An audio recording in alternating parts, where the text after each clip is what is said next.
and then things will be good. Things will be good. Oh my god. EXO calling for the spam? Spam with rewards. Remember, guys, the more you spam, the more likely you're going to earn yourself a chat ban.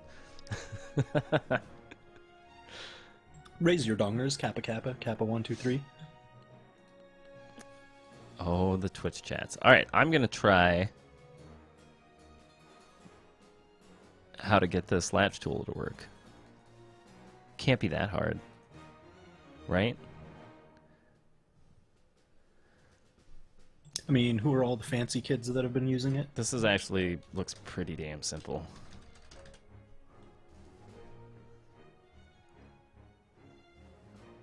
Yeah, awesome.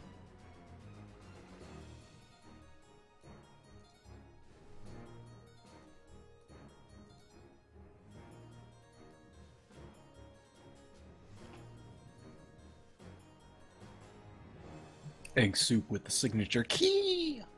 Key!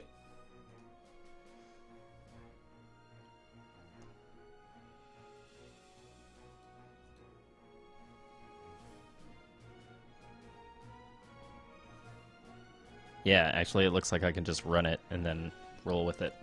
Cool! Awesome. So we will be able to do that. Maybe we'll do that, what, before top 8? We'll force everybody to stick around right before semis. I mean, yeah, whenever you're feeling, I just have the code.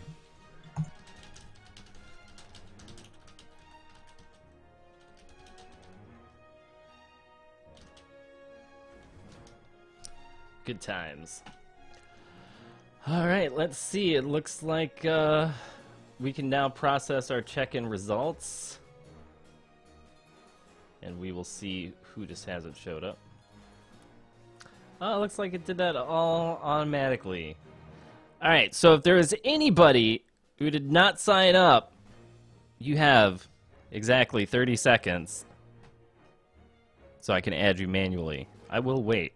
In the meantime, what we're going to do is we're going to adjust these brackets. I'll let you guys know when I'm done, just so that if there's anything that looks like completely crazy, we can get that changed around.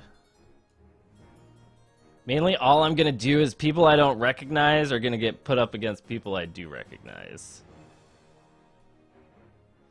Metadev God of Lasers, what?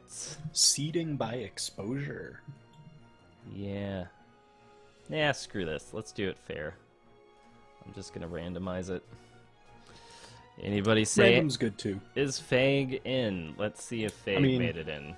Again, this is just a tournament for Pride and Shenanigans. Yeah, so. Pride and Shenanigans. Fag made it in. It is double elimination.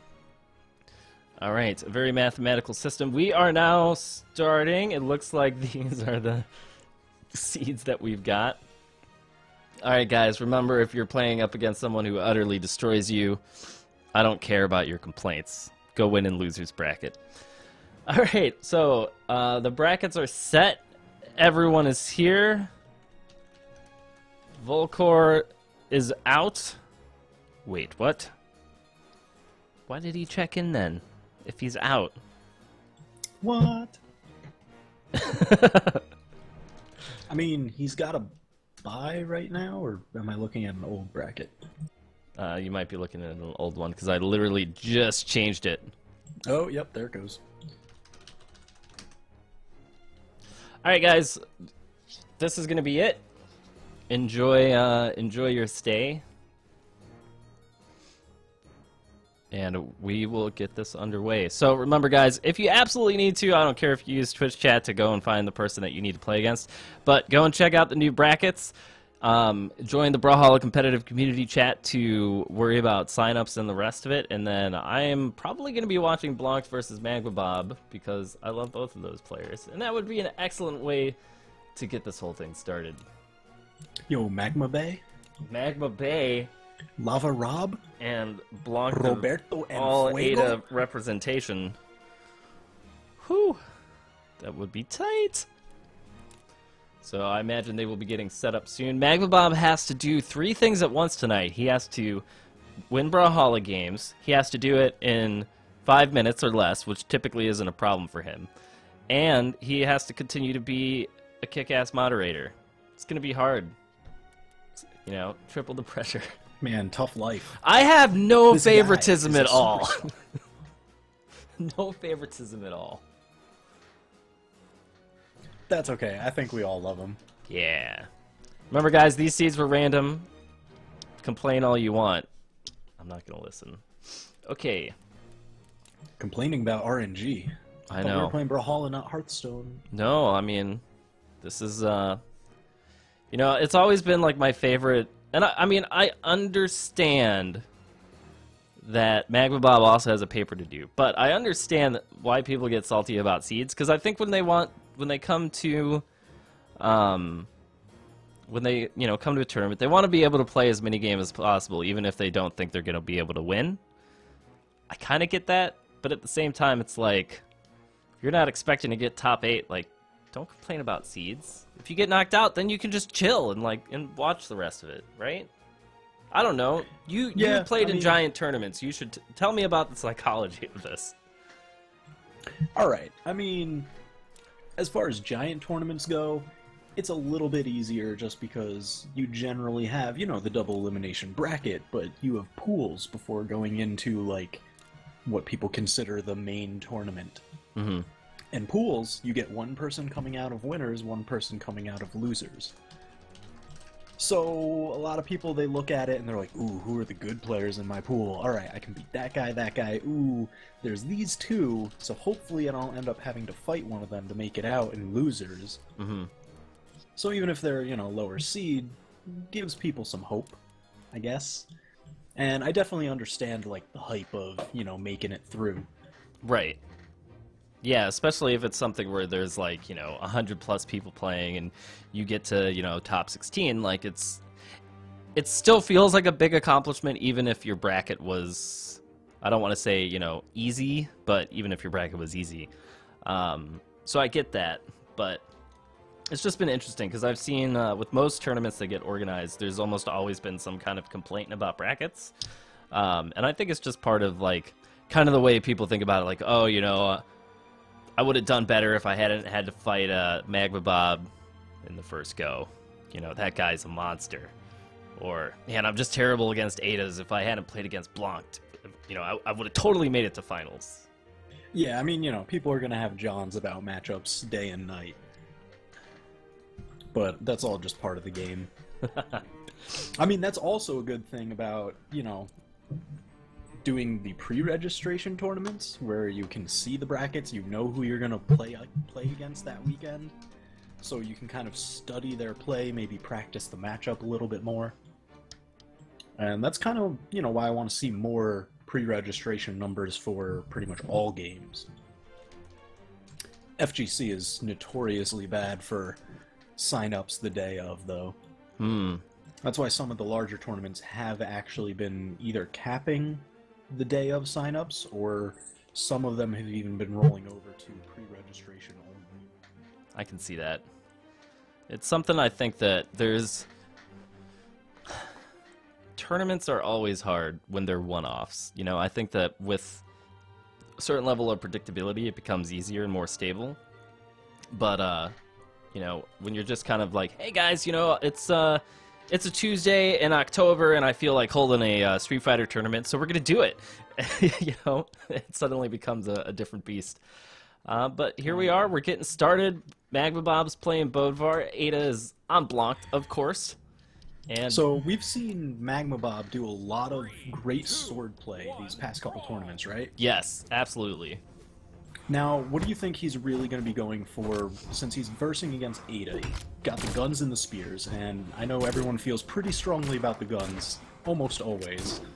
Well, you know, I think it's interesting because Ada is one of those characters who's even harder to approach, like even more so than normal, and Blanc has been playing Ada for such a long time. It's going to be interesting to see. I think one of the places that Magma Bob really shines is when he's able to get his opponent into an edgeguard situation. We just have to see if he's going to be able to force Blanc into that, or if he's going to continue to play around the shenanigan area in the center. Yeah, and that is the second time this match already, just not even a minute into it, that we've seen Magma Bob try and dodge through, and Blanc answers with that down signature with the guns from Ada. It's really good at catching people through dodges, and racking up some nice damage through it. Yeah, it is definitely one of Ada's better moves. You can't really toss it out randomly, but that's one of the nice things about all of Ada's signatures is I feel like hers are some of the best balanced of the bunch right now. Yeah, they do all have their own like niche uses. Oh, Magma Bob just blowing himself up there off of Blanc. God, that suicide bomb. He had such a nice lead. He was starting to rack up some nice damage. He had great positioning on Blanc, but Blanc stuck a little bit too close when he saw that he picked up that mine, which was really great because he got the better off trade for sure. Yeah, it's really smart play by Blanc right there. And I mean, that's one of those things you see a lot more calculated risk-taking when it comes to projectiles and mines and the like from top players, because it really ends up being like a big, I want to say like decision-making factor of like, you know, will I come out on top if this explosion hits both of us? And Blanc definitely got the better end of the deal on that one. Yeah, so I just want to go back and talk a little bit, because, I mean, Magma Bob has Blanc in a really great edgeguard situation here, and he's getting, like, a couple hits of damage here, but not too much. Yeah, I know Blanc is, you know, Blanc has been a top player for a really long time, so, you know, he is... Whoa, what the heck was that sword toss out of down sword toss from so far knocks Blanc off of the top? Oh my goodness, that was a little unexpected. Magma Bob right now, just putting down great damage, and it's one of those things like, as he gets knocked out by the recovery, but you know, that was kind of to be expected. I think like one of the great things that I love about watching Magma Bob play is that he really uses all of the tools available to him, like weapon tosses. You know, he doesn't over-rely on it, but he finds like just the right moments in which he thinks he's going to be able to convert off of it, where a lot of players you see like will just never give up their weapon on principle. Oh yeah, and I mean, even just like you've been saying, this match, we've seen Magma Bob get so much mileage off of weapon tosses, not necessarily just for the damage, but for the positioning and the advantage. Weapon tosses coming out from both guys, and it's also kind of an indicator too of people who have been playing Brawlhalla for a longer time. Like I've noticed a lot of the newer Diamond players, because of all of the nerfs that weapon tossing received over the course of ranked 1v1, that players who came, you know, particularly after, as Magma Bob gets a knockout after a... God, that was a beautiful uppercut. Gets just inside that gun's range where you want to be if you're going to beat and out then these just guns. Goes for it instantly, like, doesn't even pause to think about it. Doesn't try converting off of a slide kick, just gets in there and immediately goes into the unarmed uppercut. That was awesome. Yeah, so now we saw this come up a couple times during this first match, that hammer versus spear matchup. Now, Magma Bob did get a lot of damage off of that. Blanc seemed like he was doing a little bit better with the guns. How do you feel about that hammer versus spear matchup? I think it really depends on your spacing, but also, you know, spear is probably one of the only weapons that can really deal with a lot of hammer shenanigans, because you don't have to get up close where the hammer player wants you, and even when you're being juggled in the air, you know, you've got Spear Pogo on your side, and you can beat out Hammer Nairs. It's the only move in the game that can contest Hammer neutral airs directly. And so, you know, I definitely think that the Spear versus Hammer matchup favors the guy with the spear, but with Magma Bob, he was just doing a really good job of adjusting his timing and kind of predicting some of the dodges, so he was still able to get quite a bit of damage down. Yeah, so going into this second match now, and really great analysis there, Magma Bob getting quite a bit of early damage on Blanc here, kind of mirroring what we saw in that first match. There was some great unarmed aggression right at the start, and he had that perfect spacing to get inside the guns. But now we've got that sword versus spear matchup, and Magma Bob putting him into an edgeguard situation. Yeah, Magma Bob right now, he's looking pretty good on the sword. It's something that's I find really interesting about him because, you know, having played Orion for so long before switching to Bodvar, it seemed like he picked up the sword really quick and has just figured out how to be really aggressive with it. It's I have to go and check a challenge thing, 'cause apparently people can't report matches, but I'm going to let you talk about what's happening on the game right now. Alright, and Magma Bob, he did have that early lead, but we did see Blanc get a lot of great damage off of that spear, using that pogo stick move that we saw. The damage will creep up on you very quickly if you're not careful, and that's what put Magma Bob pretty much right in the red here. He did get that kill off of Blanc, but now we have that hammer versus spear matchup. So generally the spear, Raiden said, kind of winning out. So Magma Bob tosses it away, opts for the sword now, and he's going for some of those early kills. He wants to try and get these kills off while he still has 3 lives available. Because in this shorter time frame format, that lead is going to mean so much more. Wow, that was amazing, just jumping out in between the shots of that down sig. So he sets up some edgeguard situation here, kind of blocking off a couple avenues of entry for Blanc with that mine there. Oh, but Blanc coming up with that side air, super strong approach over the edge. Just drops the gun recovery, almost got the kill on him there. And Blanc does get the knockout with the recovery move right there.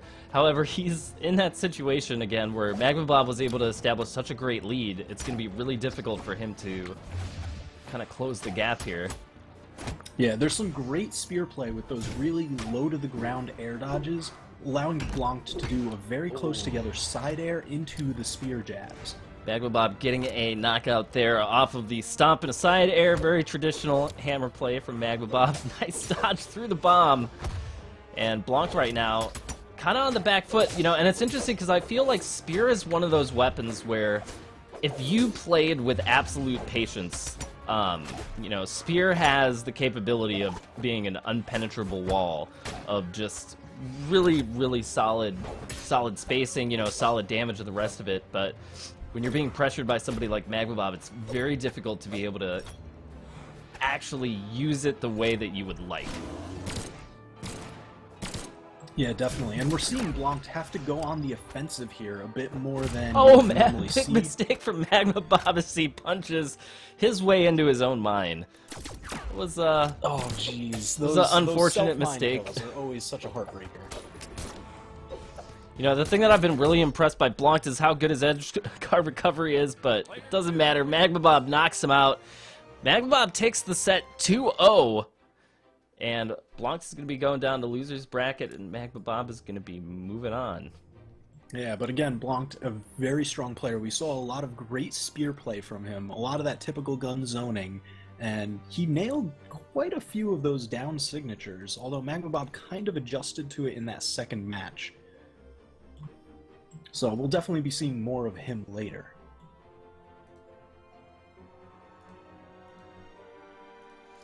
Great match and set to kick it off between these two players. I mean, we've been seeing them since, like, pretty much the early days of Brawlhalla Ranked. Forever. Yeah, these guys have definitely been around for a very long time, which is awesome. Let's see if we can't poke our heads into any other games that are currently going on. It looks like actually most people are probably wrapping up right now. So we'll be getting some reports in. Magma Bob does move on, taking a 2-0 against Blanc. And alright, just looking at a couple of these other bracket things that are coming in, we've got Pickled Potatoes over Blazernate 2-0. Wow, these first sets look like a lot of 2-0s down the line so far. So we've got On Tilt moving forward. He's going to be playing against Wanderer. And then we've got Sam Lee moving on over Volcor. I'm not sure if that's because Volcor dipped out or if they actually played a match. yeah, I think Volcor was not able to make it, so it's going to be Suuki versus Sam Lee. Wanderer versus On Tilt. Magma Bob will be playing either Phage or Muso once those reports come in. Looks like Trigger Happy is going to be going up against Flex. And then we've got a couple of more matches waiting to get reported. So as soon as somebody notifies us of when they're going to be starting, we can check out the next game as we progress towards top 8.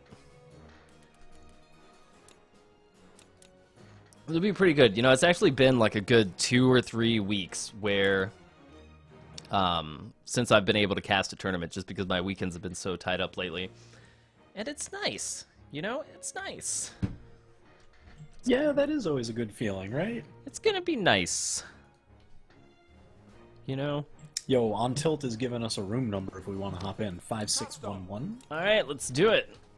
You can check it out. Looks like he's gonna be playing Wolf Wanderer. Lucian versus Cassidy. On Tilt, of course, playing Lucian. Now an all-new Lucian, because BL is still the first two letters of black. And Cassidy. Oh yeah, he's got that black, dark of that night looks Lucian that skin. looks nice. That looks nice. I gotta say, It really does. That Very looks nice job by the BMG guys. That looks pretty slick. But here we go. We're getting started, guys. We are on Mammoth Fortress. On Tilt on Lucian, Wanderer on Cassidy. Cassidy starts off with the guns, immediately putting down damage on Tilt as he tries to get aggressive, but Wanderer is laying down the hurt. And, you know, it's actually going to be fun to see because I feel like Lucian still has a wonderful advantage with all of the armor that he's got. Even though we aren't really in the armor meta anymore, you can't really deny that it's part of what still makes him a strong character. But oh yeah, absolutely.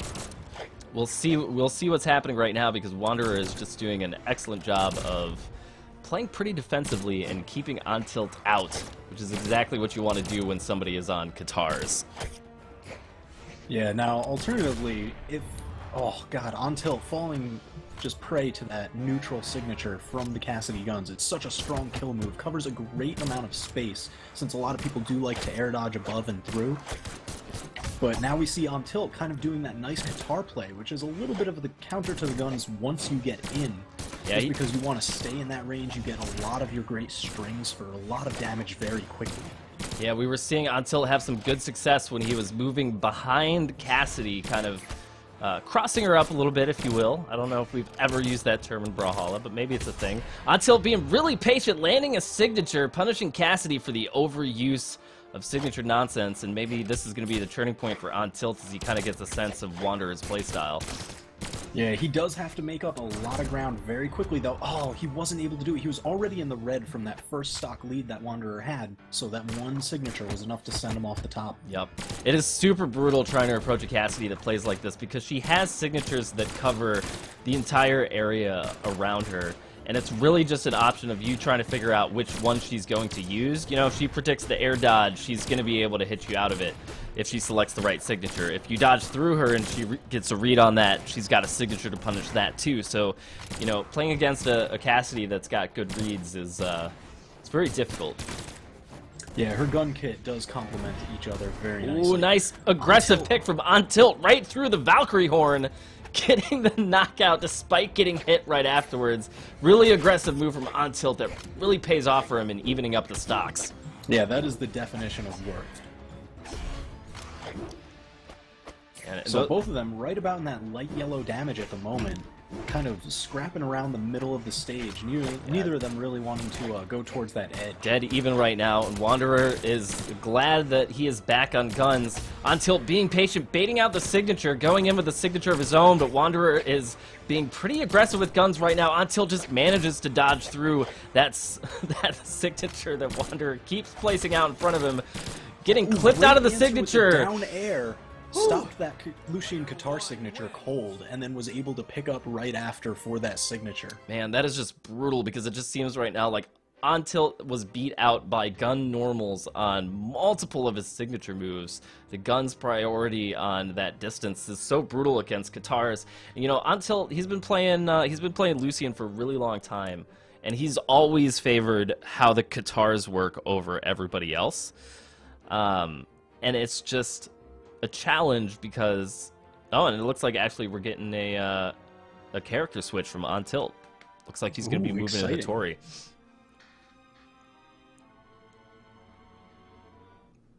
Now, what do you think about this counter pick, as it were?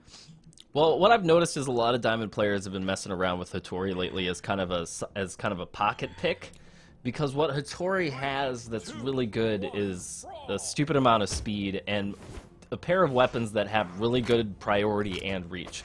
You know, and On Tilt's just showing it right now, starting off with a good down light combo. And, you know, the down light sword combination from Hattori it comes out so quickly and you can recover so quickly afterwards, and because it guarantees you that damage, it's a great option to play against people where you need to get a reliable punish in. Now, the only downside of Hattori really is the fact that she's got such low armor, and that's going to be kind of the telling part of the tale here as to whether or not Until's just going to end up melting to the damage. Wow. That was just really nice. I want to comment on that really quickly. That Cassidy down gun signature pops her up just high enough so that way the neutral sword sig from Hattori does catch her right on the head. Oh, and Untilt isn't able to dodge just far away enough, gets clipped by that neutral. And again, you know, like I was just saying with the downsides of Hattori, like that's one of the big things that's, you know, if you're not controlling the pace of the map with Hattori, you can just completely melt to those signatures. Yeah, and it looks like Wanderer has gotten a pretty good feel on Ontilt's wanted tendencies and his general spacing after certain dodges and moves. Oh, Wanderer though, right then. A lot of damage went on to Ontilt pretty quickly. Even though Ontilt just evened up the stocks, he's already in the deep red on a character with such low armor that could... That's going to be really bad. If he gets hit by anything, he's going to die, and there it is. Wanderer clips him. And, you know, this is just a really good example where Wanderer, the way that he's playing, he's relying on a lot of these moves that just have really strong priority.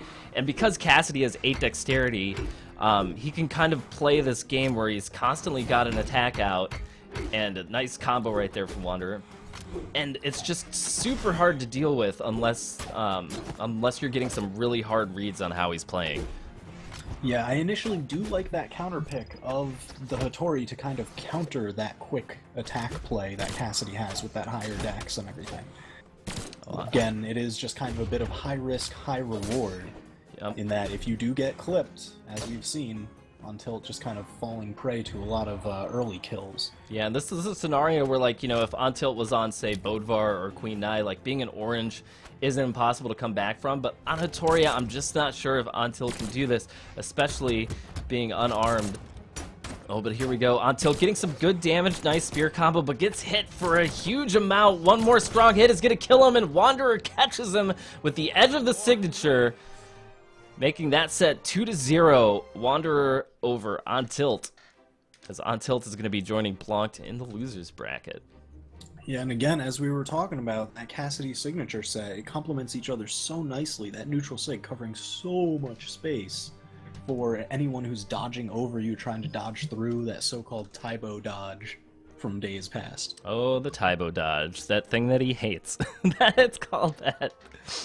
Oh, man, but that was crazy. And, you know, this is funny, guys, because one of the cool things about this, and that I was personally pleased about, because I love all of you guys, is that the mass majority of everybody who signed up are all top 100 players, which now pretty much means that you're in Diamond. I think Diamond cutoff now is around, like, the 80s or something like that. Around there. So we have an amazing caliber of people playing tonight, and it's just awesome to see, you know, everybody come out. That match just made me salty as fuck, says Untilt, which is understandable. It's a brutal way to start it off, but, you know, Untilt, best of luck to you, man. Maybe you'll be able to come back through on the losers bracket. It's part of why I like double elimination. Oh yeah, just in case, you know, a couple things didn't quite pan out your way and a couple exchanges here and there, you know, you can still run it back. You know, I think there's like I think so far, though, what we have seen is we have seen 2 matches, both of which have been very aggressive. Now, Ontilt and Magma Bob, you know, being moderators of my channel, don't know how we accidentally started with them, guys. I have no favorites, I swear. But hashtag rigged. So rigged! But both of those guys, they do play pretty aggressively. At least in my experience. Although I feel like sometimes when people hop on my stream to play me personally, they're just like, you know, Raiden likes to play aggressive, so I'll do it too. But so far we've seen, you know, 2 sets, both of which have had some very aggressive gameplays. So, you know, so far so good. Yeah, hype matches, some great edgeguard, just from the general sword play that Magma Bob was doing, that Ontilt was doing with Hattori there. So it was very tightly packed and fast-paced, which is kind of what we're interested in seeing. Yeah, we didn't have any, what was it, 24 wall jumps, I think, we got to see during that EU tournament. I don't really feel like counting that high tonight. All I want to do is count to top 8, because that's the best number. Top 8. It's all infinity symbol-esque, but vertical. Alright. Anyway, let's take a look at the brackets. We'll see how all of this is progressing and see if we've got any more results from round 2. Looks like people are still playing. Let's see if we can't hop in a match.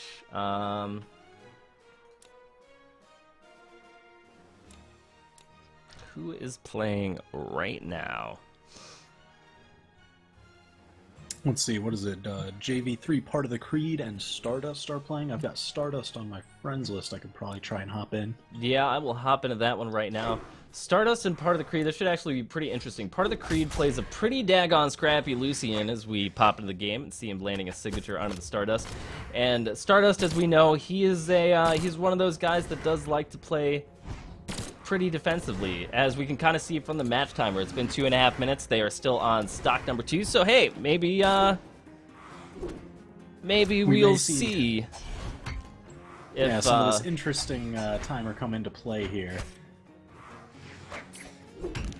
Now, Part of the Creed generally getting the better of the damage war at the moment. Stardust kind of going for that shenanigans signature v signature, and Part of the Creed just manages to come out on top and gets a nice ground pound. I love seeing that move from gun users because it's used so rarely. It seems like a lot of players are being caught off guard by it. And that is that.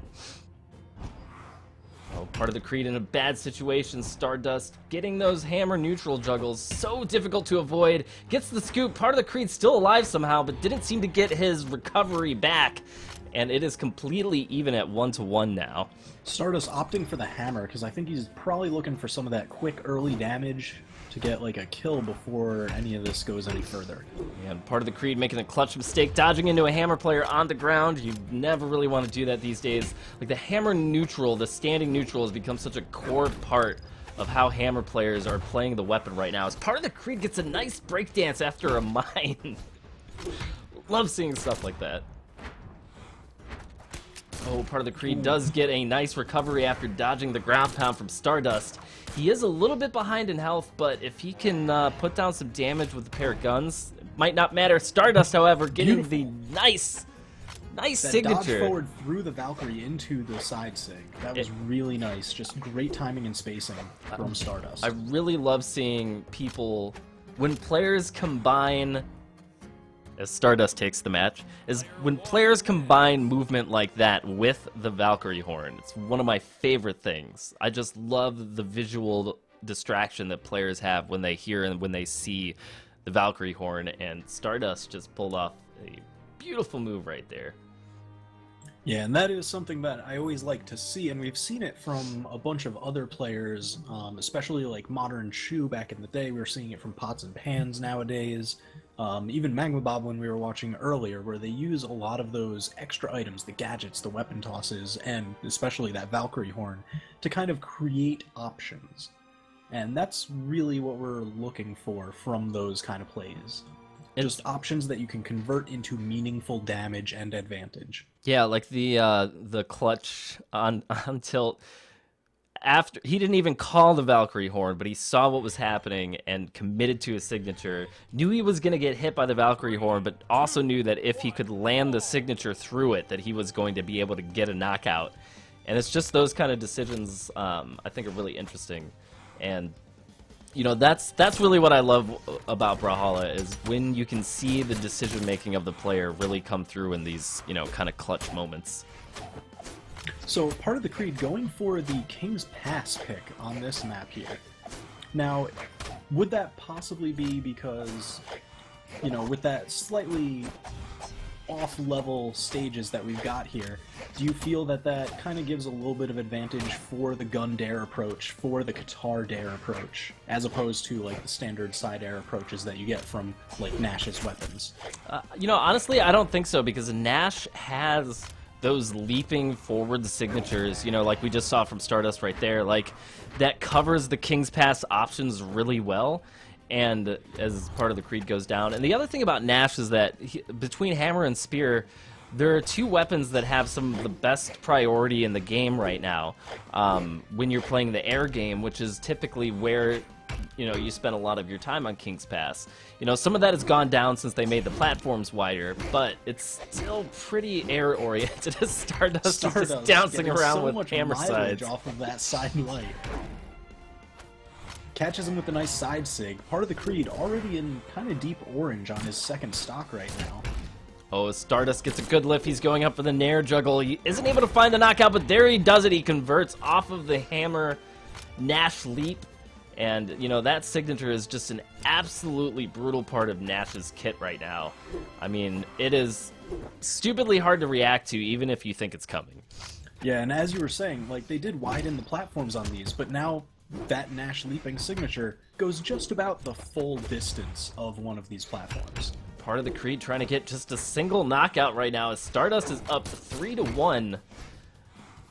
Must have decided as soon as he got on stream, he's like, oh, I gotta be aggressive, and it seems to be working out for him. So both players committing to this, and part of the Creed just isn't able to get the hits down that he needs. Yeah, some great cognizance coming out of Stardust here, just choosing the right time to dodge through a bunch of these signatures coming from Lucian. He got caught by that recovery right there, but it wasn't enough to send him off the top. Stardust right now looking for his last knockout. Part of the Creed looking for his first, getting risky with the air options, trying to catch Stardust off guard as Stardust goes for the ground pound. Part of the Creed recovers, but it doesn't matter. Stardust picks him up. Oh my god, this is serious play in this serious edge guards in the shenanigan area. Stardust lands maybe his 4th or 5th recovery on a part of the Creed to get the knockout. And I believe that's going to be giving Stardust the set. I don't know if it was 2-0 or 2-1, but that was some pretty solid play out of Stardust right there. Yeah, that was really exciting to watch. Just down in the center there. Part of the Creed managed to recover pretty much every time. But again, just kept sending him down, resetting that one jump. And, you know, that's another thing. The hammer recovery, it does kind of take longer to execute than a lot of other moves. So we did kind of see part of the Creed, every time that he would recover, touch the side, reset his dodge cooldown back to that grounded cooldown, reset his jumps. The hammer recovery takes a long enough time where generally he does have his dodge available again to help him recover with. But again, that kind of leaves him a little bit open to easy sniping if he uses that dodge. Yeah. And I think that's one of the ways that edgeguarding has really evolved in Brawlhalla, is where a lot of players are doing things to force the dodge and then reacting to it. And that's why you see a lot of things like where sword players will ground pound and then follow up with the sword recovery, because, you know, you have to dodge through the ground pound, but then they can sword recover you immediately after your dodge. And while it's not going to kill you, it's going to give them kind of more guaranteed damage, unless you respond in a really unexpected kind of way. And so, you know, those types of evolving options, it's like what we saw Stardust do, where he was going for these hammer ground pounds, and then afterwards he would jump and then instant air recovery, and he kept landing it over and over. Oh, yeah. And, I mean, even just across other matches throughout the ladder and other custom lobbies, we've been seeing that across a bunch of weapons. The one that I've mainly seen it on is the guns, just because that gun recovery is such a fast activating move, and it's such a great kill option. I've seen a lot of players get tons of mileage off of it. And yeah, it is definitely interesting. Alright guys, just a reminder, if you have been knocked down to loser's bracket, just remember that you can play your games as soon as you match up with anybody else who has been moved down, so please don't forget, if you are in the loser's bracket, to continue to check those out. We've got some new matches coming up here shortly. Fag versus Magma Bob has yet to be reported, but we're probably going to be seeing one of them move on to fight Wanderer. Pugsy is going to be going up against Bomb Suuki, which is actually a match I'm kind of interested in, but we've also got Flex versus Zelox and Stardust versus Pickled Potato. So in round 3 already, we're starting to see some pretty intense matchups happening. Yeah, I'm definitely interested in the Bombski Pugsy matchup and the Flex Zelox. Those should be pretty hype. Alright, well, it looks like Zelox is requesting that we come in and cover him and Flex, so let's go ahead and check that out. Sounds good to me. Alright, this is going to be Flex, currently the #1 player on the ranked 1v1 leaderboard, a notorious Lucian Guns player, and Zelox, who will likely be playing Roland, although we might see some Scarlet out of him today. You know, I always like to give him lots of crap because he changes when I least expect it. And he's also the hero of the recent hit single from the Dungeon of the Endless playthrough recently. Zelox is gonna die, he's gonna die. But hopefully that's not the case in Brawlhalla. It certainly was the case when we played Dungeon of the Endless, though. Oh my god. It was amazing. I don't know if you were around for the guitar-laden montage for that, but I missed that one. He died. It was awesome. I think there might be a shot kicking around somewhere, but there are shots, there are archives. I got to check that one out. Man, but I will say, you know, one of the things that I've noticed, and one of the things I love about the Brawlhalla community is how, like, everybody as part of the Creed shares the thing that I'm talking about. Thank you, part of the Creed, for embarrassing me once again. But what I love here is, like, we've got all these amazing Brawlhalla players, and they all play this huge run of games, right? You know, like Flex, he's a guy who comes out of, like, the FPS community. Zelox played Dungeon of the Endless with me the other night. Part of the Creed is like a Necrodancer pro. He's been playing that game like since alpha. He gets like top 10 Necrodancer scores when he does dailies. You know, it's like, what the heck? You know, and we've got, like, you know, EXO, who's like master rank league player. You know, you who like wins tournaments at Marvel and stuff while closing your eyes and laughing at people and trying to avoid the salt. You know, all that kind of stuff. It's it's part of what I love about all of this, because, you know, it's just awesome. It's just awesome. Yeah, definitely a good diversity of backgrounds in the Brawlhalla community. And, you know, everyone, I know this has been said ad nauseum, but pretty much everyone is just really nice, really willing to help each other out. I haven't really seen anyone turn anyone down. If anything, they offer more often than not to just be like, hey, do you want to play some customs, like any advice, anything like that. Yeah, it's definitely one of for me, it's been a revolutionizing experience being a part of this community. You know, I haven't been this involved in a gaming community since, God, I don't even know, a very long time. Maybe since like the last time I played an MMO or something, which was many years ago. So yeah, it's been awesome. Oh yeah. So it looks like we're going to be going to Blackguard. And we've got Zelox picking Roland, Lucian picking, Flex picking Lucian, going for that signature guns that he loves so much. Yep, Flex definitely a well-known gun player, and you know, like, I've played against him multiple times. It is an uphill battle every time that I have played against this guy. And Zelox, he has been just completely dedicated to working on his Roland play, and so we're going to see just what he's able to do here as he gets down some good initial damage onto Flex, although Flex now returns with his own unarmed combos, making a little bit of space, and now the damage is actually in Flex's favor, despite the strong start from Zelox. Now, Blackguard generally, how do you feel about the matchup for certain weapons on this stage?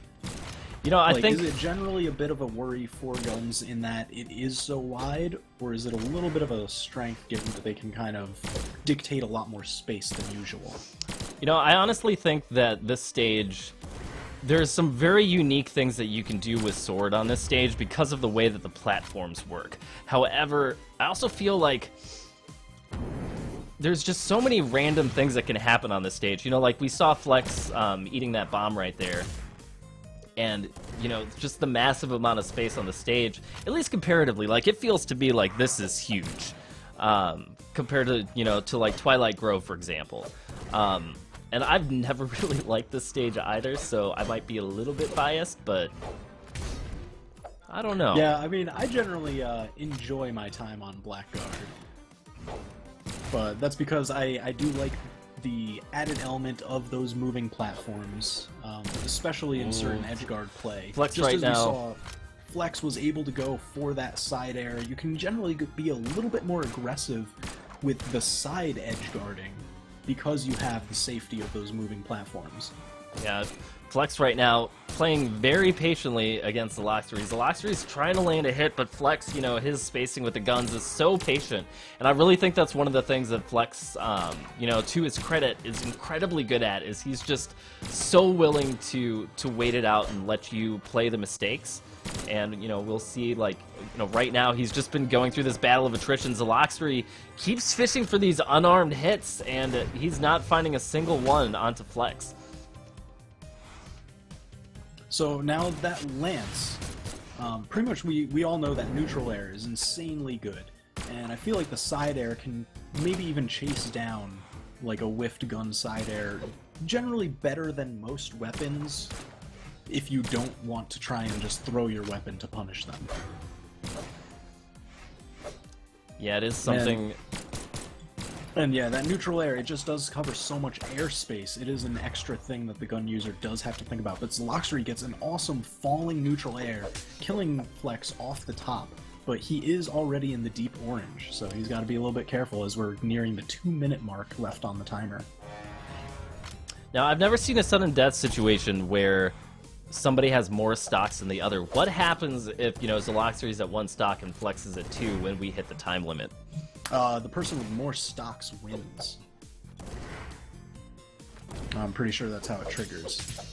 Zelox getting a nice combo off the sword there, but it doesn't seem to be doing a lot of damage. Again, Flex using Lucian, you know, the highest armor-rated gun character, to just absorb those hits from the rare mistakes that he makes. And, you know, Roland is a prime example for a character where it wouldn't be unlikely to see a sudden death scenario, because Roland is so difficult to knock out with all of the armor that he's got. Wow, a powerful gun recovery, knocking Zelox off the top. It puts him down in the stock deficit, so he has just over a minute to try and knock down 1 stock off of Flex, or else we might just see a timeout win here.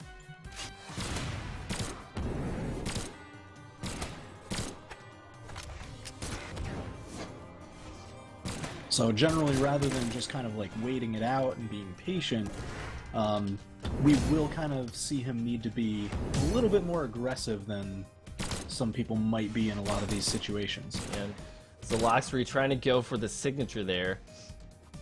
Flex again, just with those impeccable gun spacings. So Zelox is already in the red, and I mean, as Roland, yeah, he can survive a couple hits, but he's nearing that realm where that armor doesn't. Oh, but there's the hit. That's going to put it down to 1, and we're going to see now if Zelox is just going to, you know, wait this out, or if Flex is going to be able to get a knockout at all. Zelox here is going to be an aggressive push. Oh, and Flex capitalizes on the mistake. 13 seconds left on the clock. Oh, Zelox's got to be feeling pretty bad about that one, as Flex takes it with a heavy side, unarmed. Brutal. Great play from both players right there, and Flex just showing us, you know, why he's the #1 player right now. It's just that consistent level of patience, you know, where like other players get salty, where other players, you know, will freak out and change their game plan when, you know, faced against something different. Like, Flex doesn't do that. He doesn't flinch. He just carries on. He knows what's optimized, and he continues to do it time and time again. Yeah, and I mean, that's kind of what's put him up there on the leaderboard. So Flex starting off with that nice just slide kick into neutral, getting some early damage on Roland, which is really nice. Start to eat through some of that armor. Definitely. Zelox now on lands double neutral the getting a couple of air neutrals onto Flex, and you know, people have said that when Flex is on Katars, it is his main weak point as he predicts an item pickup back on Katars again. You know, we see a lot of signatures from him, and if Zelox can play patiently and kind of use that big space control that Lance has, we might be able to see him come out on top of this matchup. He's been getting some great jabs out of that Lance and that forward tilt. The side light into like some really great damage. That's why Flex is already in the red, and Roland has some really great knockout moves just across his entire weapon set. Yeah, I think right now it might also be part of the matchup experience, because I know that there are great ways to exploit this kind of gun spacing playstyle with Lance, but Right now, Zelox just hasn't seemed to be able to figure out the answers. Both players are dead even right now. Zelox searching for a signature, but missing it. He does get the ground pound, but Flex is saved by the platform.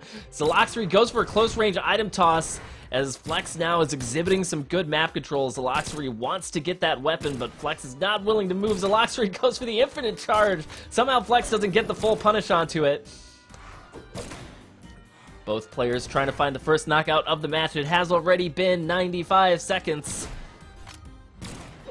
Wow, both of them so deep in the red. This early stock lead is going to mean quite a lot. Oh, Zelox gets the long charge, getting the baseball bat, knocking Flex out of the arena. He got the read that Flex, in his gun approach, he really likes taking to the air, and Roland definitely having one of the better anti-air sigs in that sword move. It is absolutely fantastic. I love it when people hit with this. Zelox gets some good damage down onto Flex. How much more can he get out of the stock? Flex searching for a recovery, but misses it. Doing the save edge guards, going for the air pick. Zelox with a risky ground pound, almost ate the end of the recovery move right there. Let's see if he can put down some damage. He tried to contest it. Zelox being very patient. Flex using the recovery to avoid all complications. Zelox taking it back to neutral somehow. Yeah, Zelox definitely getting some great extra gravy damage on here. Pretty much anything he gets now is just bonus. Yeah, at this point, it's about as good as you can ask for, but he does mess up the recovery in a tight situation. It is now 2-2. Flex almost down to orange, though, and we'll see if he can turn this around. Zelox having a great first stock in this match, but we'll see if it... So we've got that sword versus the gun. Zelox putting him into a nice edge guard situation. Goes for the slide charge. Trying to go for this gun spacing, but Zelox just always there with the sword, sticking right on him. You know, and maybe Zelox was just trying to download him during the first match. You know, it's always possible. Oh, nice turn and signature! Flex was not expecting that. And Zelox gets a good knockout, putting him well ahead of Flex at 2-1. So we've got a minute and a half left in the match. Zelox pretty much just in the yellow, now dipping into orange as Flex finds this really great gun spacing and just kind of pouring on the damage, because he's got a lot to go through if he's going to knock out Roland. Oh, but Zelox gets picked up by the recovery from Flex. Tried to dodge away, and Flex just followed him throughout the entire course of the dodge. It is now 1-1 with a minute left. Was running away towards the top of the screen, which made that gun kill a little bit earlier than it usually would have been. Zelox seems like he wants to get a sword. I feel like he felt some good comfort levels with the sword as he gets a nice air neutral, punishing the recovery. And, you know, at this point, we'll see. Flex right now, it looks like he's trying to mix some more downlights into his game to prevent those dodge towards, as Zelox has been doing a great job of getting in. But both players dead even right now. We're nearing that 30-second mark. 30 seconds left on the clock. Are they going to be able to finish it out, or are we going to see our first sudden death? Flex doing a great job of edge guarding, but Zelox does recover.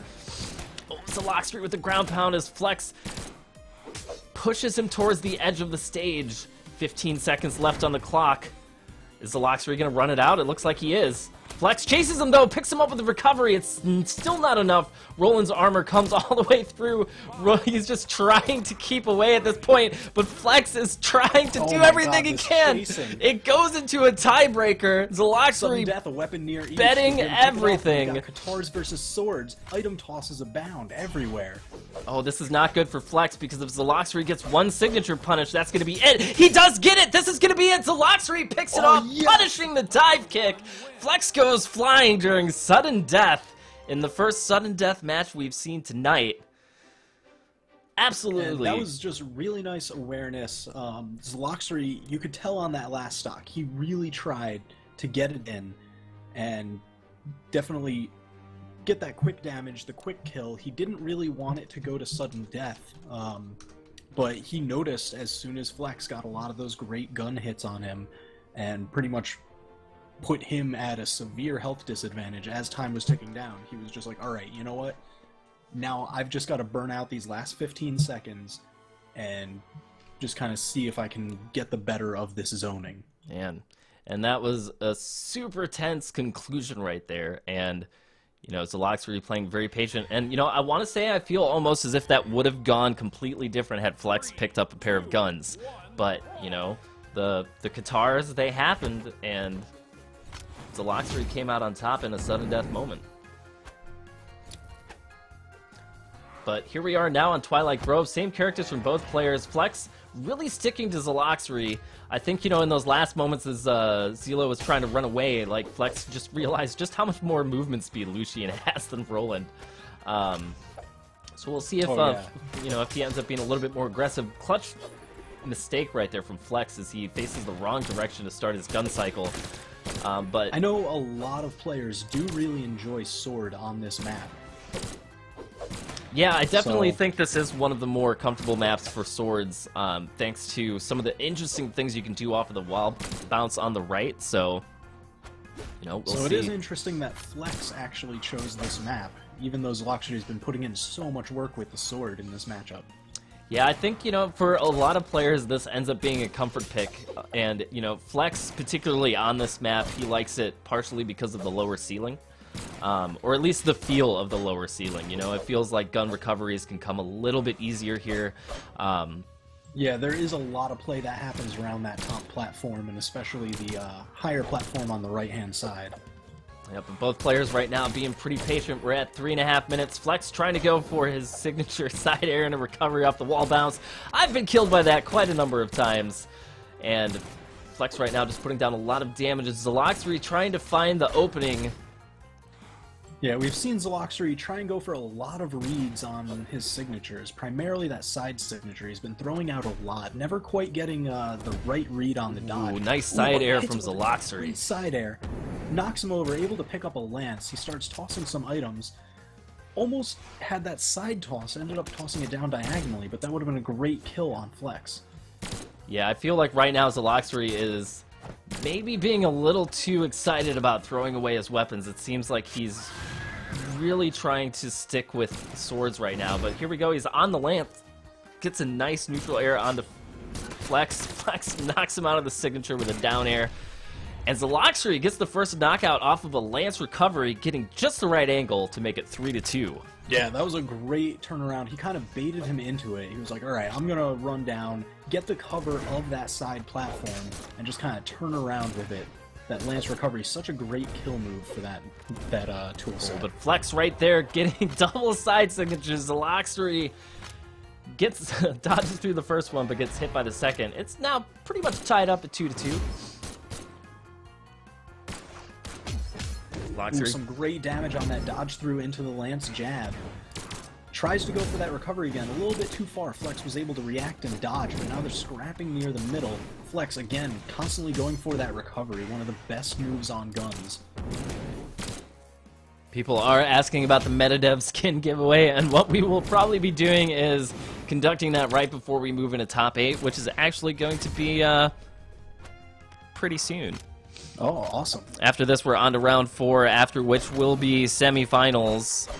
And I believe, actually, top 8 starts in round 4. So maybe what we'll do is we'll take a short break. We'll wait for the losers bracket to catch up, and we'll see about giving that away now that I've got this epic giveaway tool happening. Flex getting some great damage onto Zelox. Both players in the red, so even throughout this entire matchup, but we're already down to 1:15. And it's not unlikely that we're going to see another sudden death scenario. Now, with both players in the red like this, Flex does get the knockout off of some interesting floating side airs. Zelox now has to get this next knockout if he wants to make the sudden death situation happen again. Yeah, I just want to talk about that last stock for a moment. Flex had a really great stock just because, oh my god, just with the tip of the up part of that side signature on Lance. So now we've got 40 seconds left, 1-1, both of them in the new white health. Flex right now trying to wait around until he can get a weapon. He does pick up some Katars. I don't even know if you can put down enough damage in 30 seconds to knock out either of these legends. We will see if they're able to do it. They're coming out really aggressive right now while Zelox is just putting down loads of damage onto Flex. Let's see if neither person is running away. It doesn't look like either of them wanted to get into that scenario like last match. So Loxery just needs one good signature to convert off of this. 10 seconds left. Oh, he gets the turn and the baseball bat, but it just doesn't matter. Flex is going to be able to make it back. We're going back to sudden death. The tiebreaker returns. We've got a weapon for Flex and a bomb for Zeloxery. Flex does get his guns. He's got to be very cautious about that bomb. Yeah, because just the slightest touch will do it. Oh my goodness.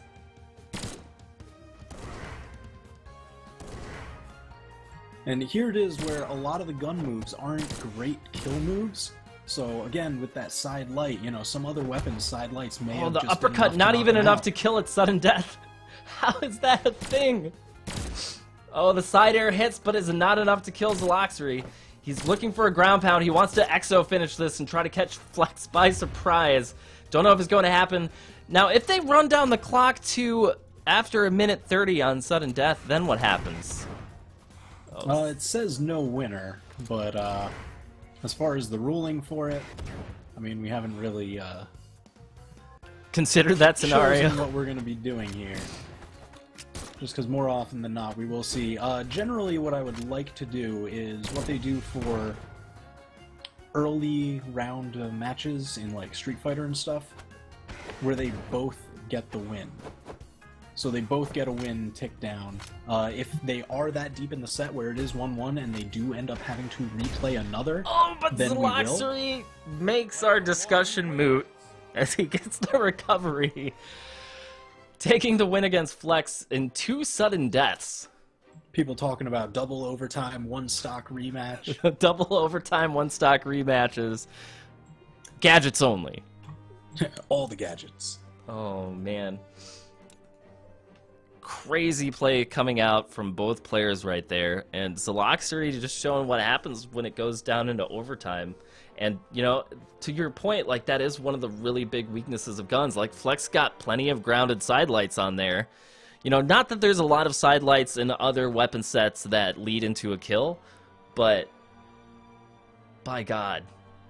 Yeah, it's just a lot of the other side lights do kind of go into certain kill moves a little bit better. Like, for example, that Lance. I mean, that'll combo just right into the recovery. And as we saw, Zeloxery closes out with that Lance recovery. Even the sword puts you in like a great position to start in pressure with maybe a down light right after. Whereas the guns, you do get that side air, but even at that sudden death health, Roland has so much armor that the side light isn't guaranteed to kill. We saw Zeloxery take a couple side lights and still live. Yeah, it was just really tense, and, you know, after seeing that for the first time, I'm wondering if we're going to see it again or not tonight. You know, I think a lot of people predicted that we were going to see it against gun players, as they're usually some of the people who tend to play that more defensive playstyle, but it's also, I think, you know, partially because of the Roland pick. You know, playing against a Roland or a Queen Nai who's got that much armor, it just takes so much damage, and you know, we were able to see the effect of just how sudden death can play out. I am in a new room, so if you want to join on me, we're going to be watching Pickled Potatoes versus Stardust. Ooh, awesome. And I'm actually going to use this opportunity to go and have a quick cigarette because they're asking me to get out of here. So, this is all you, man. All right. I'm going to be back in 5. So we got Pickled Potatoes against Stardust. Stardust, we saw him a little bit earlier using Nash. A lot of skill off of that hammer. He landed a lot of great signatures earlier, and I wonder if we're going to see that just for him trying to punish a lot of Pickled Potatoes' gunplay. Now, those Vrax Sigs are very good, but if he reads which one he's going to be going for, and kind of executes his at the same time, the Nash can usually reach Vrax. So I feel pretty good about this matchup. As we all know, Vrax is incredibly strong right now. We've been seeing a lot of him just all over the place. But Nash can probably stand up to him a little bit better than some of the other ones. So yes, we are getting that 5-minute timer. Shoutouts to the Milo Academy.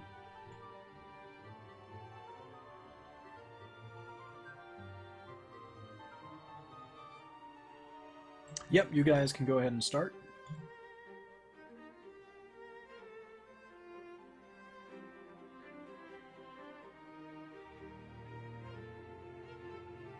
So we're going to see some map bans here, see where they're going to be playing. Oh, they're actually just going right for it.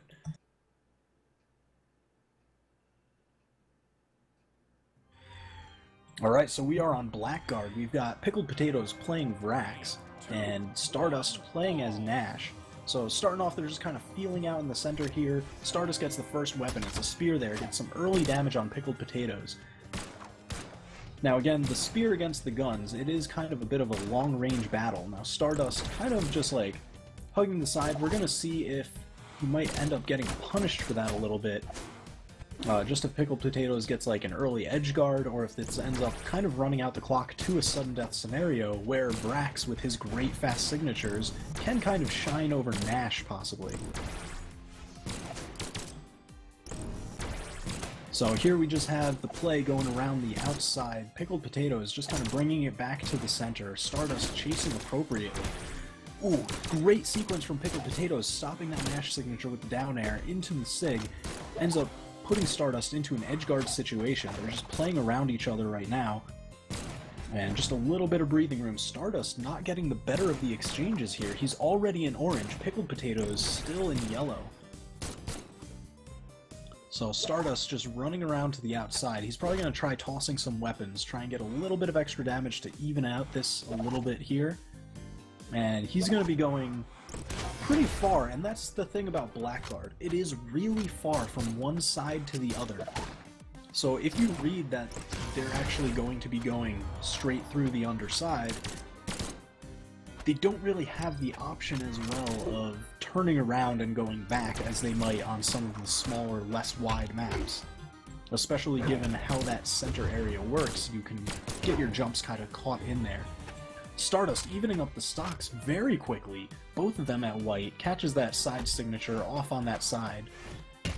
Again, with those platforms reaching so far over, you can get pretty early significant kills just from like side signatures while on those platforms. It's a little bit dangerous of a place. So again, Stardust still not getting the better of these damage exchanges. It's only a slight difference, but there it is. And I wonder if we're going to see him try and toss some weapons since there are so many on the map here. But he's just going for the straight hammer play. Getting some great damage here. Already took the lead. Pickled Potatoes managed to dodge these signatures, but he's getting hit with just errant hammer strikes here and there. And Vrax not the hardiest of characters, so we should be seeing a knockout coming pretty soon. Oh my god, Pickled Potatoes, 2 neutral sigs in a row, managed to catch Stardust as he does his air approaches. So now we've got 2 minutes left on the timer. Stardust already in the yellow. Pickled Potatoes getting a pretty significant lead here.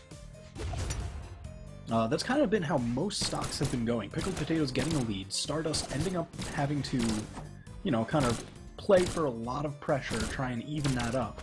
And then just get a couple strikes here and there to even the stocks. But now they're both in the red. Pickled Potatoes up 1 stock over Stardust. And we've got just about 1 minute and 40 left in this match here.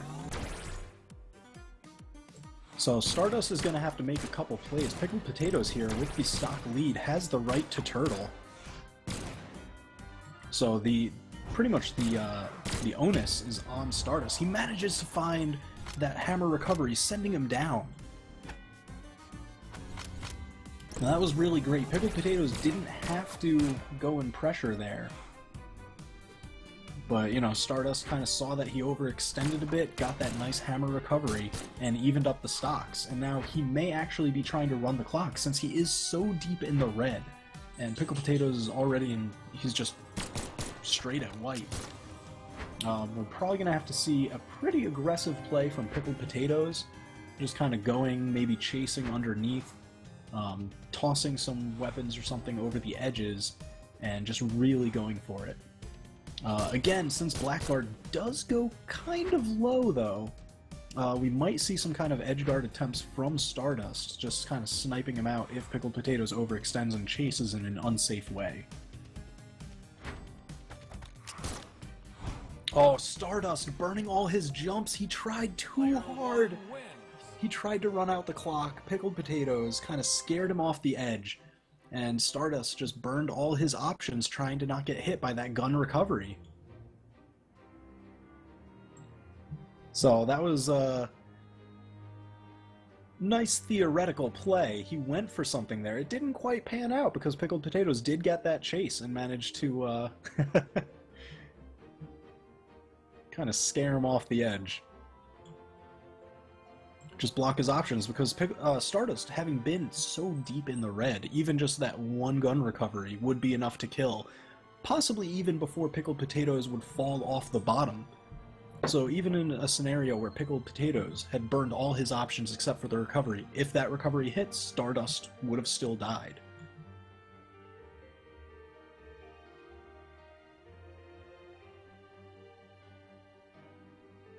So it looks like we're going to have the same character matchup here. Pickled Potatoes playing that Vrax, Stardust playing Nash.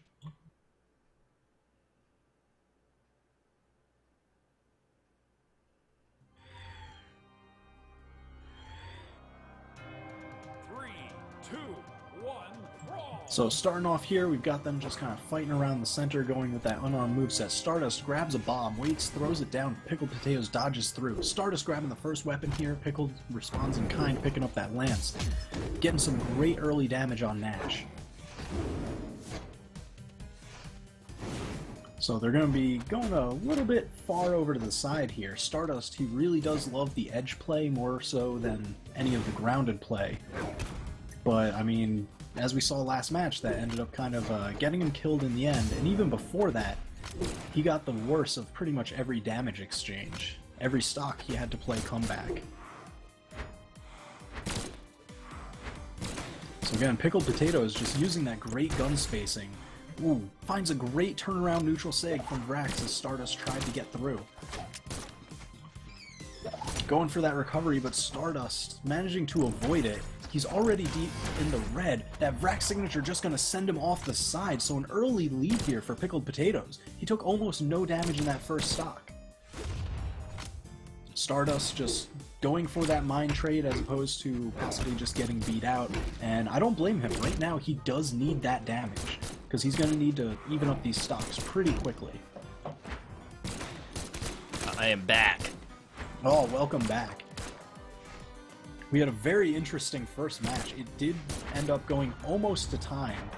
Pickled Potatoes Stardust was trying to run out the last minute because he was deep red. Pickled Potatoes was fresh white. But Pickled Potatoes chased him under the stage, kind of scared him with a gun recovery, and Stardust used all his options to try and not get hit, but then he just fell. Yeah, I was able to catch a little bit of that as I gandered on from my cell phone from outside, and you know, it's just one of those scenarios. Again, I think it's interesting seeing how now that there's a sudden death alternative, how that's forcing people to play differently. Even if it's not the right kind of different that we were expecting, it's interesting that it is having an impact. Well, I mean, it's kind of interesting just because even with the sudden death, the match times clutch are mistake ending up from shorter. Stardust right there. He blew all of his jumps to get that hit on a Pickled, hoping that it was going to kill, and then lost all of his recoveries. Now Pickled Potatoes is up 2-1. Ooh, that great Nash side sig. Again, just throwing Pickled Potatoes off the side. Evens up the stocks, but again, Stardust not really getting the better of the damage exchanges. He always has to play catch-up. Pickled Potatoes right now putting down some good unarmed damage. You know, it's definitely, I feel like Pickled Potatoes has been slowly working on kind of improving all of his gaps in play. You know, a lot of people saying that he's, you know, really relying on guns and the rest of it, but you know, he's really stepped his unarmed game, his edgeguarding game, and now he's working some on the lance right now. Yeah, so Pickled Potatoes still in that light yellow, Stardust now proceeding towards the red. And he's got quite a bit of time to try and burn if he's going to go for that sudden death option. Well, you know, I think at this point, if anything, Stardust knows that Pickled Potato doesn't really like playing the edgeguard game. You know, he doesn't go very aggressive down the side, like we see a lot of other players do. And as we know, Stardust, he loves the wall hugs. As he gets hit by a gun recovery, he does not die, however. Stardust going all the way down towards the wall where he knows Pickled Potato isn't very comfortable, and once again goes underneath. And it looks like we're going to see more delay of gameplay from Stardust as he picks up a hammer. Yeah, now here's the thing, though. Pickled Potatoes being in that advantageous health position, any errant strike can send Stardust out.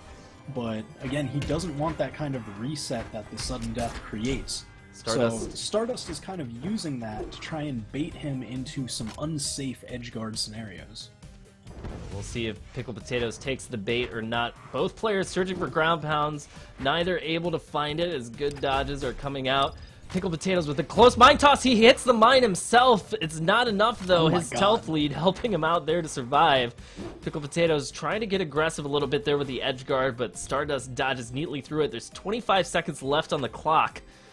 Yeah, the damage is just about even between them two. Pickled Potatoes almost being in the red now, so this is just going to kind of accelerate that timetable. Both of them are going to take a lot of damage going into sudden death. Pickled Potatoes trying to finish it right there. Stardust hanging around that edge where he knows he has the advantage of the recovery. Pickled tries to close out the match, but Stardust dodges after the weapon toss. We are now at sudden death. Both players spawning near a weapon. Let's see how this is going to end out. We need to talk to BMG about this 2-minute timer on sudden death. That seems a little gratuitous. Yeah. Seems like a bit much. But I can understand the reasoning, you know? I think, honestly, like, when the time limit was first developed, it was kind of one of those questions of, like, what's a good enough time to, like, give people opportunity to recover and the rest of it? As Stardust closes the matches with an uppercut. Gets that uppercut, kind of baiting Pickled Potatoes into that edgeguard scenario. So that puts the set at 1-1. Looks like we're going to be going to our first Game 3. Oh, actually, we had a Game 3 with Flex versus Zelox. So, going to yet another Game 3. And another sudden death match. Alright, so let's take a look at the brackets really quick to get an update. It looks like when we get to Losers Round 5... is when we're going to hit that top 8 junction. So after this match actually is when we are going to start the top 8, I believe, if I'm reading all of this correctly. Oh.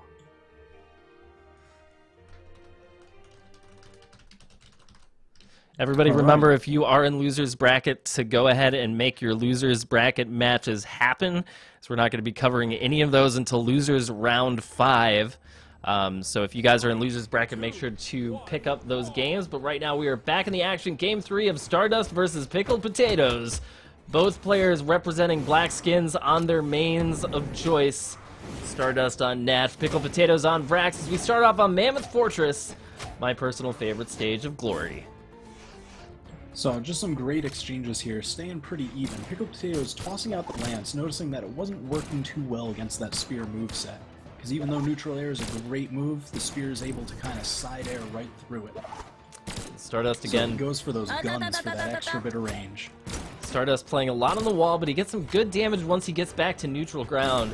Gets the nice forward heavy spear signature, just picking Pickled Potatoes out of the air. And so far so good, but Pickle gets a nice gun recovery combination off of the air neutral. However, he's taking... eating up almost all of the lead that Stardust had built. So this is getting pretty tense in the first stock here. Yeah, really aggressive first stock right now. Stardust trying to find that long-range Nash signature, but, you know, Pickled Potatoes, you got to give him credit. He's been very conscious of the spaces. He even manages to punish a second signature as he gets the forward heavy of his own. Pickled Potatoes just playing a very solid game right now. As he gets the recovery, that's going to be the knockout. Pickled Potatoes goes up 3-2 after a 90-second first stock. Yeah, that was just a beautiful situation. Was the suicide bomb comes out to even it. Oh yeah, and Pickled Potatoes having gone for that just quick gun move and then just immediately into the recover as Stardust dodged through.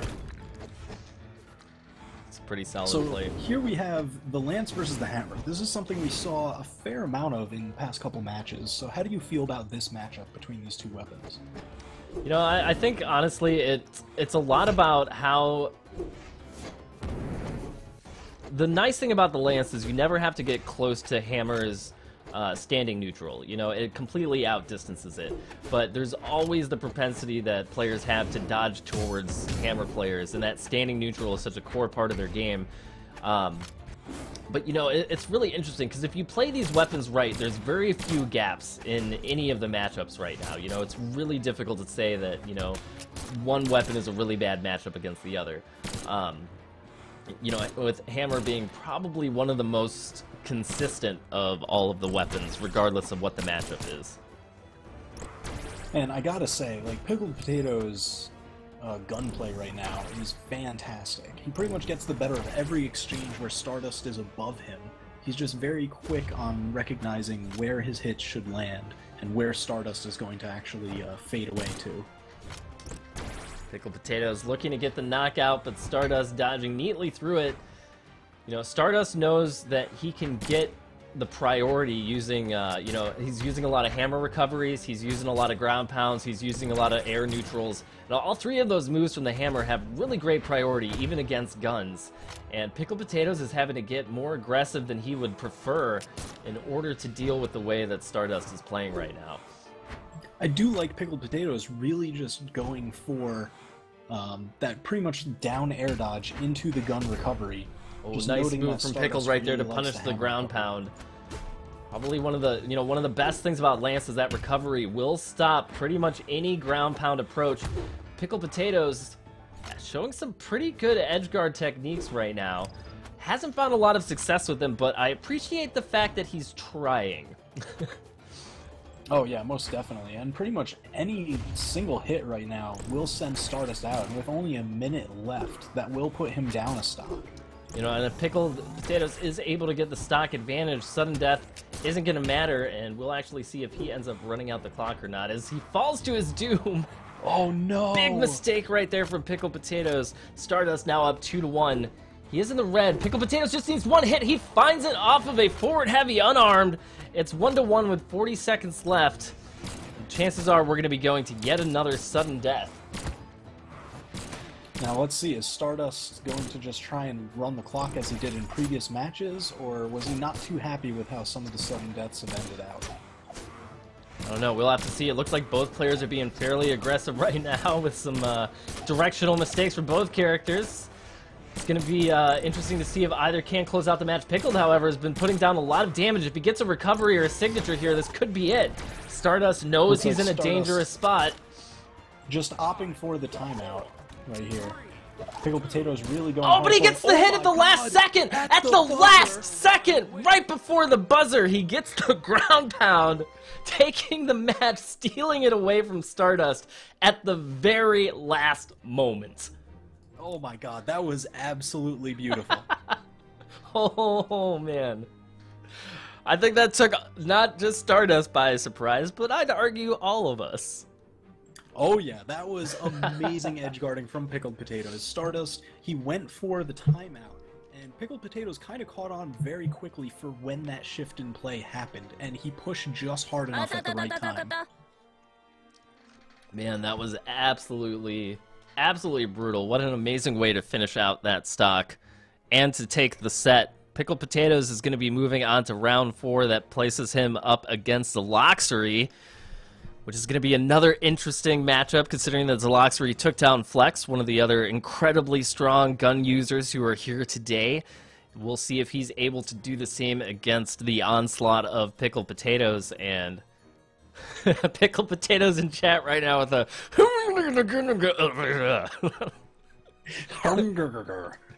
oh man, because I was watching that, I saw the hit, I looked at the clock, I'm like, is it gonna kill him in time? And then just right at the last second.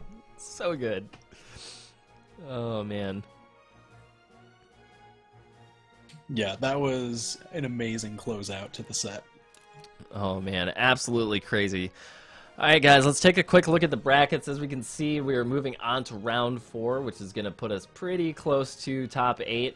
We are still waiting for a number of losers bracket matches to be finished. So if you are in the losers round 4, that means you, Wanderer, Dudox, Pugsy, Trigger Happy, Lacrimosa. Oh, it looks like we actually have to finish. Wait, loser of X. Okay, actually, Lacrimosa is going to be playing the Stardust Nest. So if you guys are up against somebody in losers round 4, please go ahead and do those matches. What we're going to be doing is we're going to be streaming everything from, let's see, it looks like losers round 6 onward. So next up, if I'm looking at this correctly, top 8 is going to consist of us doing round 4 matches and then losers round 6 onwards. So what I'm going to do is I'm going to make a lobby. I have to mess with this real quick so I can see the room number again. 8617. If we can get Magma Bob and Suuki. Oh, wait, I just closed down the room. Stay in there, TWK, because I need to join on you. Alright, I'm chilling out. Oh, I don't see you. You have to actually physically join the room, I think, for me to join. I'm very new to Brawlhalla. I haven't been playing this game for very long. I still don't know how the system works. Yeah, it's room number... Want me to type it to you? No, just say it. Whatever. Alright, 8617. 8617. Can't even type that correctly. Alright, 8617. We can get Magma Bob and Suuki in here. We're going to go ahead and start covering round 4. So we'll do Suuki and Magma Bob first, Zelox and Pickled Potatoes next. And then what we'll be doing is we'll be covering the losers round 5 matches immediately afterwards. So after this set, I think that would probably be a good point in time to do that Orion skin giveaway, right? Yeah, definitely. All right, guys. So if you want to get a Metadev Orion skin, TWK is being gracious enough to offer that up. So stay tuned for that. We're going to be doing that giveaway at the conclusion of Magma Bob versus Suuki. Coming up right now on the Brawlhalla Blitz Friday night action. Something. Yes. Yeah, cut that promo, run it. Yeah, cut it. We'll just do like a, you know... What I really want to do is see like a Brawlhalla music video where there's just like some guy dressed up as Orion, like jamming out on the piano track for the Brawlhalla theme. Just be awesome. God. It's like the camera pans around and then there's like smoke and lasers and stuff. And then meanwhile, like Ada's fighting with, you know, Sentinel in the background. Be awesome. Smoke and lasers coming from his lance. Mm-hmm. With like a wailing guitar solo, you know, but it's actually the axe is played by Bryn. Taros on the axe. It's Taros and Bryn doing like a dual back-to-back, the axe solo, you know, in like perfect harmony in thirds. It would be freaking sweet. Oh my god. BMG, please. Oh man, it would be so like melodic minor excellence. It'd be so metal.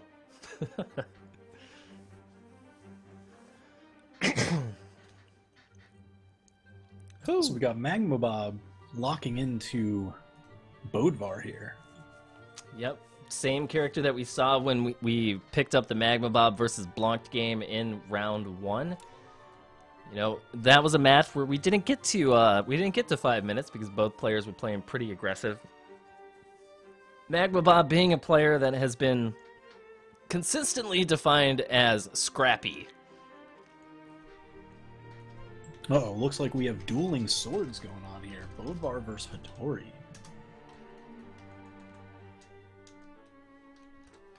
It's actually going to be pretty interesting to see, you know, Suuki knocking out some pretty significant players to get as far as he has, and I actually haven't seen him play. I'm not as familiar with his playstyle as I am with a lot of the other contenders today. So we'll see. We've got Suuki on Hattori, Magma Bob on Bodvar, and we are here at Mammoth Fortress. Magma Bob getting that first weapon. Kind of trying to deter Bombski from picking up anything. So we've got that hammer just kind of pouring on some quick damage onto the light armored Hattori. And Magma Bob right now on the sword, one of his more aggressive weapons. He does have a pretty high level of comfort on it, especially in edgeguard scenarios. And, you know, Magma Bob is pretty well known as being an ultra-aggressive player as he goes down the edge searching for that early knockout. Suuki, however, tries to retaliate but gets punished for his troubles. Suuki is dead after 40 seconds. Yeah, that was a super quick exchange, and even though Bombski got like a couple great hits in there, Magma Bob only now getting to the orange. So that having been a pretty early edgeguard kill might kind of dictate the match from here on out. Well, we'll see Suuki with his own amazing combo off of a down light into down air, into recovery. Everything lined up perfectly for that. Suuki getting an unexpected knockout, making it 2-2. Really great aggression from both players right now. Yeah, Magma Bob known for his sword play currently, but Bombski showing nice sword play of his own. Nice down signature, kind of like beating out that approach from Magma Bob. Yeah, that down signature from Hattori. Both of them just kind of fighting it out, trading some damage. Magma Bob definitely not afraid to edgeguard unarmed, and it is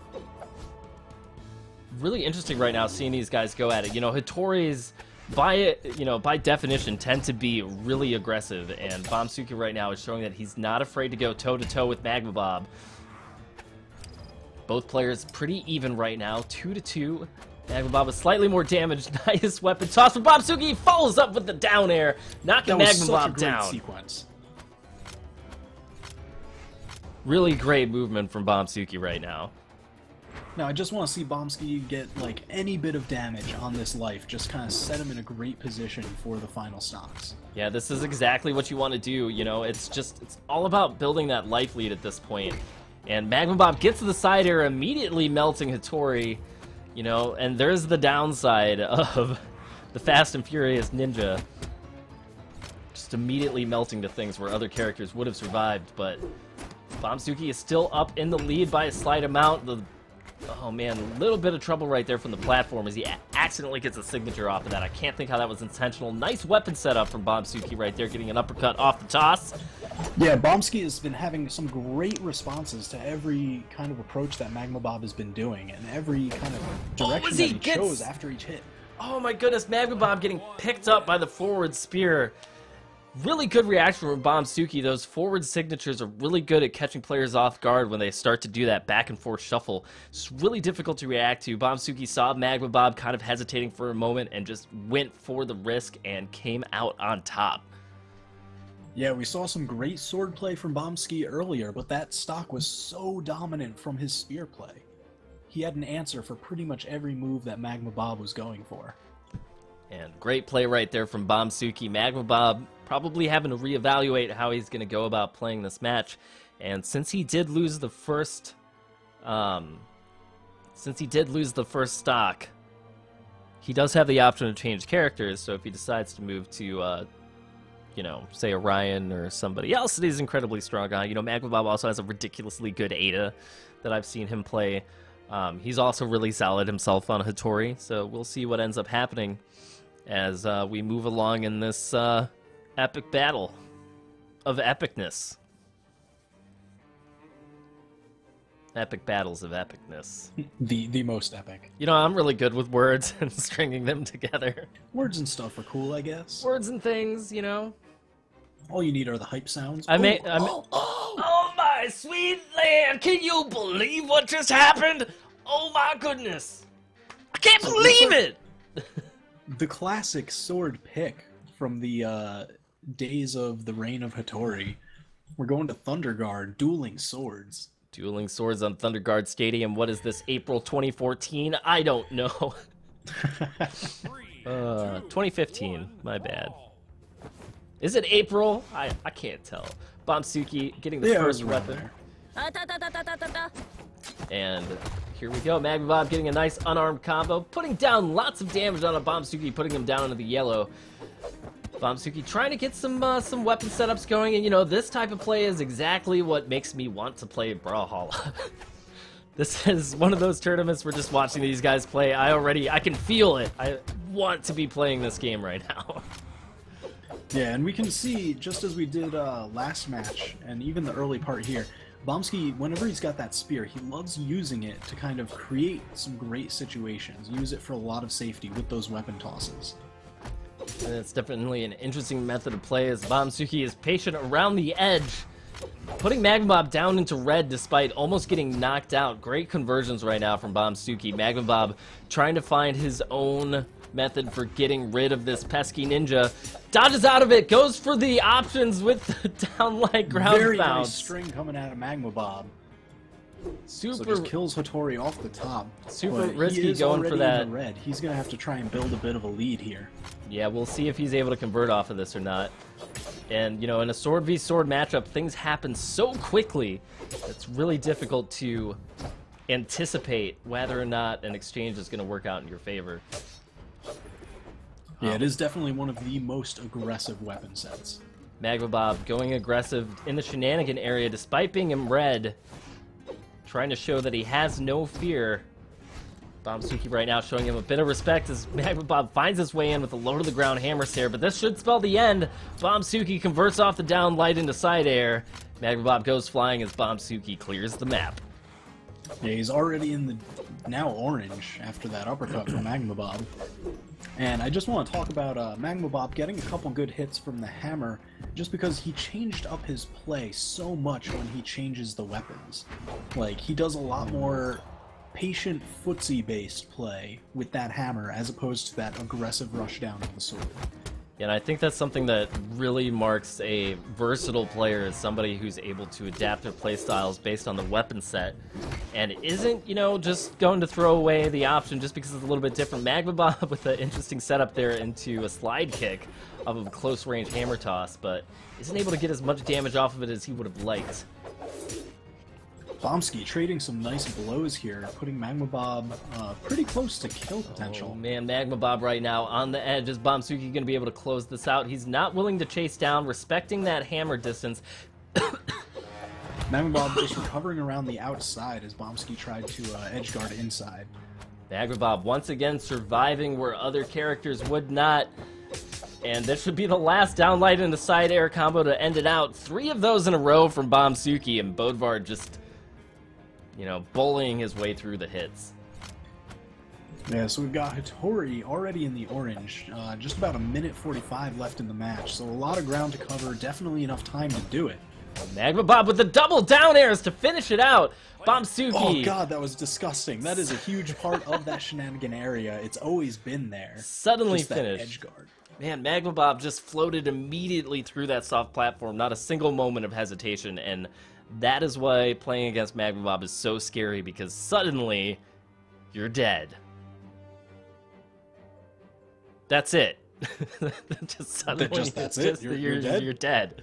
All of a Thanks sudden, for playing. Magma Bob really knows how to string those down airs together, and I mean, I'd argue that he's better at edge guarding than most other sword players in Diamond right now. He is scary, and he showed us exactly why he is considered one of the top players right now. But we are back to game 3. This is going to be it. Whoever comes out on top is going to be going to semifinals.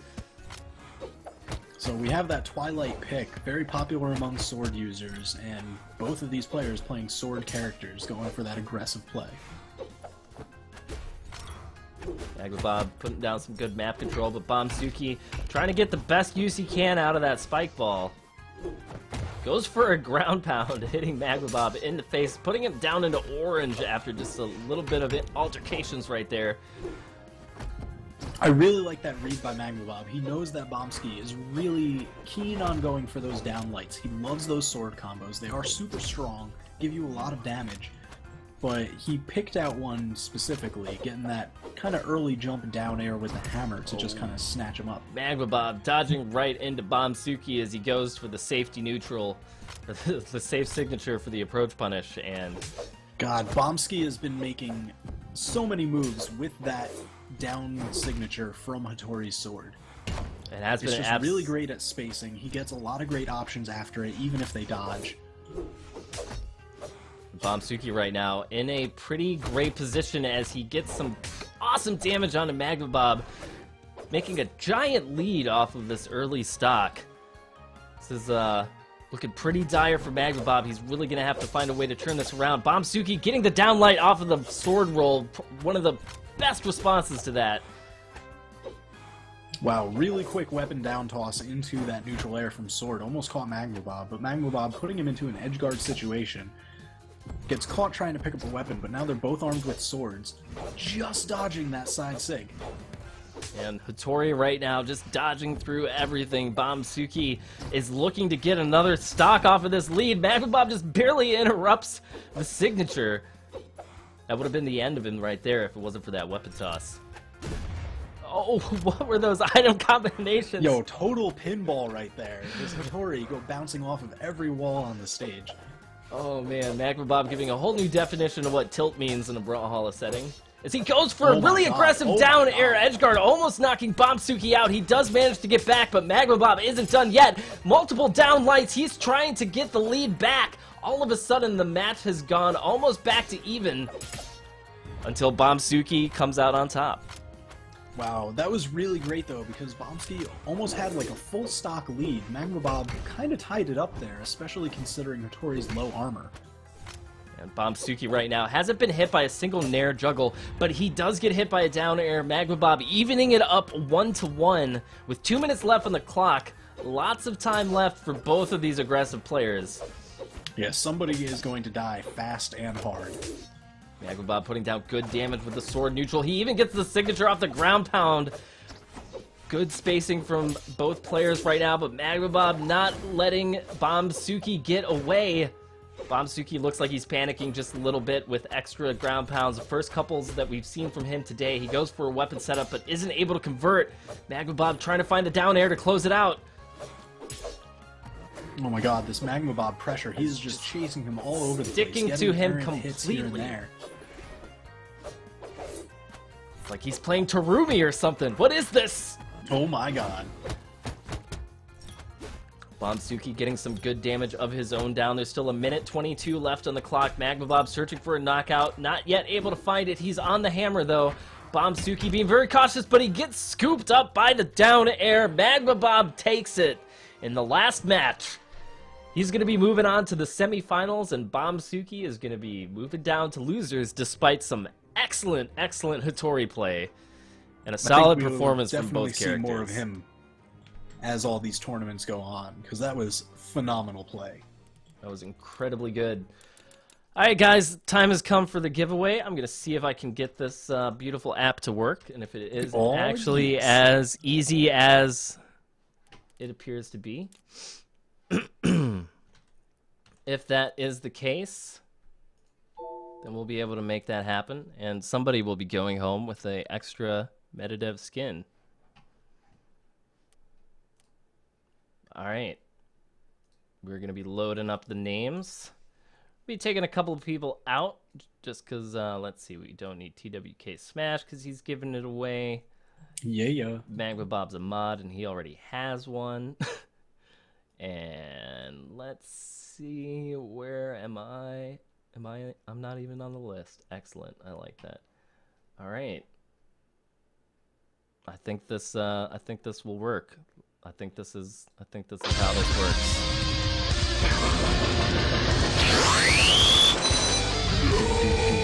Your ears are bleeding. Yo, Magma Bob, Magma Bay, Magma God, Magma Bay, Magma Dude, Lava Rod, Roberto and Fuego. All right, it looks like it is up. It's Misfit. I think he might already have one, but I don't know. Misfit, if you want this, please say something in the chat. If you don't want it, let us know. If you're not here, then we're gonna be moving this along. But I'm pretty sure Misfit's got one already. But you know, he did win. So if he wants it, he can keep it. If you don't, just let us know. Just, you know, in the chat, you gotta say I want it. Oh, I see a yes. I see a yes. All right, guys. That means that Misfit is gonna be running away with the skin. He seems very excited about it. Probably glad that he came out and participated in the tournament. chat? I will be messaging that to you on Twitch. All right, guys. He wants it, and we are going to be going back to where we were before. All right, I'm going to be making a new room for this, and we are going to get back to the Brawlhalla action. New room number is 3219, and I'm going to be calling in Zelox and Pickled Potatoes. Zelox is going to have to prove to us whether or not he still has what it takes to destroy the best gun users in Brawlhalla, or if he's going to get knocked out by the evil overlord, Pickled Potatoes.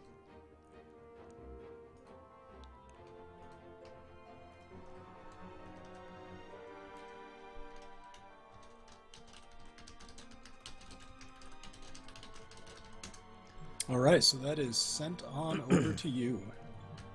Most excellent. We're back to normal volume levels now.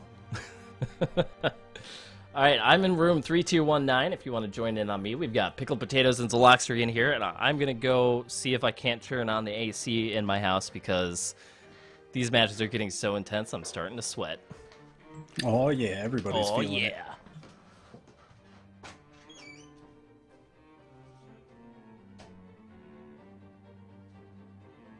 Yo, Zelox talking about Pickled Potatoes being hype. That all caps all day. So we're going to be getting some character picks going on. We're getting some map bans. This should be a pretty exciting match. We've seen a lot of great stuff from Zelox and Pickled Potatoes. Some of the hypest closeouts, I think.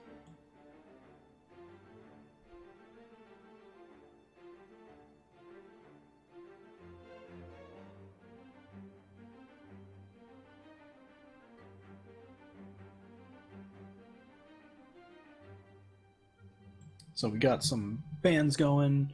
Wonder if we're going to see Zelox kind of stick with his usual pick, what he's been using throughout the tournament. I believe that Roland,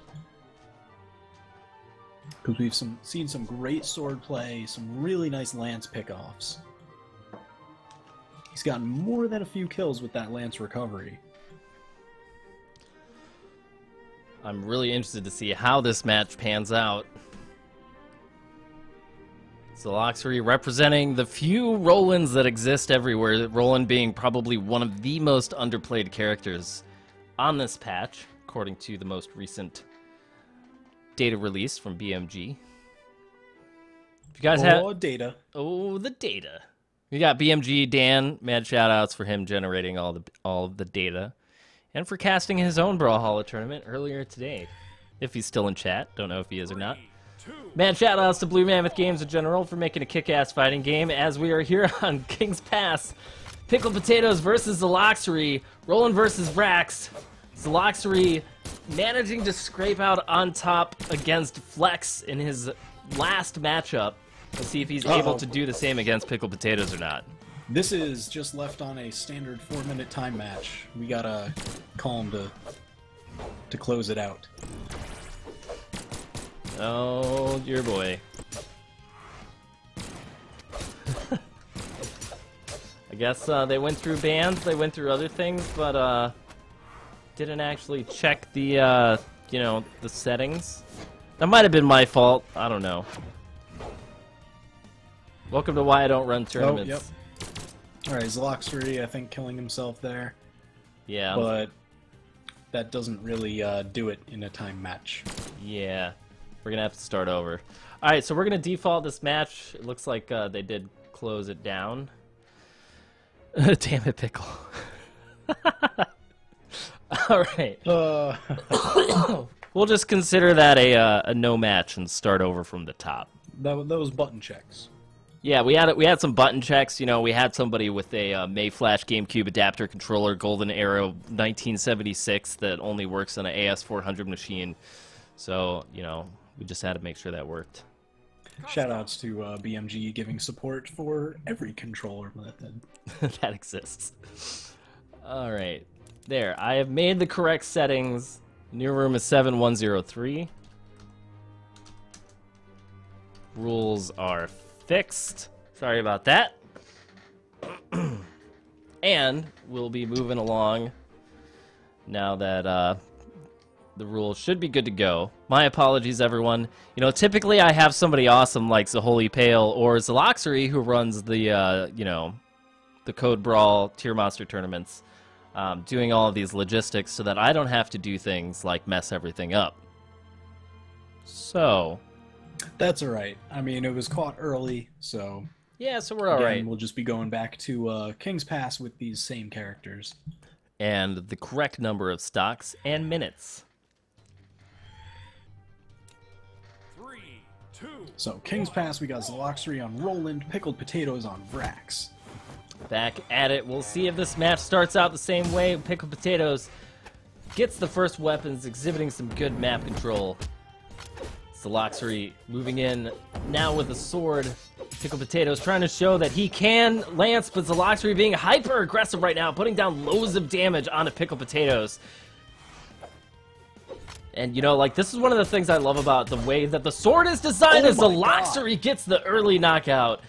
That was such a great pickup off of that side sig. He just saw Pickled Potatoes coming down, and if they're close to you, that first slash does pick up pretty high above Roland, much more than you generally expect. Zelox has totally stepped up his sword game on Roland recently, and despite Roland having really low move speed, it just doesn't matter when you have that forward roll on the sword and the recovery on the sword. Like, you get so much movement off of those that Roland can play such an aggressive sword game, and it's just awesome to see someone like Zelox pulling it out, but Vrax melts him with his own signature. That was a beautiful read by Pickled Potatoes. Just kind of saw Zelox really just dodging side to side, trying to get another of those side signatures, but Pickled Potatoes answered with his own, evening up the stocks, trying to even up the damage here. Gets a couple great hits off of the guns. Yeah, and the force from Vrax's side signatures. Doesn't even matter if you're up against Roland. You don't want to mess with alien overlords, man. They have technology. You can't mess with that. Oh, what was that from Zelox? Beautiful down through the pit. Zelox just finding some amazing conversions off of everything right now. Zelox going for those down airs.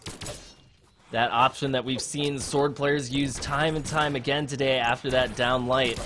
I really need to step up my sword game. Oh, but Pickled goes for the ground pound. Zelox does make it back alive. Oh my god, another side sig. Reads the dodge, same as before. Kills him right off the side. And let's see if Zelox is going to be able to make this happen or not. Pickled Potatoes getting some nice neutrals down, putting down some good damage onto Zelox, but both players are dead even until Zelox gets the hit, putting Vrax down into orange. We'll see if Zelox can get another kill off of what's been some really interesting conversions and reads from him all match long. Yeah, just the pure aggression and just general oppressiveness of Zelox's play. Oh, here we go. That should be it. It does finish the match. Zelox getting that downlight punish after a down air from Pickled Potatoes, and that closes out the match. Zelox taking the first stock, showing that he's just not afraid of all these gun players. My god, that was so insanely fast. Every time that Zelox gets in that advantageous position, he pushes it as far as possible, usually resulting in a pretty quick kill. And it's such smart play because, you know, as we saw from Pickled Potatoes earlier and from Flex earlier, you know, these players, the people who play guns, they need that breathing space to get their game plan going. And when you just completely take that away from them, and you're constantly inside that space, and you can convert as well as Zelox has shown us that he does, you know, you can come out on top, and Zelox is just playing an excellent game right now. Yeah, so we've got this play going on Mammoths. Pickled Potatoes picked it. I think it's a really great choice, given what we've seen Zelox doing with that center area, and even just the general edges on King's Pass. There were just too many options to edgeguard all over the map. So Pickled Potatoes getting a little bit more of a solid platform. He's still eating a ton of damage here from all these Roland moves, though. Yeah, Zelox right now being really patient. Again, finding those good places to be inside of the hitbox from Pickled Potatoes. And right now, it's just a matter of seeing, you know, who's going to be able to read the other guy better? At this point, Zelox, we know he's got some conversions, but with no wall bounces at his disposal, he's not going to be able to catch Pickled Potatoes as off guard as he was in that King's Pass match. Yeah, so we've got even damage going right now, but Pickled Potatoes in an Edgeguard scenario, not quite able to make it out. Yeah, that was great pressure from Zelox right there. He throws the weapon to force out the dodge, and then starts the ground pound animations, and just completely prevents Pickled Potatoes from getting back at all. Pickled Potatoes, again, with these great reads for that side signature. He's gotten so much mileage out of it every single time. Yeah, Pickled Potatoes definitely knows, you know, in those grounded situations where he's forcing his opponent to react, he knows that, you know, if his opponent makes a mistake, that the side signature is going to be his best tool for getting a knockout, and he's been landing it really consistently throughout the course of this match. He's really pouring on the damage with all of these gun moves. Almost manages to dodge through that side signature from Roland, but gets clipped by just the end of it. Fun fact, if you only hit the second hit of Roland's side signature, it does 10 points of damage. Wah wah.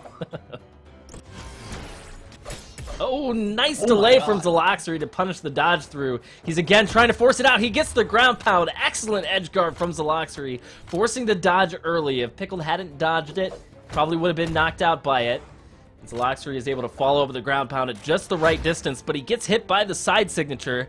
Now he's in his own edge guard scenario, baiting out that recovery, and now Pickled Potatoes is the one in trouble. However, it looks like we are going to be returning to neutral. Pickled Potatoes covering the edge. Zelox trying to get some damage off of this. He does find some, however, it's not long before Pickled Potatoes finds another side signature. So pretty even on health here. They both have a pretty good chance. Pickled Potatoes, you know, answering with a lot of those signature reads. Zelox just kind of going for that straight pressure.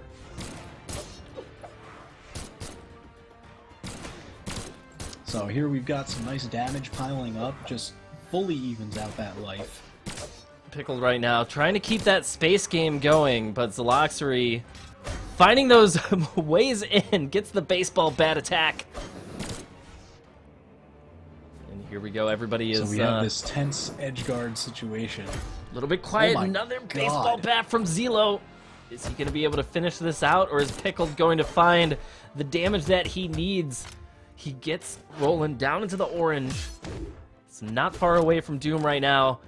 He just needs something good to convert off of this. Pickled Potatoes does get the last hit of the recovery. Both players in red. Oh my god, that haymaker almost caught him, but Pickled Potatoes again! Side signature! Again, that same dodge through read. He sees he sees this dodge. And honestly, like, I'm not sure if I agree with you if I think that it's a read, because the side signature from Brax comes out so fast that if you're looking for that dodge moment and you react to it, you can pick people up. And I feel like Pickled Potatoes has just had an amazing reaction time, because every time he's seen that dodge at close range, he knows exactly what to do, and he's been landing those signatures every time Zelox is getting into that situation where he's not dodging through an attack and Pickled Potatoes is ready to react to it. He knows, all right, I can side signature this. I just got to face the right direction and pick it up. Here we go. Zelox sticking to Roland, but changing it up to black. I guess he's going incredibly serious. And here we go. He has brought out the hair. The helmet is off. All right, well, we are back on Blackguard Keep. Interestingly enough, none of these matches going to sudden death yet, as both players have been pretty aggressive. Yeah, I mean, when you have players like these that, you know, their style, they just love going at it, you will see matches end very quickly. And Zelox right now already landing everybody's favorite baseball bat signature, finds it again, just punishing those dodges. Ridiculous. Those dodges from Pickled Potatoes in the air. Zelox has just been getting those hard reads, and Pickled Potatoes in a bad spot right now. He gets double hit and ground pounded. Zelox not willing to give him any space. Good God. Oh, the bomb bounce picking up that damage onto Zelox. Pickled Potatoes now with the lance. We'll see if this makes a difference for him. Zelox considering to play extra aggressive.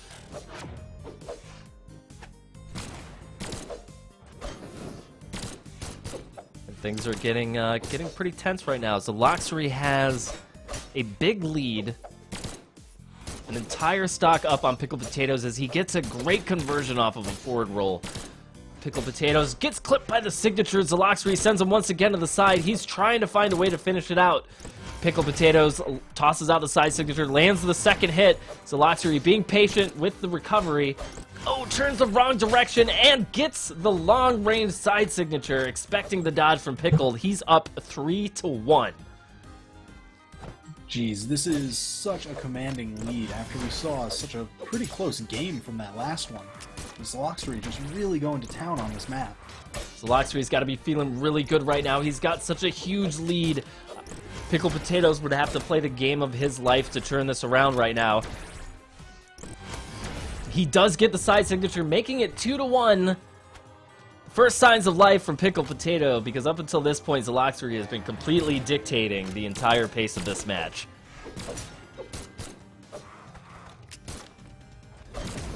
Zelox with the signature, Pickled Potatoes getting clipped by it. He goes again for the turn, picks him up with the parry.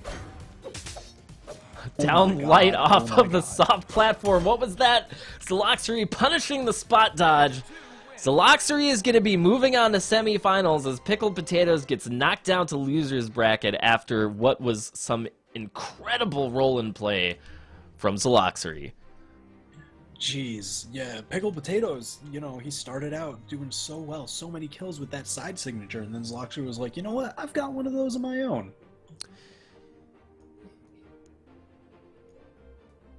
Good God, so who do we have left in this bracket now? All right, well, it looks like Flex has been moving along with all of his games. He's all the way up to losers round 7 after he won 2-0 against Lacrimosa and 2-0 against Suuki. Looks like we're still waiting on a report from Wanderer and Pugsy once they're able to finish their match. I don't think Flex and Suuki realized that we wanted to cover that one, but that's all right. Moving along, you know, you guys are trying to close this out fast for me so I can get to, you know, my own Brawlhalla games or, you know, Blaze Blue or Prison Architect or whatever I'm going to be doing late tonight. But for now... all the options. All of the options. All of the options. Pugsy, if you and Wanderer are about to play right now, we can go ahead and cover that up. If you want to come on into 7103, that would give me a great opportunity to go and have another cigarette. Whoa. Whoa, whoa, whoa, whoa, whoa. It's so intense, you know? It's just intense right now.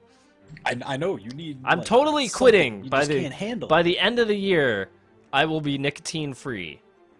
It's going to involve a 48-hour stream. I've talked about this before, but it will happen. I think at one point the concept was I was gonna level up a Smurf account from 0 to Diamond in the course of 24 hours. But I don't know. We'll see. All right, so we've got Wanderer and Pugsy in here. I'm going to let you cover this match. I'm going to be watching all of the action on my phone because I certainly don't want to miss this. This is going to be pretty hype. I think Pugsy and Wanderer's styles are definitely going to clash in some really interesting ways. Yeah, so Wanderer, we saw him kind of in that early match. So we're going to have him going up against Pugsy. I know a bunch of you have seen Pugsy just kind of throwing down a lot of beatdowns lately. Just all across all the different streams, the ladder. So we are in for a treat in this match for sure. So we got Pugsy going on Nash and Wanderer going for Cassidy. Oh man, look at those founders and collectors, little title cards. Oh, beautiful.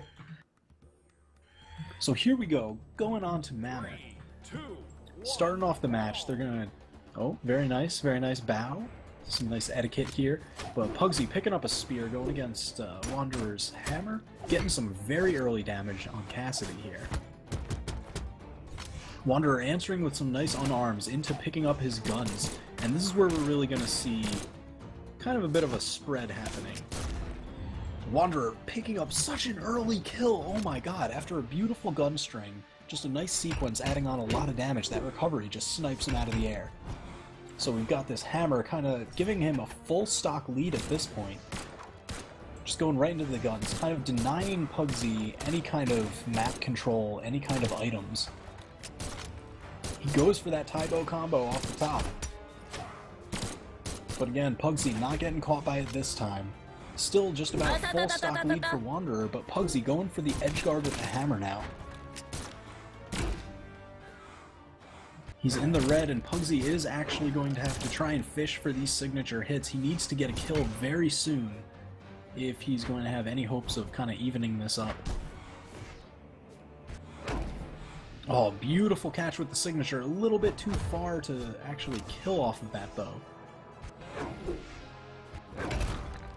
And there he is. He finds the down signature, launches Wanderer off the top, just off the side there.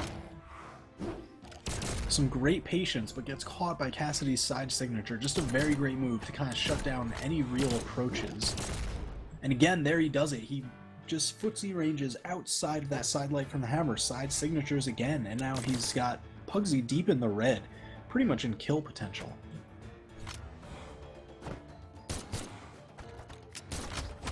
Wanderer going a little bit too hard, gets answered for it, but still finds that footsie range, hitting him with that side signature again. Such a great move from Cassidy, especially on some of the legends that have a lot of trouble moving around the stage maybe a little bit, but generally have to use their weapon sets to move. Oh, but he didn't space it properly there. Pugsy catching him with the tip of the side signature. So we've got even stocks, pretty even health here too. Oh, Pugsy stopping the whirlwind with that down leaping signature. But we've got the damage spread kind of opening up a bit here. Wanderer again finding some really nice hits on Pugsy. He's been just kind of beating him out in most exchanges throughout each of these stocks. Dive kicks him down onto that mine, just knowing that a little bit of that extra damage kind of suits his needs better.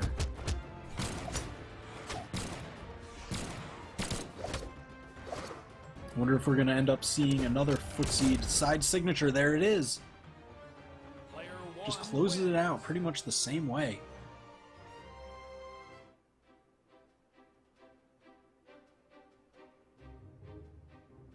Oh man. Alright, so that was a great first match. It was very quick, very fast-paced. We saw a lot of great decisions kind of from both players, but Wanderer just kind of like getting the better of each exchange. Just kind of with some of the stronger moves in most of those situations. So we got stage bans going on. I wonder, we're probably not going to see... Oh, there is a character change! Pugsy mirroring Wanderer, both of them going Cassidy. This is really interesting. So we've got this Cassidy mirror match on King's Pass. So we're going to see a lot of aerial play, just a lot of footsies, kind of nice base zoning going on. And they're both going to have pretty good attacks, but long range, so it's going to be like a very fast-paced poking game that we've got going on here. So Wanderer just kind of like evening up the damage. We don't really have any crazy sequences going on. Both of them just kind of feeling each other out, just answering in kind, trading some damage. Pugsy finding a lot, just a really nice damage off of this hammer versus guns matchup. I know we saw Wanderer really prefer the guns in that first match, so I wonder if he's going to try and stick with this. It looks like Wanderer definitely gets the better part of... Oh my god, that was a beautiful slide charge down sig. Just kind of a nice edge guard, covers a lot of area, even on that air dodge. So Wanderer definitely mostly getting the better out of the guns mirror match. It looks like Pugsy does pretty well when he's got the hammer versus the guns, so I wonder if we're going to see him try and fish out for another hammer. So he's got that hammer, here we go. Finding some nice hits. He's got to kind of close out this stock pretty early on, but the hammer can definitely do it, especially at the damage that he's at right now.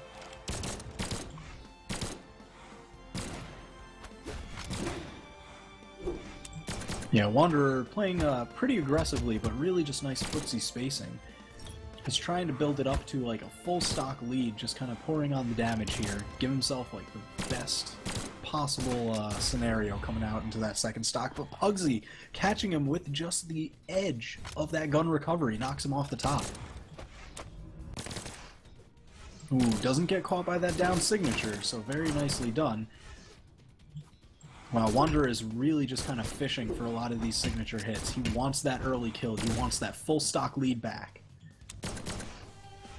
But Pugsy just kind of saying, oh, not so. I got caught by those a couple times last match, but now I've got a good feel on them, got a good sense, and I'm just going to kind of smack you around with my hammer. Alright, so we got this Edgeguard situation. Wanderer, again, just kind of fishing for those signatures, but Pugsy just kind of like pouring on the damage from the hammer, answering it. Oh my god, just beautiful. Wanderer really just going for kind of a tornado out of nowhere. Pugsy answering with the side signature. And just sends him off the top. Pugsy takes the lead now. He is in the red health, but Wanderer only has 1 life left. So here we have them just kind of feeling out Wanderer, trying to dodge in, but Pugsy saying, oh no, you'll get wrapped up in that tornado. So here we just need, oh, there's that side signature again. Wanderer just making great use of those. He kind of got punished for them in that last stock, but, you know, if it ends up paying out, giving him the win here, we'll see if he can manage it. Pugsy trying to use them the same, but Wanderer just kind of like staying out of range of them. He might be waiting for a weapon of his own, just because he knows how tough it can be as unarmed against some of these hammers and guns. Especially when Pugsy has most of the items on his side of the map. So he grabs the horn, blows it, there's the weapon coming in. They've got the hammer mirror match going on. I wonder how much damage we're going to end up seeing come out from each of them. Oh my god, there's a beautiful neutral. So much damage off of that into that side air. So now we've got Wanderer in the Edgeguard situation. Pugsy kind of maintaining map control.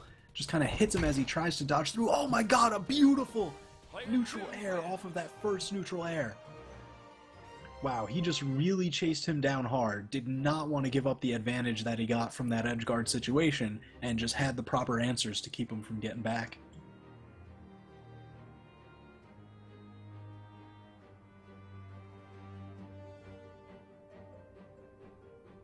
Alright, so here we've got, again, Wanderer versus Pugsy going into this third match. Again, that Cassidy mirror match. Looks like we're going to Twilight Grove.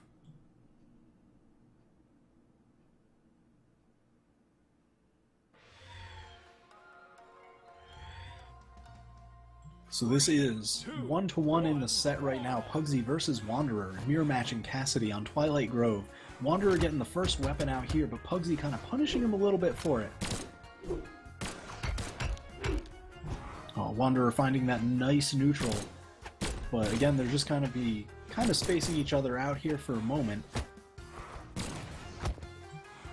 And Pugsy really just not kind of finding the spacing that he needs with those guns. Wanderer always just a little bit inside. So they're just dodging around right now, trading some damage here and there. Wanderer finds some nice signatures, giving him a little bit of a lead on Pugsy. Oh, Pugsy always kind of misspacing that neutral light from the guns. And, you know, Wanderer usually finds a nice punish either in the down air or a signature. Pugsy going too far down? Really unfortunate to see that happen, but again, Wanderer is in the red, so he should be able to find a pretty quick kill. Evens up the stock without taking any damage. So he was able to recover from that suicide a little bit, which is really nice to see. So both of them just going super aggressive with these hammers, just kind of dodging in and around each other, getting hits here and there.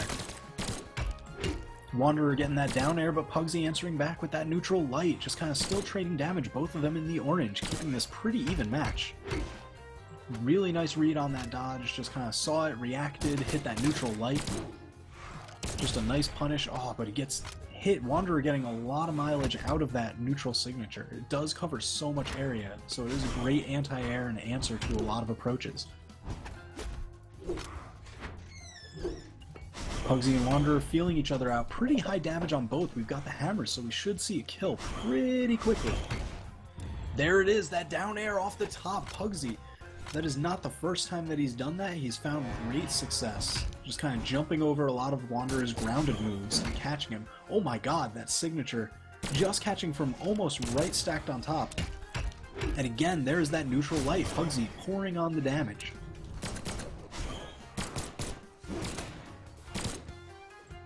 So here we've got Wanderer trying to just take this stock. He needs to even it up. We've got 2.5 minutes left to go. Plenty of time. But Pugsy has a pretty significant health lead. That he does. I've returned. Welcome back, welcome back. We're having some pretty crazy matches here. Yeah, Pugsy is really enjoying all the extra decks on Cassidy's hammer. You can see that he's definitely been favoring the weapon, and all those neutral airs that he's been able to pull off, it's really helped him out, but... Oh my god! The scoop! Juan going for that Taibo combo to neutral him off the air. He just went a little bit too close, and Pugsy was like, alright, you're getting punished for that. Scoop him off the top. Going for the big plays. Is that the last game of the set, or are we going to game 3? That should be 2-1 Pugsy, if I'm not mistaken. Alright, Pugsy does come out on top against Wanderer, which means that our next match looks like it's going to be Pugsy versus Pickled Potatoes. Pugsy versus Pickled Potatoes. I wonder if we're going to see Pugsy go back to Nash, what he started this set with, to kind of try and answer Pickled Potatoes' Vrax. Alright, looks like we're going to have to recreate the lobby because there's way too many in here. Let's see about getting that set up, and I will get a new lobby number to the people who need it. We're going to be having Pickled and Pugsy coming up next. Pickled and Pugsy, and this is losers round 6. Yep, whoever wins this match is going to be going on to fight Flex in round 7. And then that would be losers semifinals, right? Well, the way Challenge has it listed is a little bit different. Well, I know they say losers round 7, but technically this is losers semifinals. Losers semis, because then the loser of Magma Bob and Zelox will have to go fight the winner of Flex and whoever wins this one. Yep, the Magma Bob versus Zelox rematch is going to be incredibly hype. Oh my god. But before we get to that, we're covering Pickled Potatoes and Pugsy. Pugsy coming off hot off of a recent victory. We're going to see if he has what it takes to deal with Pickled Potatoes' Overlord Vrax. As we burgeon on towards the end of the Brawlhalla Blitz. So far, this tournament has been moving at a rapid-fire pace, and I just want to say thank you to everybody who signed up and came out to this. Considering that this is like a tournament with no prize pool and was just kind of thrown together because TWK and I had a random idea. It's nice of all of you guys to come out and support a late-night tournament. You know, it gives me all of the feels. All of the feels are present. Yeah, we've had great matches, we've had great commentary in chat, a lot of people enjoying what's been going on, which is awesome to see. Yeah, it's been the kind of Brawlhalla that makes me want to play the game, and you know, that's a big part of what I really like doing, why I really enjoy covering these types of tournaments is because afterwards I just get filled with such a desire to play more Brawlhalla. And because I learned so much by watching these guys go at it. But here we go. Pugsy counter-picking with the same character. We're going to see if Pugsy has what it takes. You know, traditionally Pugsy is known for being a very strong hammer player, but we're going to see if he's going to be able to get inside Pickles Potato's head and come out on top in the Battle of Overlords. Who is the one true Vrax? Just because he used the mirror match to beat Pickled Potato,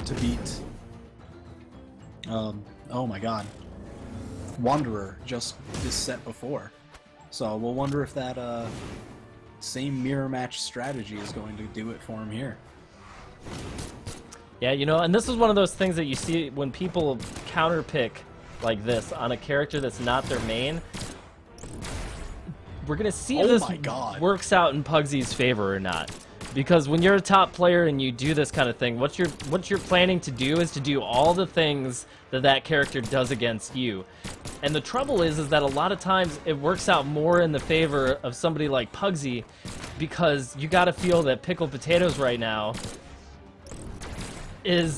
he knows why Pugsy is doing this, and it's gonna be, you know, at this point it's a complete mental battle. There is no reason why Pickled Potatoes should lose this, other than not being able to deal with this pick mentally. Yeah, I mean, there is a full stock lead from Pugsy now, and he just continues to find hits everywhere. Beautiful side signature as Pickled Potatoes tries to get over onto the stage. Pugsy right now coming out with a really dominant performance. It's 3-1 right now. Such a huge lead from him. And, you know, like, you could say, like, could Pickled Potatoes counterpick the pick? But I don't think he plays anybody besides Vrax, as he does find his first knockout, making it 2-1 at 3 minutes. Yeah, this is really dangerous, though, because Pickled Potatoes is already in the orange, and Vrax has a pretty good set of kill moves. Ooh, a nice recovery from Pugsy right there, forcing out the dodge. It's not going to be enough, but he's got the map control. Can he keep Pickled away from a weapon? Not just yet. He punishes the signature with one of his own. Pugsy with a dominant performance, coming out 2-1, dropping down the salt, taking the first match. Such a strong first match. Now, I wonder, given how this one played out, kind of like on that flat ground of Mammoth, might we see a little bit of a map change, try and throw Pugsy off to, you know, maybe a kind of play for these characters that he might not be as comfortable with? Well, I'm not sure. I mean, right now, Pugsy has the advantage of coming in hot. And, you know, it might just be a complete momentum thing at this point. It's not uncommon during tournaments where, you know, one player hasn't put down the controller in a minute. They're just still feeling all of the momentum they had from the last match. And I feel like it's just one of those things when you go up against somebody like Pickled Potatoes, you just have to play with no fear. And that's exactly what Pugsy did in that first round. Oh yeah, he pretty much brought that aggression that he played against Wanderer just before.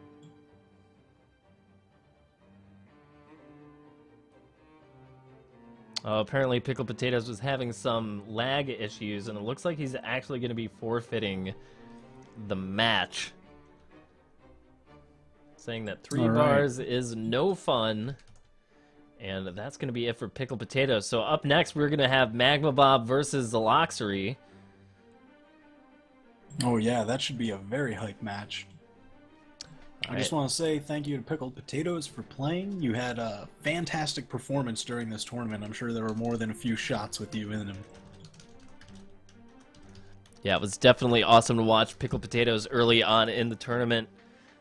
Definitely one of the better-known Vrax players at the moment.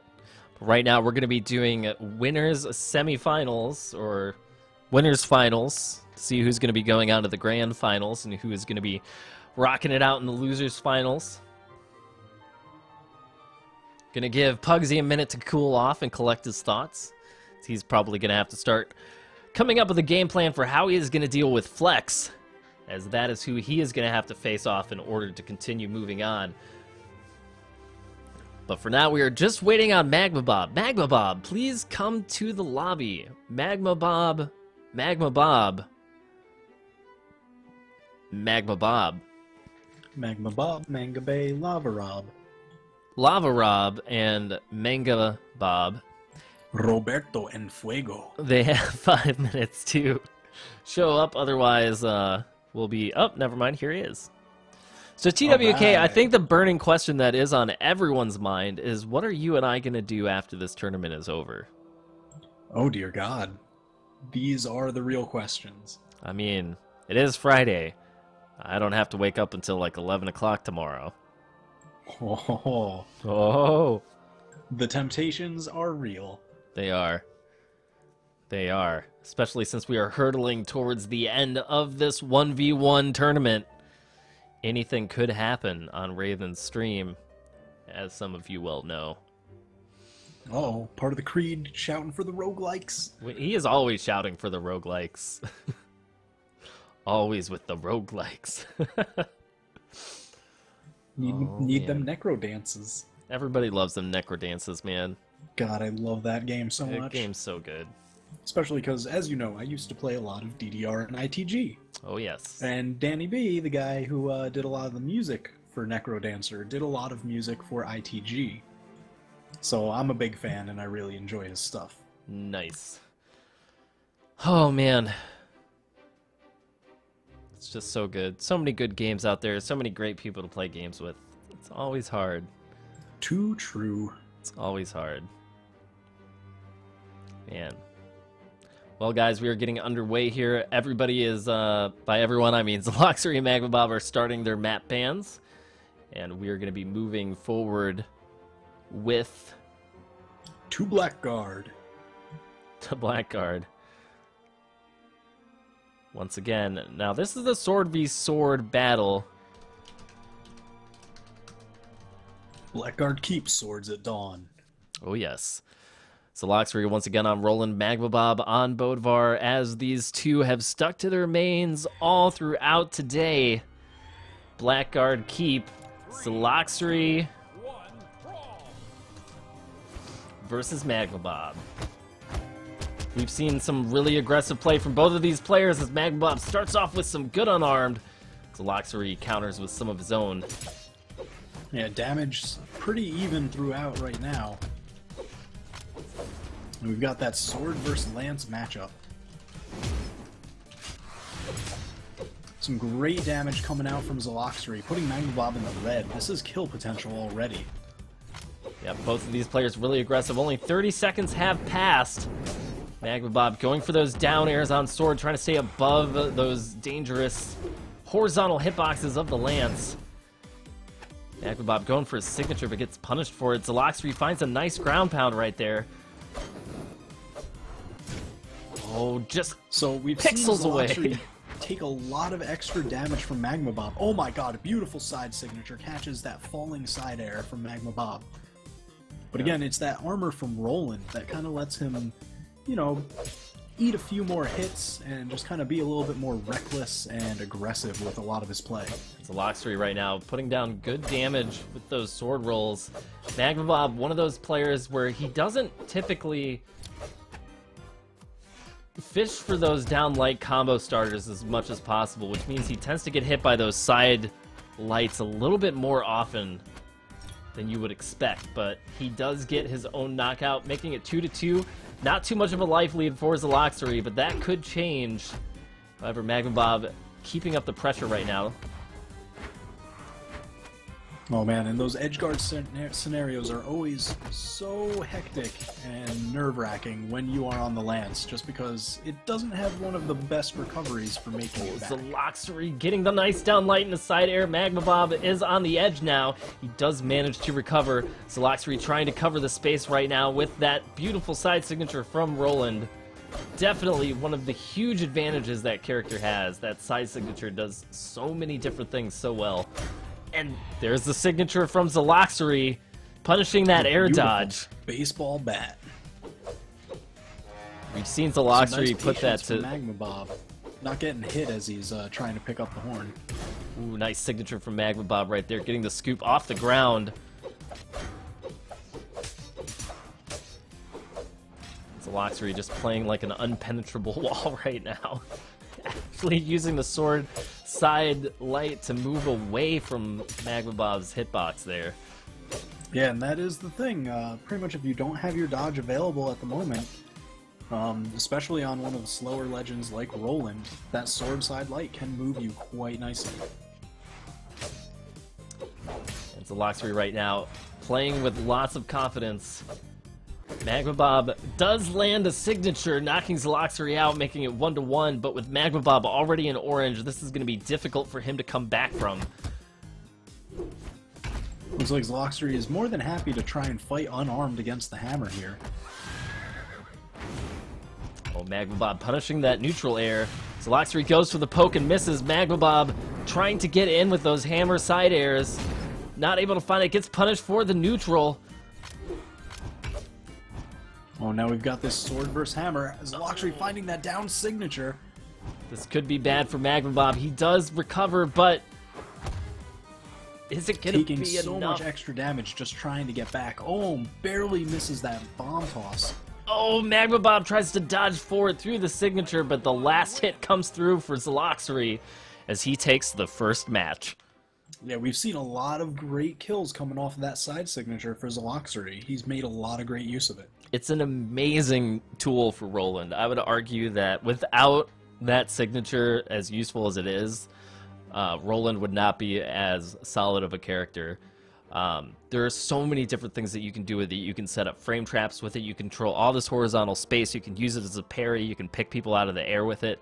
I mean, it's just one of those incredible all-around signatures that just does a lot of different things at once, and it's very difficult to deal with. Yeah, very threatening. Magma Bob actually switching to Hattori, getting the option to change characters after losing the first match. We're going to see if Magma Bob's rush down and movement speed is going to be able to prevent Zelox from getting those setups. Yeah, because we did see a number of edgeguard opportunities that Magma Bob wasn't able to pressure as much as he would have liked, as we had seen from previous matches. So maybe the extra speed here would kind of lend itself to that. Zelox right now with the lance. Very difficult weapon to approach. We're going to see maybe if Zelox is going to favor the lance a little bit more, getting a good setup there, punishing the return dodge that you normally see after getting hit like that. Really strong and powerful lance option that we don't see a lot of lance players use, but Zelox has just been on top of his game tonight. Magma Bob doing a great job of keeping this damage even though this is like the biggest armor spread in the game, aside from Thatch, I think. Oh, Magma Bob trying to go for the dive kick, but the sword recovery stops it entirely. Oh, he gets hit by the side heavy. This is starting off pretty tense and pretty even right now. Magma Bob does manage to punch the signature going around the corner. Both of them just kind of fishing for some signatures here. They each want that first kill. Oh, getting clipped by the edge of that signature is super brutal as Magma Bob loses his first stock. And that's exactly what you were talking about. It can bait out so many dodges. Just the range on it is amazing. So if they try and just out-footsie it, they usually get caught by the tip. And Zelox landing yet another side signature from Roland. If it's working, keep doing it as he gets down some good damage onto Magma Bob. And you know, this is one of the advantages, as Magma Bob gets his own kill, but this is one of the advantages of playing an underused character. Like Zelox, Amber, and I are the only people in the top 100 who play Roland.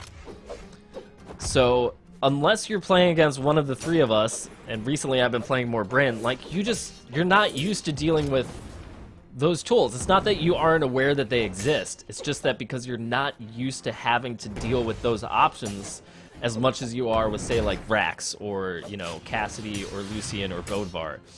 Yeah, oh my god, Magma Bob! That's the Magma Bob we know and love. He is the living manifestation of destiny. If he wants you edgeguarded, you will be edgeguarded. Magma Bob being really aggressive on the spear right now, trying to chase Zelox down. Zelox does get a sword, however, very dangerous for Magma Bob, getting hit by his own down air. Is he going to be able to recover? Oh, with the weapon toss to prevent instant death. Magma Bob doing everything he can to create a life lead here as he gets side-aired to his doom.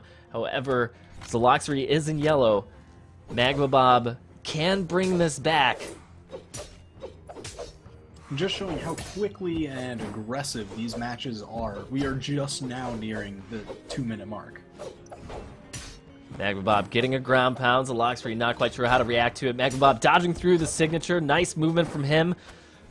Zelox going for the wall after gets hit by the mine, and Magma Bob takes the stock, making it 1-0 off an instant kill from a diagonal mine toss. Zelox just wasn't expecting it. Jesus, I don't know if he thought he didn't quite have the angle to get past that corner, but sure enough it did.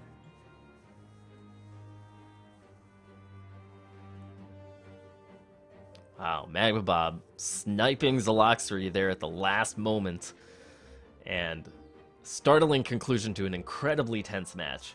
I mean, Magma Bob was up slightly to begin with, But we're back at it. This is game 3, everybody. Whoever wins this match is going to be going on to grand finals. Whoever loses is going to be knocked down to loser's bracket. They're going to have a few minutes to compose themselves while we see Flex versus Pugsy in loser's semifinals. Right now, we've got Magma Bob on Hattori Zelox back on Sir Roland, and we are at King's Pass, the stage that I consider to be the homeland of Sir Roland, considering his King Roland skin that I love so much. I will say, I really do like that initial call of just kind of suicide bombing against Magma Bob.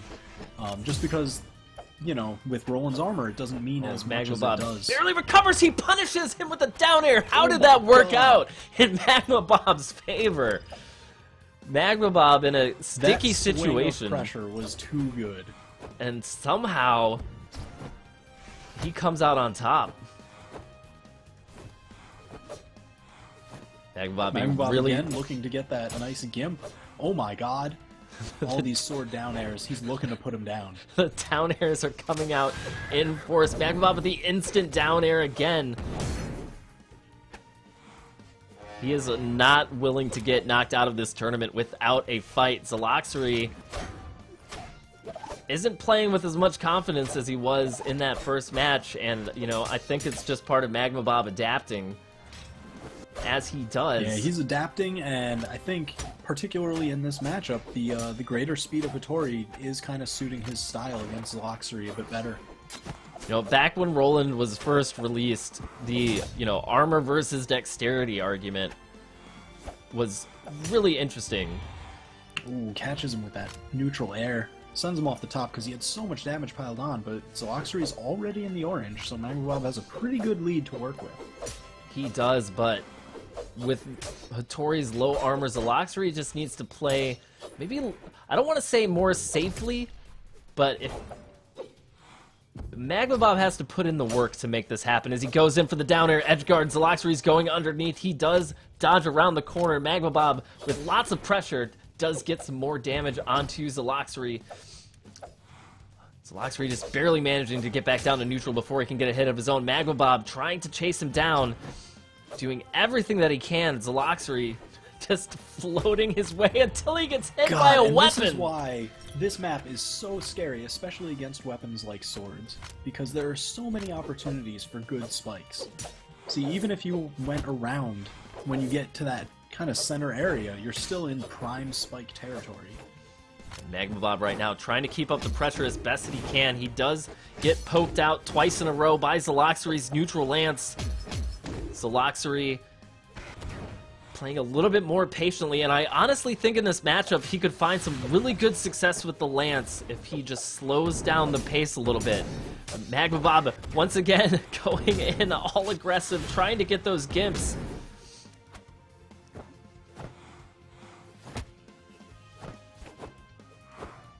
Little bit of Magma Bob really unarmed, just wanting to try and trade dive dodges into Zelox, getting uppercutted off the top of the stage. So Zelox managed to close that lead that Magma Bob had pretty well. So this is going to be a pretty tense last stock. We're seeing Magma Bob, he's really trying to knock Zelox off balance. We're seeing him use almost all of his air options before moving in for an attack, really trying to force Zelox to blow his dodge on different things. Magma Bob punishes the side signature.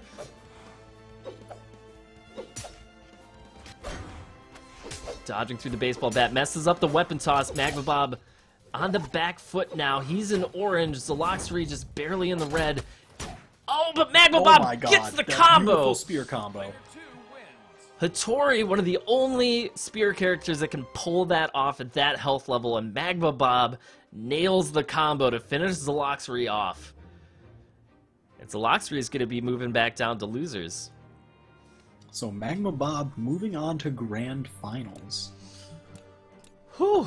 Alright guys, as intense as that was, we have more Brawlhalla on its way. We are going to be seeing Pugsy versus Flex, the winner of which is going to have to move on to fight Zelox in the losers finals. Oh man, just a whole bunch of great matches coming up between this top 3, or top 4 right now. Alright, so we're going to get Flex and Pugsy in here. And we're gonna see what happens. So the match that we saw earlier of Flex, you know, there were some pretty serious sudden death kills that he didn't really catch the better end of. Yeah, and in the match that we saw with him against Zelox was able to come out on top in 2 sudden death rounds. However, since then, since going to losers, Flex has swept every set that he's played in, taking it 2-0 against the likes of Snoopy, Lacrimosa, and Bomb Suuki, who we saw play, you know, an incredible Hattori game earlier. So we're going to see what happens, and it looks like Pugsy's actually randoming for this one. Wow, picking my character, huh? Yep, he's locking in random. He ends up with Queen Nai. He's going to be going up against Flex on Mammoth Fortress. Here we go, guys. Pugsy versus Flex to see who's going to be moving on to the losers finals. So Flex grabbing the first weapon, the guns, and he's got a lot of that stage control there. Ooh, Pugsy right now with all of the dodges. Knowing just where the dodges are going to come out, but despite some good early unarmed, it might not matter. Now, Pugsy on Nai does have the advantage of the fact that Nai has a huge amount of armor, but trying to get in on Flex on such a slow character is going to be an uphill battle. You know, and I think Pugsy has just kind of started to rely on the fact that he needs to win the mental battle, but, you know, Flex comes out of a competitive scene. He's not someone who's going to be easily phased. Oh, beautiful neutral sig from Lucian coming out. Just cuts at the right height to hit on that platform there. Yeah, Flex. So Lucian, as you said, he does have a pretty good armor, even though Nai's strength can kind of tear through it more easily than most other legends. Find it interesting with Pugsy staying on Nai's guitars, but he does get a turnaround recovery off of Flex's aggression at the top of the stage. Flex, God, that was an absolutely beautiful punish for the overextension. Flex really loves getting those juggle kills on guns, and Pugsy knew it and just waited for the right moment, but Flex converts a side light into a recovery, catching Pugsy a little bit off guard. So Pugsy's really trying to close this health gap a little bit, but Flex just finding that gun spacing as he always does. Yep, Flex definitely knows how to deal with people who are trying to approach him in the ways that Pugsy is doing it. Pugsy is being, I don't want to say obvious, but he's being predictable right now, and Flex, you know, he runs that game that just punishes you if you try to get in on him, and he's been getting every proper read off of it. Yeah, Flex does have a lot of efficiency of play. That is something we definitely see out of all of his gun move selection. And there we go again, getting picked up by the recovery. Flex chaining all those gun moves together, showing that he too can be aggressive if he chooses to do it, and there it is. He gets the knockout off the side signature, punishing Pugsy's.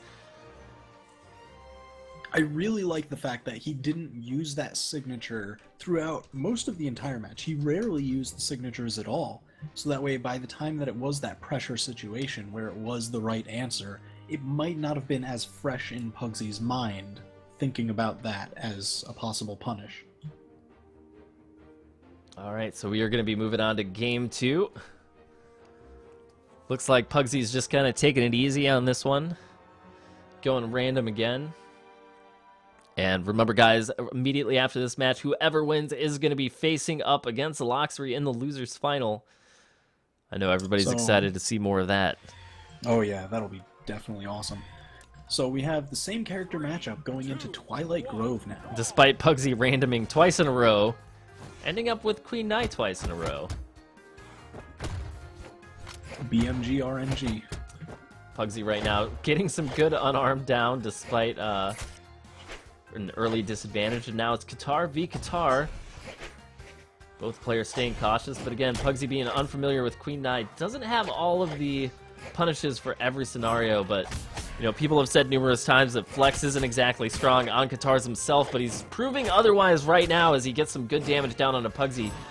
Both characters. Man, that is the third time we've seen across these two matches that Flex just kind of waits for Pugsy to do that side signature, just outspaces it a little bit, and then answers with the side signature of his own. A really smart play from Flex. Definitely has that great spacing game as he punishes Pugsy with the recovery, making it 3-2. Just kind of doing a little flexing there of his own. Just doing some air moves as Pugsy comes back live. Pugsy trying to land those nice signatures, but not as easy to land as they used to. He does get one. Flex goes flying, but he does make it back. Lucian's armor coming to save the day. Pugsy's searching for his signature. Flex isn't ready to get knocked out yet, however. Pugsy really fishing with these signatures. None of them really able to close it out yet, though. Yeah, Flex is definitely getting as much as he possibly can out of the stock lead. Putting down some good damage onto Pugsy, who's already in the dark yellow.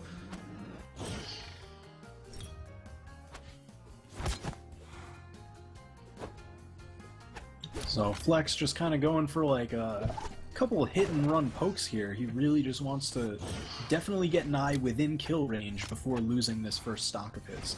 Yep, Pugsy gets the lift off of the neutral signature. It's going to send Flex flying to his doom at long last. It's 3 minutes in, it's 2-2. Quite possibly the worst punish in the world coming out from Pugsy right there. I think that hits for something like 10 points of damage. Yeah, just about. Alright, well, you know, it is what it is. Flex getting another recovery.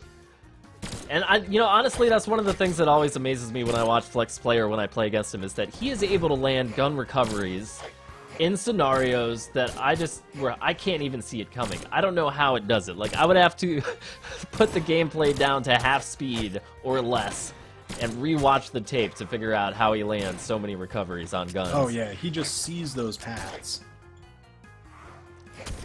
You know, and I think part of that stems from the fact that Lucian's anti-air is he gets hit by the neutral from Pugsy.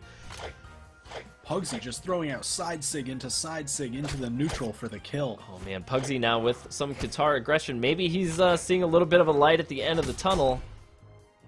And actually what's interesting about this, according to the rule set, is that if Pugsy wins this match, he has to pick random again.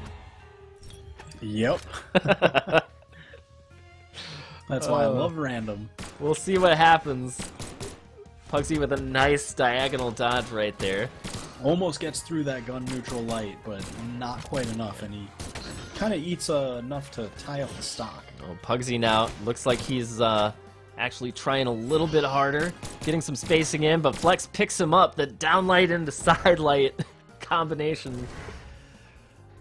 Oh, nice down signature. Oh, my and the God. slide The charge. slide charge. Pugsy just didn't know how to react to it, and he gets picked up as Flex takes the set 2-0 against Pugsy.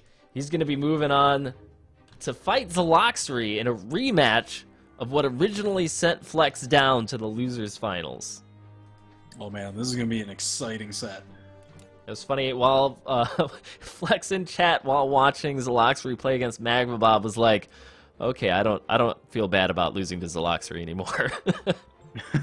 given some respect over there to Zelox for, you know, some damn fine Roland play that's just been super entertaining to watch. Oh yeah, always so beautiful. He is, after all, the most beautiful man. The hair, the beard, oh man. I wouldn't know anything about hair or beards, but I do know that it is time for Zelox to take the stage in a best-of-3 rematch against Flex to see who's going to go on to fight Magma Bob in the grand finals. So are you guys ready? We are now in top 3. This is losers finals action. Yeah, whoever loses this set is going to take 3rd place. So, I mean, regardless. And, you know, again, I mentioned this earlier, but the people who signed up for this, like, we had a total of... How many players actually checked in? I want to say we had 28 total people check in. Of those 28, 24 of them are Diamond.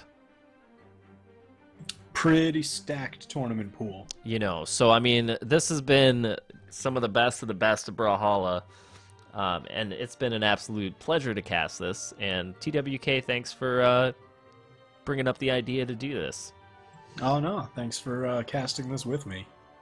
It's been excellent as always. You know, I love any excuse to get you on stream, right? You know, it's just like I don't believe the lies. It might not always be for anime, but that's okay. Yo, anime. Anime. Here we go, guys. People are locking in. Zelox on Roland again. Flex on Lucian. And let's see what stage we get. It's interesting. Zelox kind of started out running that the White Knight Roland, and now he's gone to the black. Alright, so we got King's Pass going on here. Both of them just kind of feeling it out. Zelox gets that first weapon of the Lance. And we saw him pour on a lot of damage and use this in a couple of the other matchups. So we'll see if this ends up giving him the edge over Flex right now. And, you know, and this was the stage that we saw Zelox get some of those incredible conversions earlier against Pickled Potatoes. We'll see if he's going to be able to do it against Flex or not. You know, Flex, with his unpenetrable wall of gunplay, we'll see if Zelox is able to get inside of that with the Lance. Yeah, I mean, true to pretty much that knight nature. I mean, we've seen Zelox kind of crossing that mode of gunshots with that Lance. So he does have a bit of a life lead right now. He's trying to go for that side signature. I know he definitely wants to close out this stock pretty early. Zelox getting some good damage off of the downlight. He is ahead right now, yellow to orange. It's going to be interesting to see if he is able to get a repeat success, or, you know, like the earlier matches between these two characters, as he gets the side sig, Flex getting hit out of the downlight. And so far, Zelox is looking pretty convincing. He's got an early lead, but again, last time these guys fought off, it ended in sudden death, so we're going to see if they run out the clock again, or if we're going to see a more aggressive game this time. I mean, this one is moving pretty quickly here. And I know Zelox definitely wants to try and close out each stock as soon as possible, because I don't really have any of the hard data for this, but I'm pretty sure the longer a match goes on, the more it favors Flex. You know, that's something that does not surprise me. You know, and yeah, I think that's the kind of data I want to start seeing, like, you know, X% of matches that went over 4 minutes or whatever. What's your win rate? You know, what we need is a dedicated Brawlhalla data miner. Ooh, Zelox dodging right through that recovery. That would have been the end of him right there, but we'll see how much more he can convert off of this life lead. It's 2 minutes, 45 seconds. Flex is yet to find a knockout despite almost half of the match timer being over, but there he is. He finds the side signature. Zelox hesitating a moment there over the weapon pickup. And, you know, I feel like at this point, both of these players have quite a bit of respect for one another, and that's part of why these matches are going on as long as they are. Oh, most definitely. So Zelox still having a pretty decent health lead here. Flex is trying to close it up a little bit because he knows he's got to make that comeback, at least get the stock lead before time goes. But this Edgeguard scenario, Zelox not really able to find hits. Flex being very evasive. Very nice play. Making all the right choices, and nothing is landing right now for Zelox as he's down to yellow. Flex is just avoiding every hit Zelox is tossing out at him, and this is exactly like what you were talking about, the longer the match goes on, because playing against Flex can feel so frustrating when you're having such a hard time putting down any damage on him, and all of a sudden he closes down any lead that you were able to get in that first life. Oh my god.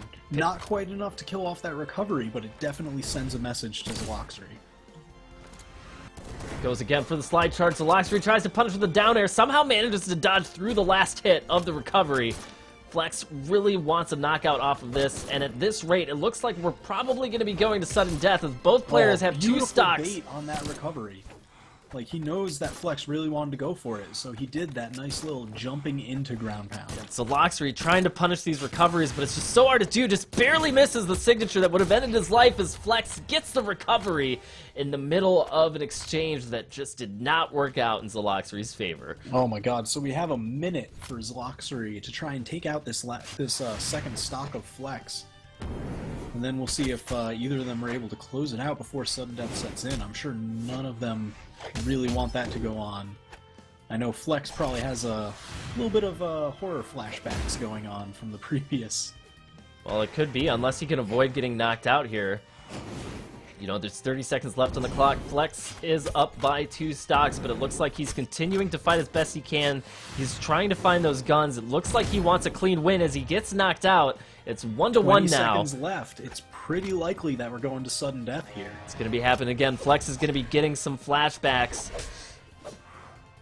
Both players continuing to fight, even though at this point I don't think you could get a knockout, even if you made every mistake in the book. We get the countdown, and we're going to be going to sudden death once again.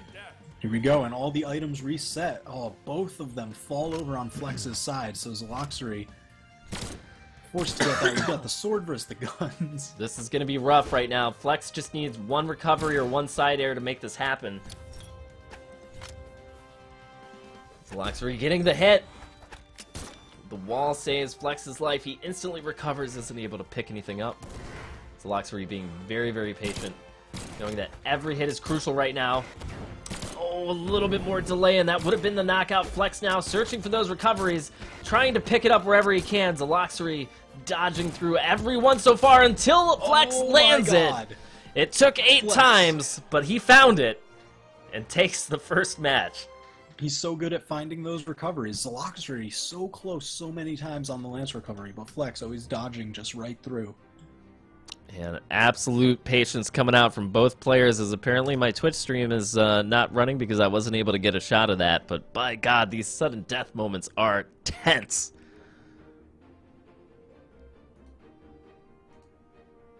Definitely adds the urgency in that scramble there. Whew. So, same character matchup coming out. Except now we are over on Blackguard Keep. 3, 2, 1, brawl! Alright, here we are, Blackguard Keep. Zelox having great performance on this stage, but again, you know, this was where I believe he won out his 2 matches against Flex on this stage. Oh man, so let's hope we can see a bit of a repeat here, get this set in motion. And Flex coming out. Flex kind of starting out with a really nice lead. He is starting off really well. This is exactly how you want to start a match. And Zelox, you know, is looking a little bit more hesitant than before. And you have to wonder if after all of that work in the last match, if you know, some of that resolve that he had has been... I think shattered is too strong of a word, but something with his resolve. It's late. It's midnight. Yeah, I mean, Flex found a lot of early damage, pretty much just sniping a lot of down airs onto that lance. He noticed Zelox really likes a lot of that side movement that the lance is definitely known for, and he was able to just get right above it and pour on some damage from the down air guns. Yeah, and Flex right now sticking to his game plan, trying to bait Zelox into some movement where he can either hit him with a recovery or get that side signature off of a footsie's punish. And right now, with both characters the way that they are, I mean, at this pace, we're going to end up in sudden death again. Oh yeah, definitely. Pretty much if neither of them wants sudden death, I mean, they're going to have to play a little more aggressively. Because that passive play does kind of get punished by going into sudden death, where everything is much more risky. And especially if you'd been kind of doing passive play, getting that damage lead, but you still kind of just don't go for the kill, you don't finish your plate. I mean, that's, you kind of lose out in the sudden death. Because all that damage lead you built becomes nothing. This is absolutely true, and it's a prime example right now of what we're seeing where, you know, half the match time has elapsed already. Both players are 3-3. Not a single stock has been lost at this point. I think they're both playing pretty scared after how tense that last sudden death was. The recovery immediately from Zelox. Just not enough to knock him out. Oh, the ground pound, the soft platform saves him once again. Zelox got to be feeling pretty frustrated as he eats a side air, sending him to his doom. Flex up 3-2. Let's see if he can convert any advantage off of this. Zelox. There's that suicide bomb. Beautiful choice. So smart. So smart. I mean, look at Roland. He doesn't even blink, man. He's just like, what's up? I'm in yellow. I'm like a vanilla cupcake over here. I don't give a damn. Now I'm hungry. Damn it. Oh man, soon. Oh, Zelox getting risky with the multiple down airs. I've died on this stage one too many times. Oh man, close to Edgeguard. Nice aggression from Zelox. Now he's starting to look like his old self. Not too much damage put down, but you can tell he's definitely trying to keep the fight over towards the side there because he just does want that kind of easy kill. Oh man, just from the gimping Edgeguard. Zelox being super aggressive right now. So much damage put down. Even hits Flex with a side air and gets the baseball bat. Zelox back to form. Almost a one-stock lead with just about a minute to go here. So Flex has a lot of ground he needs to cover. He does, but this is one of those scenarios too where if we haven't seen a scenario yet where sudden death goes when people are at 2-1. So, you know, if the ruling works out the way that it is, you know, potentially Zelox could run down the clock, and then all of a sudden he's got the win off of the life lead. Just kind of an interesting change because, you know, sometimes we've seen Flex try and play a bit more of that passive zoning game. Oh man, so lots of damage. Like forces him that whole sequence that Flex just landed did over 75 points of damage to Zelox in 3 seconds. Zelox dodging around it. He really wants to close out this match right now. He's going underneath. Oh, and he jumps into the signature. We're going to be going to sudden death, guys. 14 seconds left on the clock. Flex is really pleased about that one. Oh yeah, he should be. I mean, he worked hard to get that stock. Yeah, but Zelox realizing that he can still be aggressive and get some results off of it. Looks like we're going to have a weapon spawn both to either side. Zelox just going in for the unarmed, but he gets picked up by the there's signature. The signature. Went a little bit too ham with the unarmed. Oh, man. And decisions were made, and Zelox gets knocked out. Flex is going to be moving up to the grand finals against Magma Bob here at the Brawlhalla Blitz. I'm going to go AFK for 10 seconds. By 10, I mean 100, so I can go use the bathroom. Then we're going to see these grand finals. All right. Magma Bob to the stage, please. We'll be getting on with these grand finals. So we got Magma Bob versus Flex.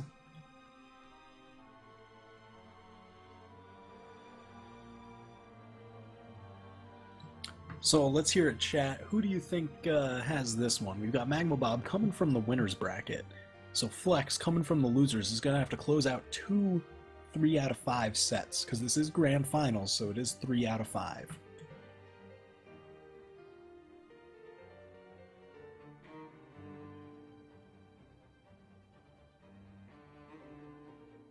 Yo, Magma Bob.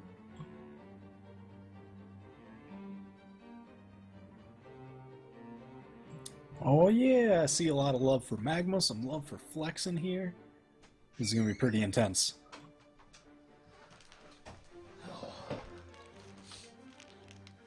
Alright, I'm back. Welcome back, welcome back. Gonna take my last sip of water as we approach the grand finals between Magma Bob and Flex. What are your thoughts about this matchup, TWK? I mean, here's the thing. Magma Bob, he does have those fantastic edge guards. And so if he finds any opening against Flex and he's able to push that advantage, it's going to give him the stock lead. And, you know, since we've seen Flex kind of go to sudden death quite a bit in these couple sets, having that stock lead is really not going to be great for Flex, just because now he will have to play a little bit more aggressively, maybe a little bit out of his style comfort zone. Whereas Magma Bob gets to kind of pick and choose his spots. Now, alternatively, I feel like if Flex can take that early lead, Magma Bob definitely does have the tools, so I think this matchup kind of favors Magma Bob a little bit. Not only just because he's coming from winners, so he has that buffer of the extra set, but just their general play styles and weapon choices. Well, we're going to see what happens Magma Bob has come in, and Flex is going to be getting first ban.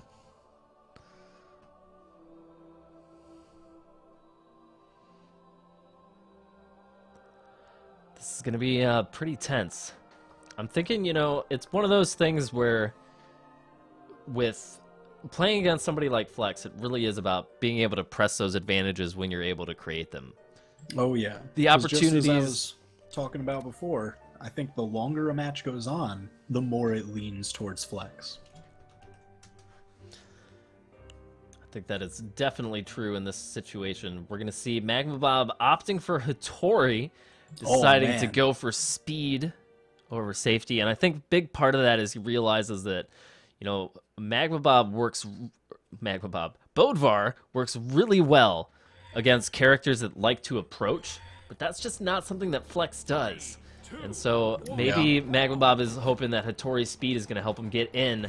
We start off with some footsies here in the grand finals of the Brawlhalla Blitz. Just some quick, angry attacks coming in everywhere. Magma Bob doesn't quite space out, gets hit by that down signature from Flex.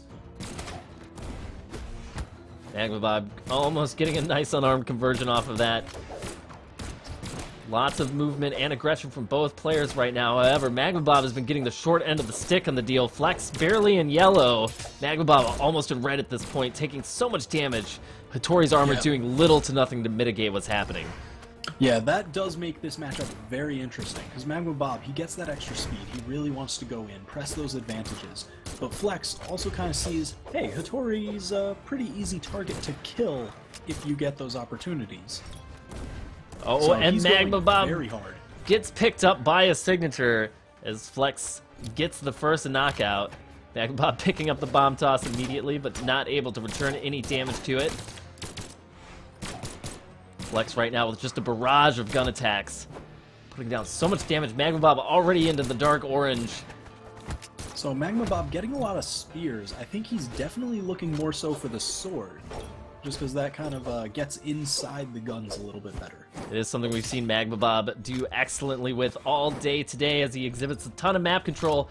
He's trying to keep Flex away from getting those guns, but man, just mistimes the spacing there on that down signature. Flex, Yeah, that's the second time that's happened this match. You know, and because we are in grand finals, guys, this is a best of 5. So we are going to be seeing a lot of play coming out here at the very end of this tournament, which has been an absolute pleasure. Yeah, Flex has been doing a pretty great job this match, kind of returning the pressure. Oh, the that side Magma Bob signature wants to again. answer with. Side signature pulling Magma Bob out of the air from that high dive kick.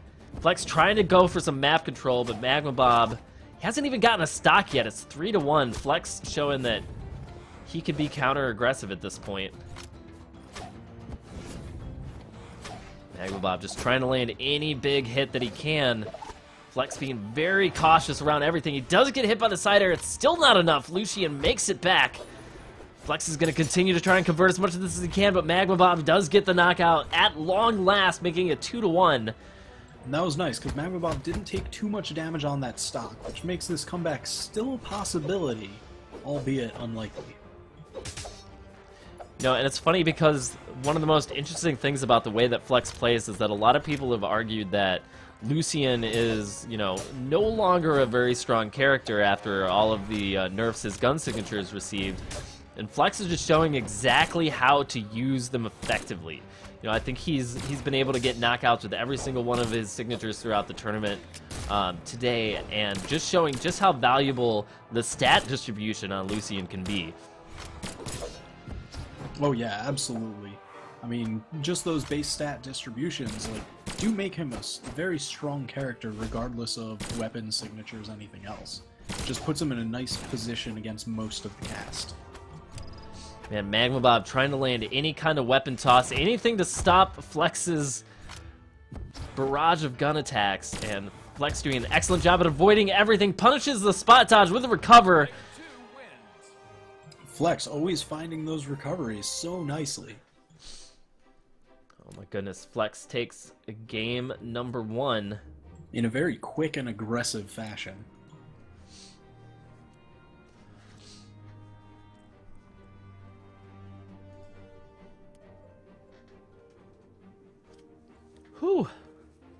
So it looks like we've got Magma Bob going for the Bodvar here. Well, kind of saw Hattori fall a little bit too easily to some of these attacks, so he's looking for a little bit more armor.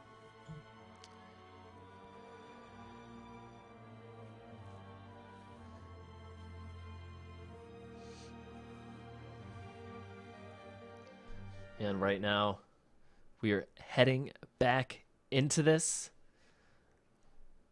Magma Bob switching back to Bodvar. We're going to see if this helps him out. We're back on Mammoth. You know, Magma Bob sticking to both Bodvar and Hattori all throughout, but as we saw in the last match, Flex just putting down so much damage with those guns. Oh yeah, he definitely piles it on quickly, because as we said before, his move selection is fantastic. And here we see it, even though we've now got Bodvar, he's still kind of pushing on a lot of damage very quickly with those guns. Yeah, he definitely is. Pretty Magma Bob already in red. Flex barely in yellow. Moving down to orange as Magma Bob lays down the hurt with the spike ball. Is he going to be able to find a knockout? He goes for the signature, but Sidelight knocks him out of it. Ooh, nice nice conversion off the bounce. Flex trying to get away from Magma Bob. Magma Bob sticking to him as best as he can. Flex without a weapon is definitely at a disadvantage, and Magma Bob is trying to keep it with weapon tosses and mines galore. Flex does land an uppercut, however, and he is now on signatures, almost leaping into the mine.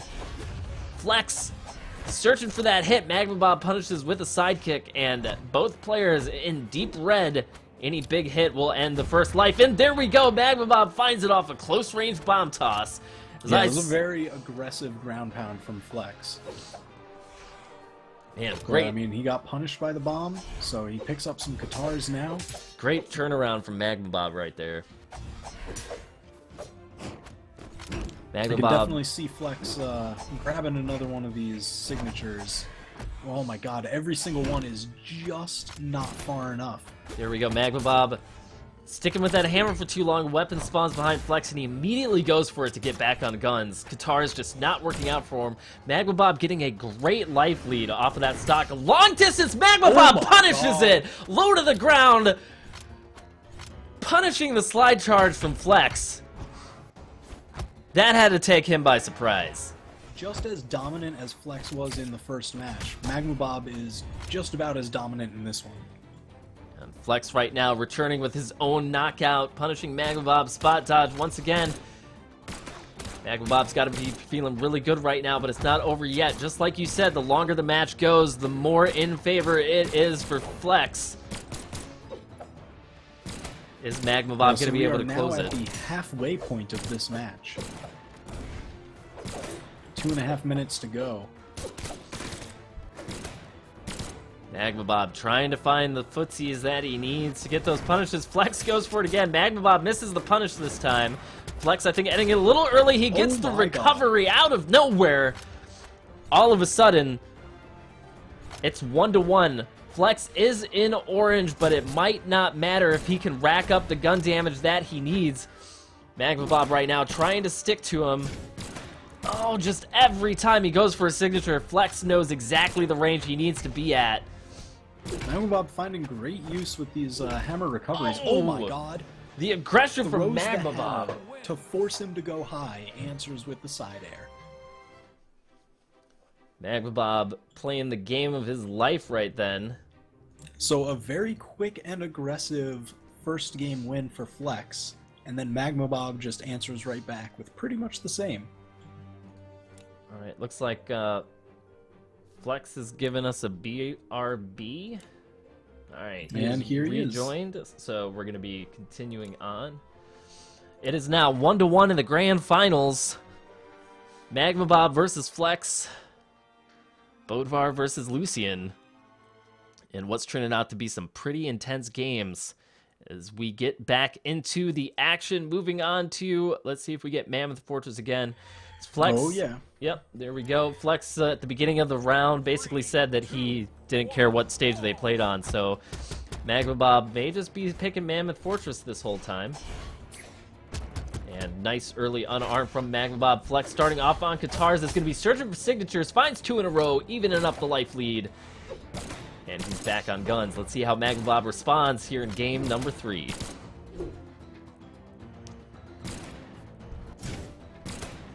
So even with that early damage, oh my god, Magma Bob finding some really nice hammer hits. And good neutrals, but he gets punished for his trouble. Flex turning it around with the reversal. That was amazing. Flex always spots those perfect spots for the recoveries, and usually gets a kill off them. And right then, that's the danger of juggles, is that, you know, if you miss your follow-up, they know how to punish it. Some strange things can happen at the edge. Magma Bob trying to go again for those neutrals, but Flex is managing to avoid every hit, but Magma Bob finds the spacing. First time he's landed it all day. That's got to feel pretty good as he evens it up 2-2. Flex nicely grabbing the bomb and kind of clearing the danger. Getting double Katars right now. Magma Bob's trying to stick to him. Flex putting down some good damage, however. Magma Bob being sensitive to the fact that Flex does like to use those long-range Katar signatures. Yeah, Flex grabbing a very nice lead here. Oh, goes for the kill on the suicide bomb. Oh, Magma Bob mispredicts the bounces. Flex gets a couple of great bomb tosses.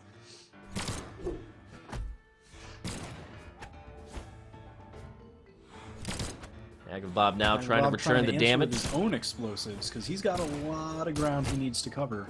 But there's plenty of time with which to do it. About 3 minutes left in this match. These matches have been really aggressive as Magma Bob's been trying to prevent Flex from having any breathing space. Flex, with his very traditional, using his movement speed to create those space for those safe gun side lights. Can't move through them, very hard to dodge through them. Magma Bob's just trying to get to a weapon, but Flex is putting down great map control right now. It's 2-1, yeah. Both players Again, in orange. Flex's move selection is just top-notch. Absolutely is. Flex right now trying to finish this out, doesn't want any more mistakes. This is looking pretty bad for Magma Bob. One more good hit from Flex is going to finish this off. Magma Bob gets the scoop. Not enough to finish it. He's got to press this advantage. Magma Bob trying to get any kind of signature, but Flex is constantly covering every option with those guns. Magma Bob does get the hit into side air. Is it enough? Long-range weapon toss just barely missing. Flex falls to his doom. It's 1-1 with 2 minutes left. So there's a lot of time to try and eat through. They've got to try and kill each other pretty much, but Magma Bob at a pretty big life deficit. Oh, and that's going to close it out. Flex just finding the nice side signature with Lucian. That makes it 2-1. Best of 3. We're going to go on to game number 4. Game 4 in this grand finals.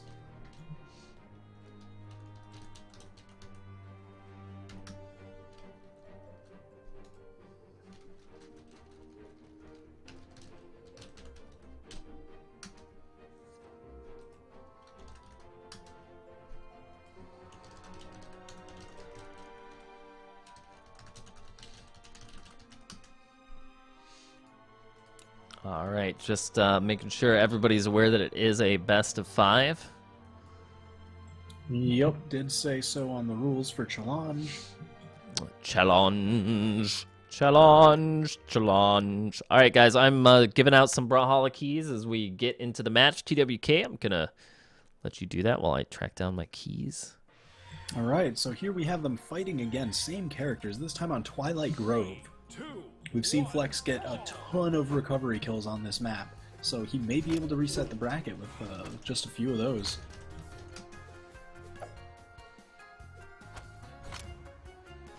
So Flex coming in with the momentum, but he's still struggling to find a weapon. Magma Bob has been doing a pretty good map control in these first early seconds of the match. And really no damage has been taken by either party. Flex just doing a good job of evading Magma Bob's pressure while still trying to find his own. So here we go, some unarmed going on. We've got early damage on Magma Bob. But we are getting pretty deep into the first minute of this match. And there it is, Flex, again, finding those nice recoveries. He's going to get a ton of damage and kill potential off of those. Magma Bob dodging loads of attacks right now from Flex. He is already in orange. Flex, again, just putting down so much damage. Magma Bob gets that signature punish again. Gotta think that Flex has to rethink his slide charge propensities. Magma Bob evening the damage right now. Double recoveries from Flex. He just keeps it going. Magma Bob eats a side air. Who's gonna get this first knockout?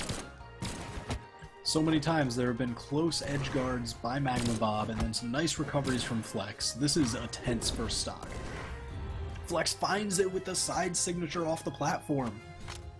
So 3.5 minutes to go. Flex in the red. Magma Bob taking some damage on this stock already. Flex kind of expanding his lead.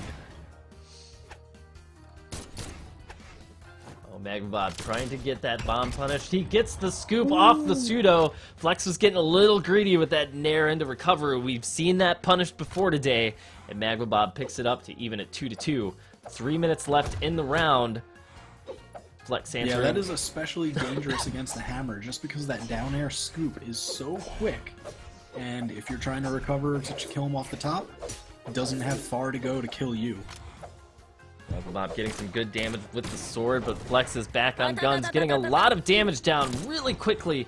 Magma Bob down in orange. Flex moving in with his barrage of guns. Magma Bob really needs to create an opening somehow. There's some really nice damage that Flex is already putting on to kind of just expand this lead. Oh, the recoveries continue. Nice recovery. Magma Bob getting picked up and lifted. Flex making it 2-1. 2 minutes left in the round. Flex going again for the pseudo off the top. Magma Bob tries to return. Man, Flex really going hard to reset this bracket. Yep, if he wins right here, we are going to be going to a reset best-of-5 set, as Flex is coming up from losers, meaning he's going to have to take it in 2 sets against Magma Bob if he wants to walk away with the first Brawlhalla Blitz win. Yeah. But both of them in the orange health, but Flex with 2 stocks. He is definitely on the road to resetting the bracket. Flex right now in a great position, but Magma Bob clips him with the signature. 1:30 left on the clock. It's 1-1. Now you gotta wonder what Magma Bob is gonna decide to do. It's not gonna matter if Flex manages to land some kind of hit. Anything, a good recovery, a good side air close to the edge here. Magma Bob putting down some good damage, however. Doesn't look too afraid to play the game, however. Flex now does have guns, and that is the time you want to be afraid. Yeah, Magma Bob really wanting to kind of force the Edgeguard game, because we've seen him get some great punishes on Flex before, and he's going to need that kind of quick kill. He may not have enough time to build up the damage required. Magma Bob going super deep, trying to bait in those edge guards. We're down to 45 seconds right now. Magma Bob gets hit off the wall by a side air, but it's just not enough. Flex, however, is keeping the pressure up. Magma Bob at this point... Yeah, he's got to, because he doesn't want this to kind of give up his lead and chance to reset the bracket. Oh, he gets hit by the recovery! So many nice recoveries. Man, Flex is on point. Flex is just laying down the hurt. Magma Bob not able to find a way to turn the match around. We're going on to the next best of 5 here in the Brawlhalla Blitz Grand Finals. This is the last set, guys. Alright, so we have the reset bracket. Magma Bob going back to his roots, the Orion. Getting all super traditional here, Magma Bob.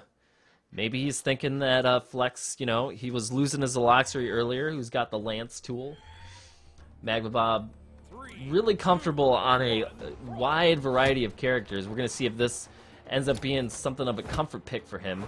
And honestly, I kind of like this as a better option for Magma Bob, just because of the fact that I feel that Bodvar doesn't really have the right signatures to deal with Flex's playstyle.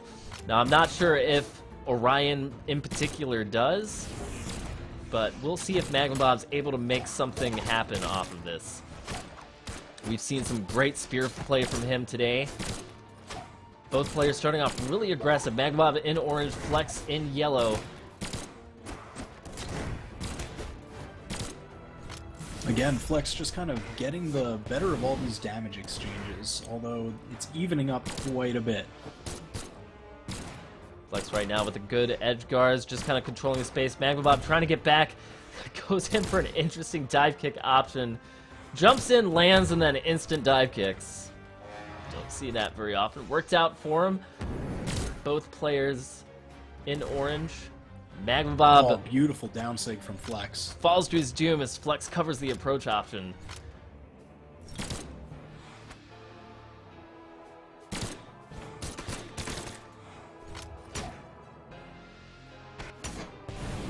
Oh, the God, second hit drops for heartbreaking. Magma Bob. Flex continues to live and put down the damage. He's going for the juggle combo once again. Magma Bob trying to get back down to neutral. Finds this long distance signature.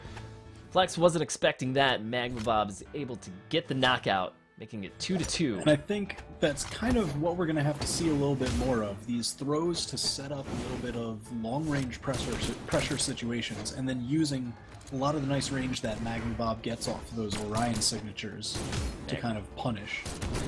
Magma Bob missing a couple of the important turns that he needed. Gets a nice unarmed setup off a weapon toss, but Flex punishes the side air with the recovery, getting an early knockout 2-1. Man, we're going to need in future tournaments a Flex recovery gun kill counter. Magma Bob back on Lance now. Trying to find his way in with a signature. Flex backing off even more than normal, trying to be respectful of the distance that Magma Bob now is able to cover with Orion signatures. Flex taking a lot of damage from neutral airs. If Magma Bob can get a knockout here, it might not spell the end for him. He's not in the red yet. Magma Bob trying to be aggressive with those weapon tosses. Does get a nice conversion off of a slide kick. Goes for the neutral. Doesn't land. Flex with a couple of tosses. Waits for a weapon. Magma Bob And again with the signature. that side signature, it definitely gives him the range he needs to get and kind of punish Flex's long-range style. Magma Bob right now spacing it out, getting some nice damage down onto Flex. He really needs to keep the damage train going. Magma Bob being extra cautious right now. A lot of times after those sidelights, you would see somebody move right into his signature, but Magma Bob is trying to be extra careful. Oh, Yeah, I really do like Magma Bob's choice to not really use that signature until Flex is in the kill range for it. It keeps it as like a bit nice of a fresh option that they're not really thinking about all the time. Man, Magma Bob right now using those spear pogas to his advantage. Oh, gets punished for the side air, however. Flex right now knows he just needs to land one signature to end this, or a recovery will work too. Always the recovery, so nice. Just spots and snipes him. The reaction times from Flex right there, just knowing that he can get that recovery out there against the airborne opponent. And, and I honestly think it's an evolution of the fact that the anti-air signature from Lucian is so situational. It's not that it's bad, it's just that you can't really toss it out there all the time the way that you can with, say, like Vrax's neutral, right? It doesn't have the generous hitboxes or the amount of... It doesn't scoop people off the ground as easily, like it's very specific. And so because of that, Flex has just learned how to use that gun recovery in ways that so many other players just can't pull off. And it's something that is truly a sight to see. Yeah, I mean, pretty much outside of signatures, it is the only real reliable kill move for guns. Just because, the ground pound, we've been seeing it used a bit more, which I'm really enjoying. But in general usage, you usually do find the startup kind of makes it a little awkward to use. Well, we're back at Twilight Grove. Magma Bob has switched over to Vrax. Flex once again on Lucian. We're going to see if this counter pick makes much of a difference. Maybe Magma Bob is going to see if Vrax's signatures and supposedly OP-ness comes to work out in his favor. And, the fact that he has a lance doesn't hurt because Magma Bob loves his lances. He really does.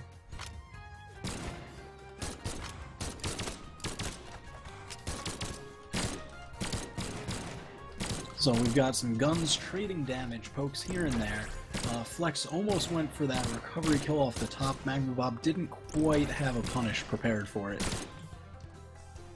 So they're just kind of feeling each other out, seeing who's going to end up piling up the damage first. And then that's where we'll see them start fishing for more recoveries and signatures.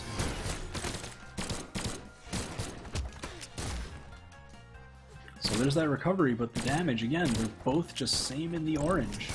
Magma Bob trying to land those signatures from Vrax. Flex right now, being very patient in the guns versus guns game. And, you know, it begs the question, will skins win? Both players in the red right now. It is just absolutely amazing with how many hits have gone on, just how even the damage stayed. I mean, Flex finds the kill there off that side air, just way off the side. You know, and that's part of the reason why I think, you know, Vrax gets those higher damaging signatures, is because he really has to make up the damage because of the fact that he has such less armor than a character like Lucian. Magma Bob right now really does need to find a knockout. He gets the down signature. Flex dodging through the recovery, but Magma Bob drops the recovery at the last moment. Drops the last hit. Messes up the steering on it ever so slightly, and Flex is able to live. 3 minutes, Flex is still on his first stock. Magma Bob putting down the damage, but not finding the knockout just yet. Until just now. Hits him with the very tip of that side signature, very nice. Again, kind of similar to the Orion Spear and how far it can travel.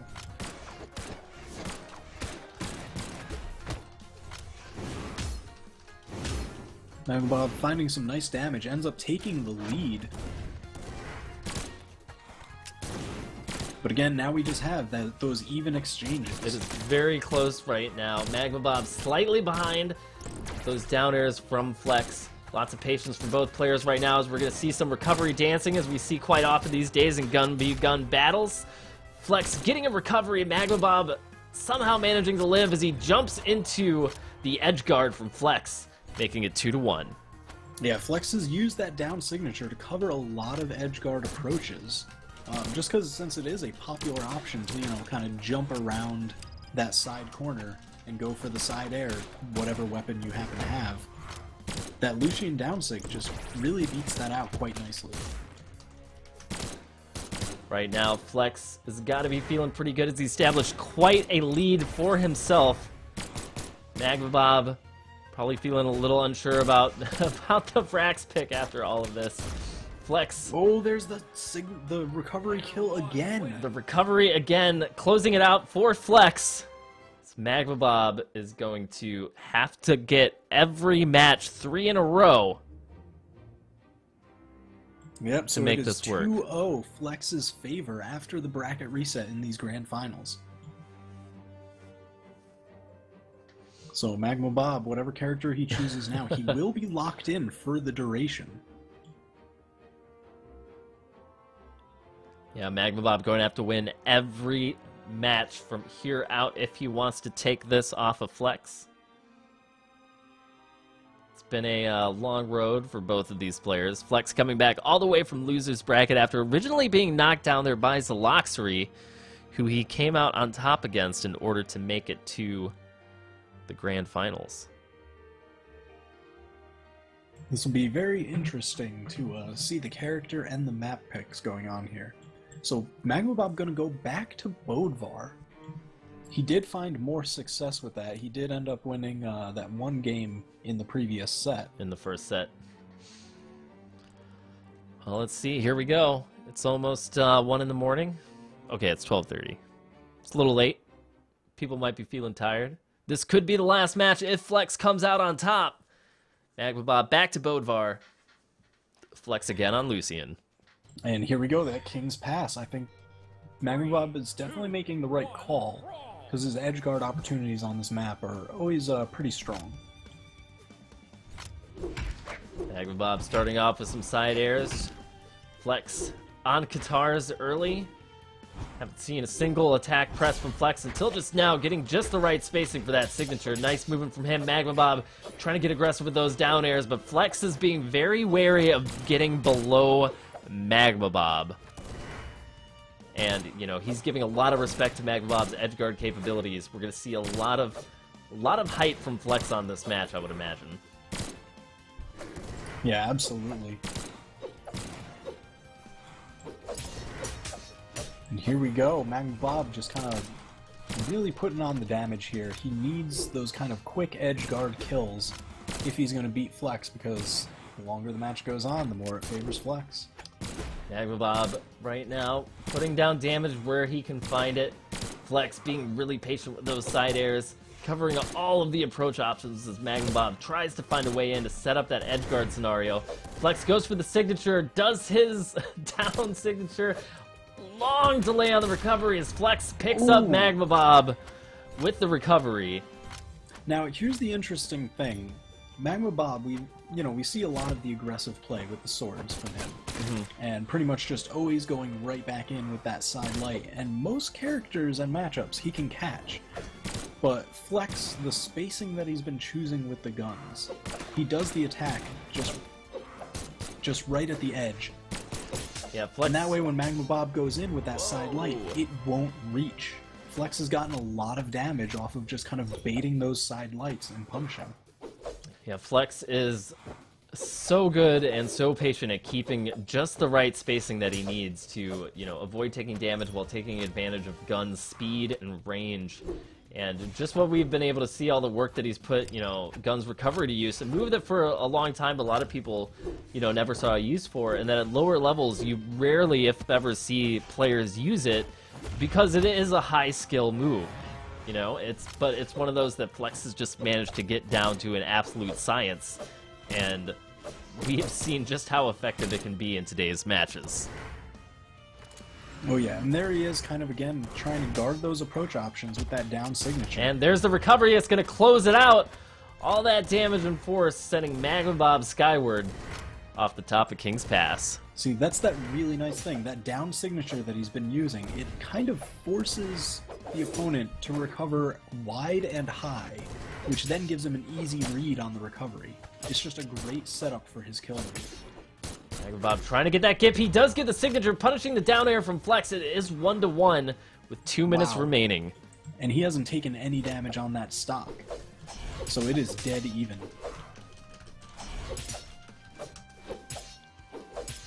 Magma Bob being really aggressive, trying to press his advantage while Flex is on guitars. Nice options from Magma Bob. Tries to go for the instant end, but Flex manages to dodge away. He's back on guns. Magma Bob putting down nice damage from the down air. Flex tossing out the recoveries, trying to catch Magma Bob out. Magma Bob getting hit for lots of damage off that standing neutral. No follow-up, however. And again, now that Flex is back on guns, he kind of gets that spacing that he wants against the sword. He took a lot of damage when he was on guitars just because he couldn't get that exact spacing for the attacks that he wants to not get hit by the side light. Oh my god, that mine just toss, tickling his feet with the mine. How did that not hit? That would have been the end for Flex right there. He's trying to get some setups going. Magma Bob now on sword, but both players being really cautious right now. It's 1-1. Flex is just waiting for Magma Bob to dodge towards him, and Magma Bob does, however, somehow comes out on tap. Magma Bob going for those downlight options. If he had opted for a side air there instead of a downlight, he probably would have been able to kill Flex. Oh, a little too early on the bear. Oh, he somehow dive kicks into the recovery. Flex recoveries back up to the top of the stage. Valkyrie Horn comes in. One side air is going to end this. Recoveries again. Flex recovering all around the stage until he lands one. There it is. Flex takes the last game, sweeping Magma Bob in the last set, going 3-0 in a reset of the grand finals of the Brawlhalla Blitz. Wow, congratulations to Flex, working his way pretty much all the way through the loser's bracket from the beginning. Very much so, great performance. And absolutely intense play from everybody, and some excellent action all throughout today's tournament. Super good times. So And we didn't even see three. any sudden death in that last set. Oh yeah, not at all. So your top three, we had Zeloxery in third place, Magma Bob bringing in second, and Flex, the grand champion. And mad shout-outs to everybody who came and played today. Thank you guys for taking the time to compete in a, you know, just a little bit of a community tournament and the rest of it. Yeah, thank you all around. This has been pretty great and very fun. Oh, man. Well, everybody, the question then becomes, is what do we do next? Now that the Brawlhalla Blitz has concluded, you know, there's another 3 hours of possible gameplay tonight. Oh, man. Oh, this was super fun. But yeah, congratulations to Flex, Magma Bob, and Zeloxery for placing at the end of this tournament. It was pretty awesome getting to see everybody. And, you know, honestly, like, I was absolutely psyched to see some of the people that I hadn't been able to see before. Like, Wanderer was absolutely fantastic today. Bomb Suuki played incredibly well. Oh, my God, yeah. So aggressive, so beautiful to watch his play. Oh, man. Super good. All right, well, it looks like the chat is demanding some roguelikes. Well, there you have it. So it looks like I'm going to be doing some sort of roguelike when I get back. I am going to go for, like, I don't know. Just go do roguelikes for fighters. Yeah, well, you know, if you give me the or fighters option, you know, TWK. Oh, dear God. I mean, I guess it is super late where you are. I probably shouldn't keep you up. Yeah. I'll go play something, you know, sad and lonely, like, you know, The Binding of Isaac or what have you. Or I'll find some game that nobody wants to see me play. I have plenty of those. I will find, like, the most boring game I can think of. We'll play that. Like, I don't know, like Plague Inc. Oh, dear God. That would make an amazing stream game. I can't stop laughing just thinking about it. Excuse me as I click on all of... Okay, I clearly need a break. Anyway, guys, thanks a whole bunch for coming out to the tournament. This was super fun. I'm actually going to go ahead and just leave the stream up for a little while because I know you guys like to chat, and I'm going to keep an eye on the chat as I go. So, as I normally do, I'm going to open up a lobby. If you guys want to come and play in the lobby until I get back, we can totally do that. Custom. Come on, there we go, 9991. TWK, if you want to stay on and play some Brawlhalla in the lobby, you are welcome to do so. Possibly. I'm probably going to take a couple minutes, go find a drink and some food. Yeah, I need to do the same. I got to go on a beer and chips type of run. You know, a little bit of that energy going on. Oh, yeah. Well, again, thanks for tuning in, everybody. Congratulations to the winners. Congratulations to the winner of the Metadev skin giveaway in chat. Oh, super good times. All right, guys, I'm going to leave the lobby up to you. I'm going to put the music back on. Thank you again so much, TWK, for joining me on this tonight and for providing the interesting rule set. Oh, no, thank you. And take it easy, chat. All right. Mad shout-outs to TWK and everybody who was here for this. I am going to be taking a decent break. I have to go on a quick run. I'll be around checking out chat, but I will be back, and when I do, we'll move on to some sort of awesome game of awesome. And I will return. Someone get in here and fight pickled potatoes.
2 wins.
Player 2 wins.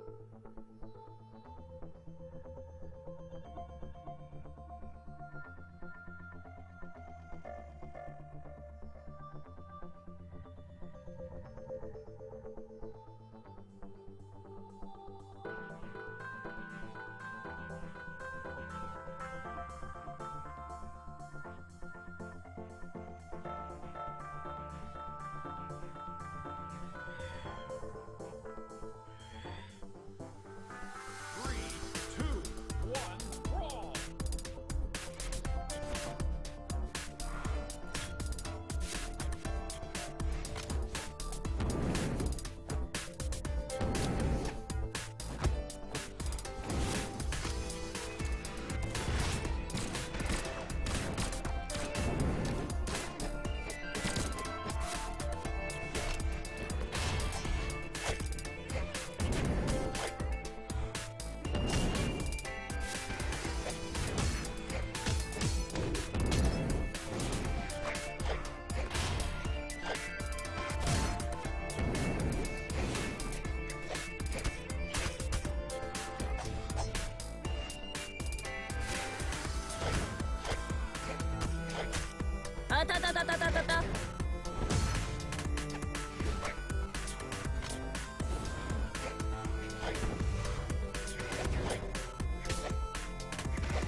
Alright guys, I'm back. I'm actually thinking I'm going to play a little bit of Brawlhalla before I move on. Because I haven't played Brawlhalla in like 2 days. Let me see if these guys will let me back in.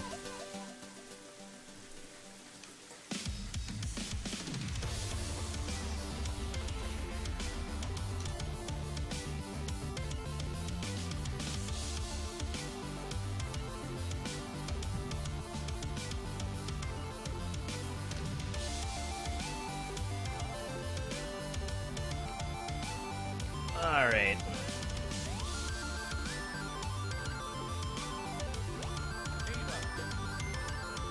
How did that work out for you, Spartan Spearman?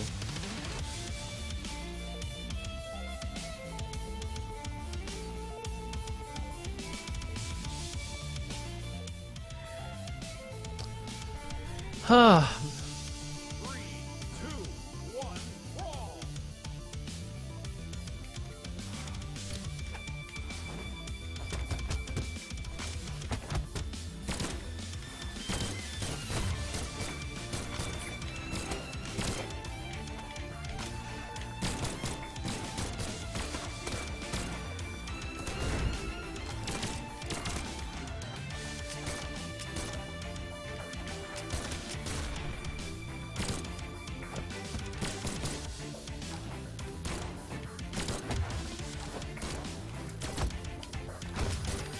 Oh.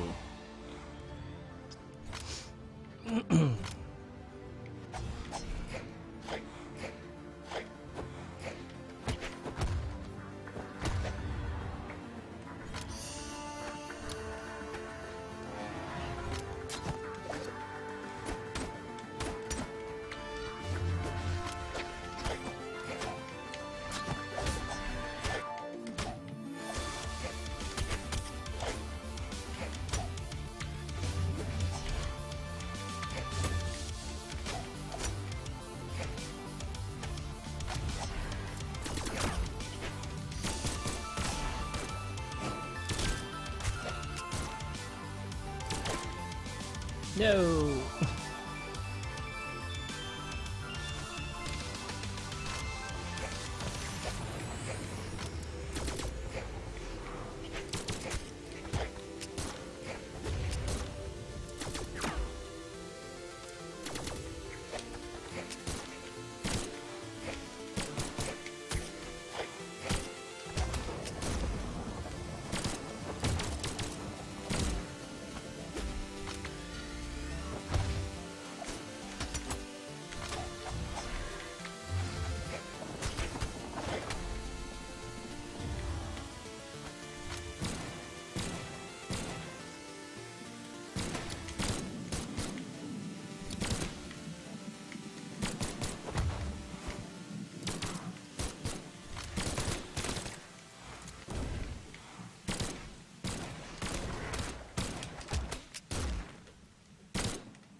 Oh, nice scoop.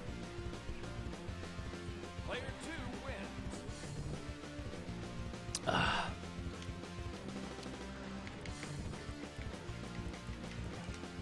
Cassidy.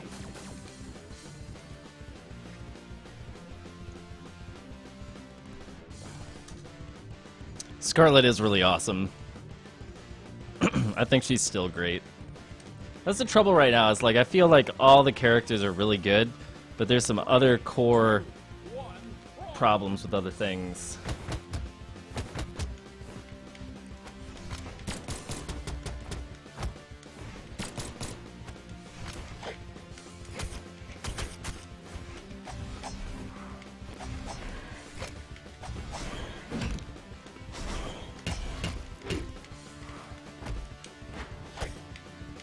What?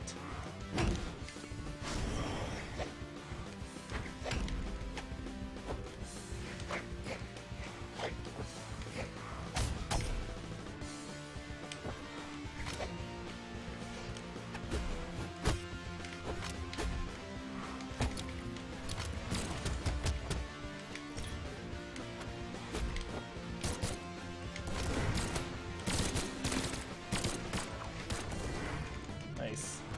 How am I alive? Oh. Yeah, it's an open lobby.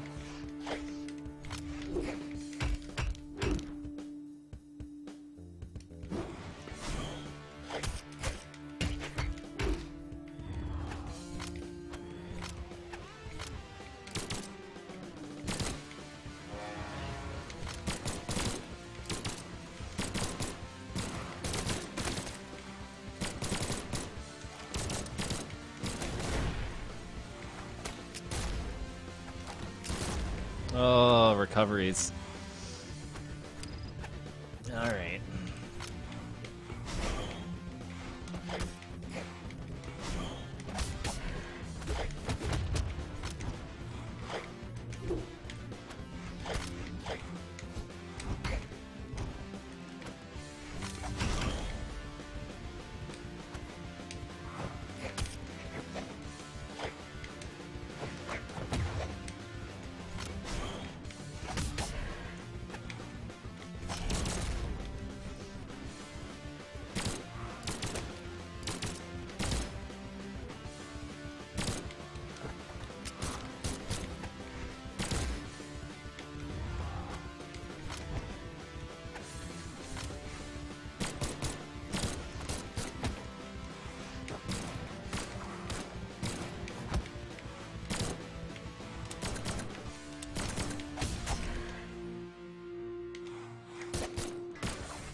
Oh.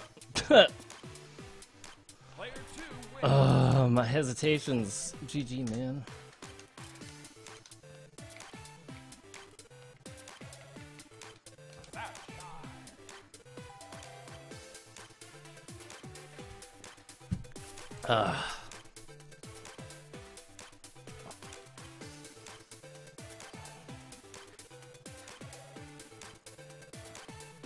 I like this K-Dizzle guy. He seems nice.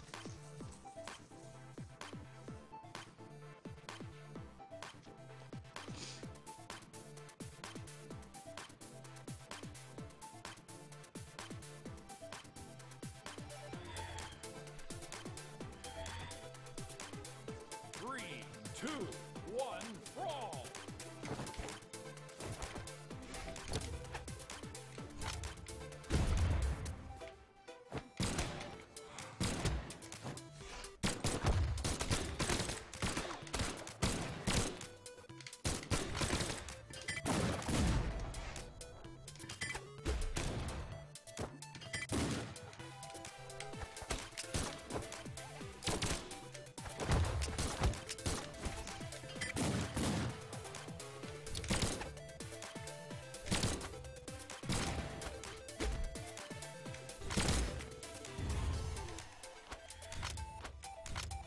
Is this still the tourney? No, it's not. You want to come play some games, Pots?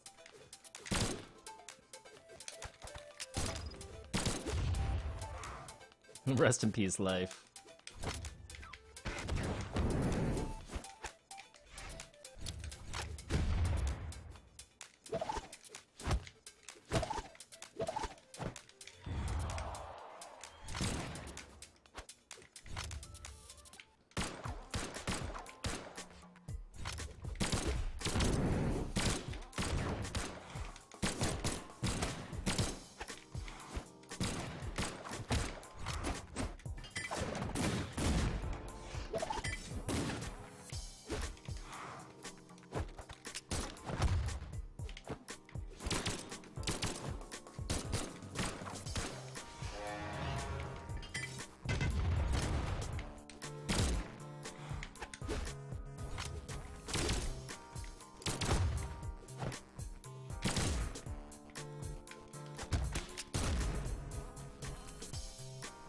Player 1 wins. GG, K-Dizzle!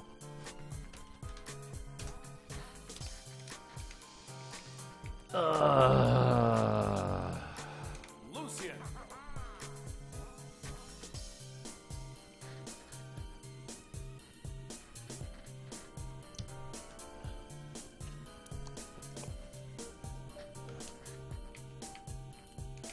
Bryn.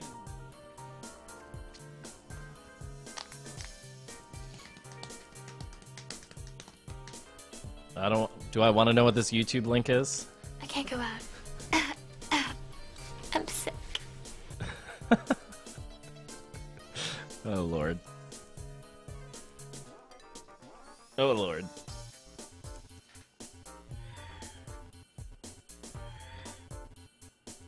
Three, two, one, brawl!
Hey, thanks for the follow.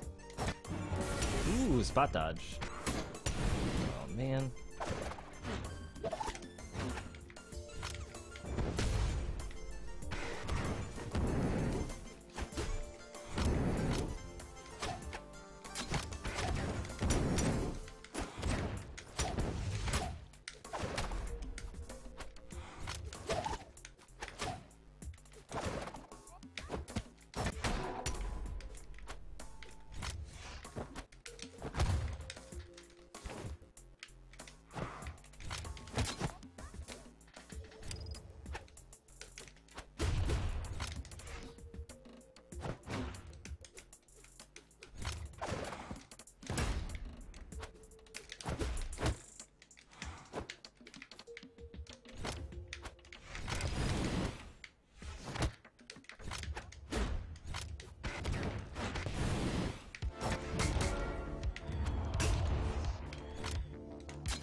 Ah, ta ta ta ta ta ta ta ta.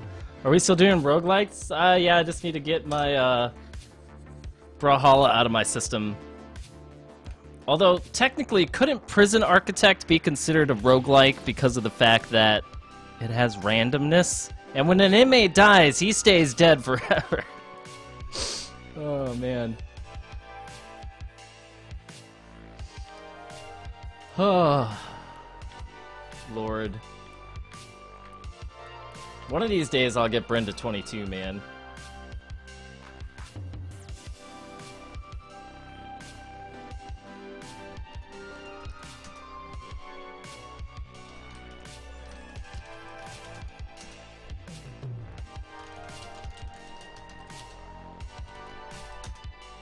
Brawlhalla fever.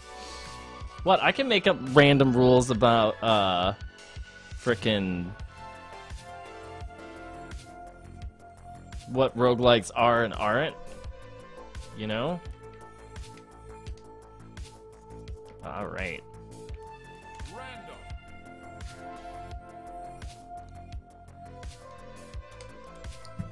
I'll do a couple more Brawlhallas, probably go have a cigarette, and then, I don't know, we'll play something. I don't know yet. 3, 2. Do you need to play something besides Brawlhalla, though? Huh!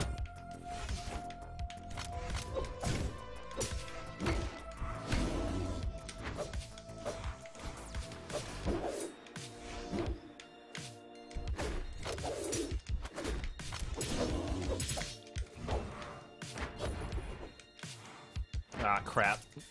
Hate Bodvar. So badly.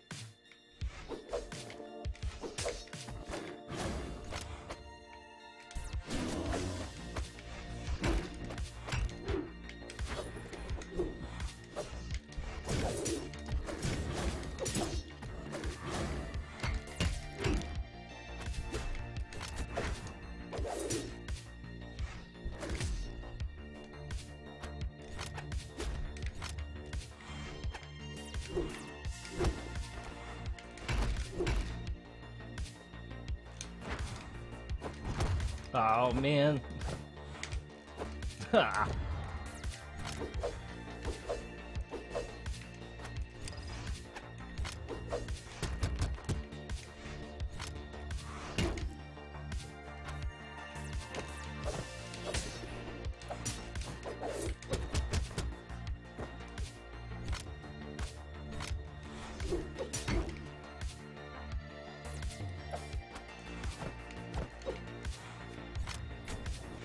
Oh, nice charge.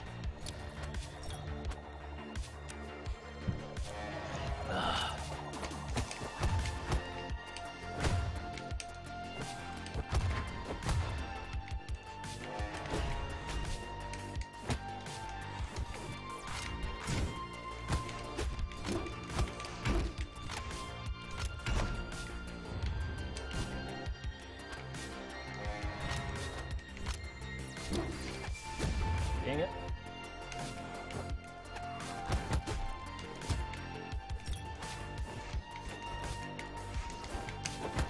Whoa, okay.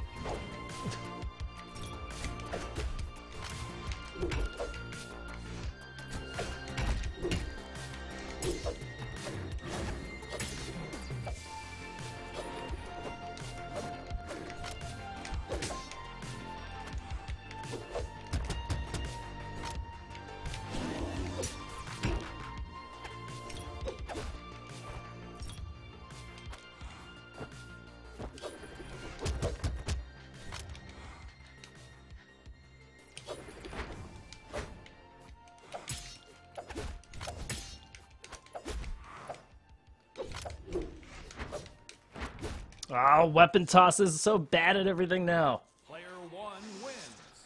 Oh, GG, Anger Whale. GG. Random. Oh, weapon tosses. I remember when you used to do your job, but no longer. This thing is not still going, Sam Lee. I'm getting my... I just casted a tournament, Brawlhalla games out of my system.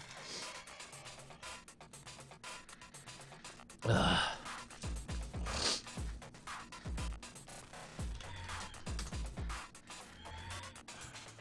Three, two, one, fall.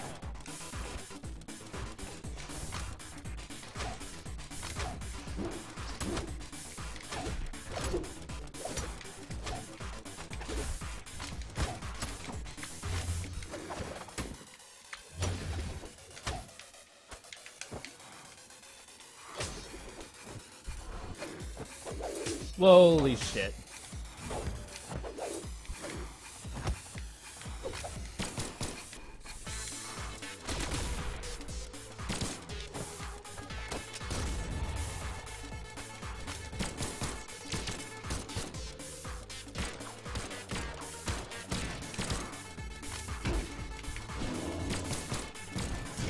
Whoops, I'm dead. Wow, wow, wow.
Random. Wow, wow. Thatch. Aw, Angerwell's playing with stances. That's cool. Can't wait till stances get retooled. One day.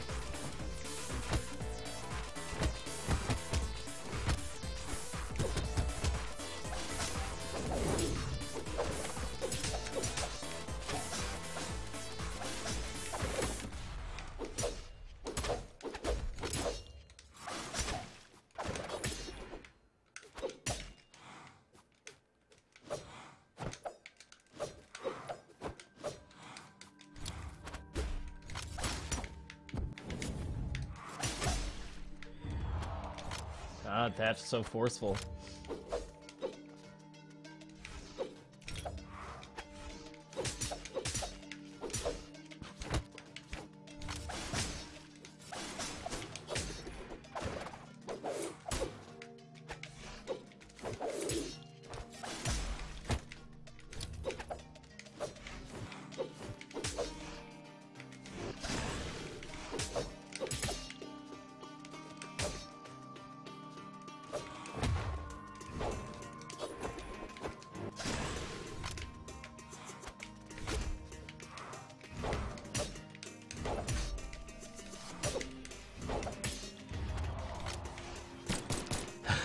Where chat at? Y'all so quiet. It's late, man. People get...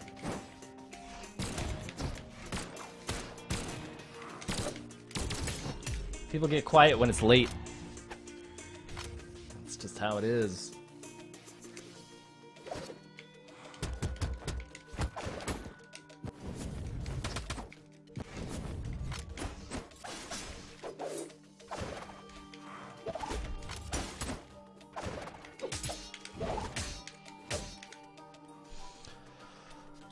What sleep? I don't know why people are sleeping.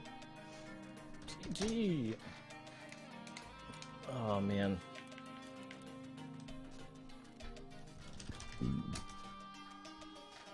Alright, part of the creed. Let's do one more set.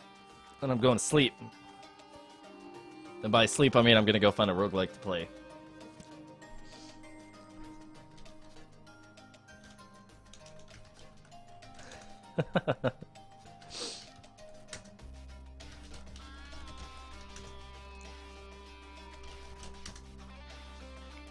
Alright. Alright, Bryn.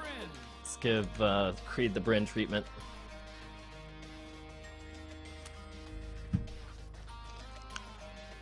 Jesus, level 40 Lucian.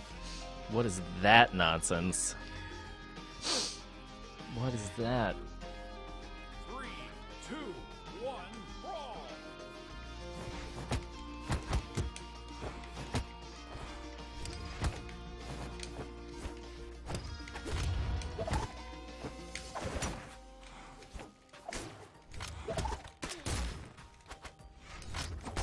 Oh, for reals?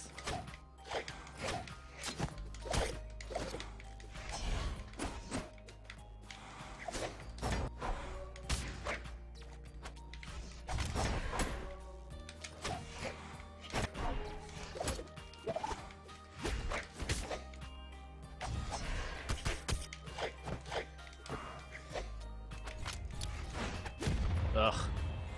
No!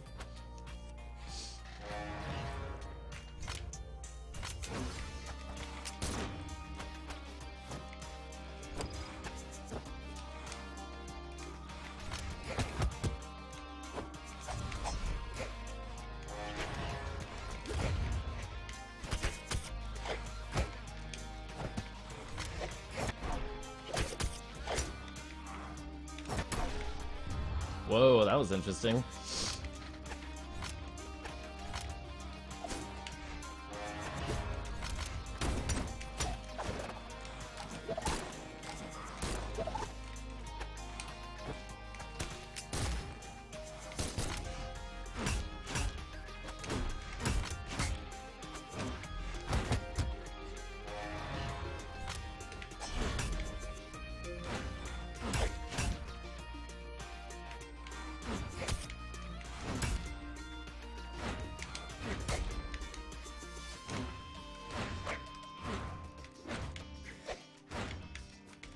Yeah.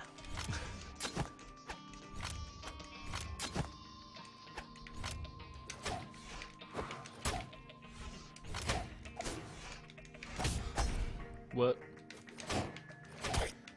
the heck? Oh, part of the creed, no. No. 1 wins. Double fails. No.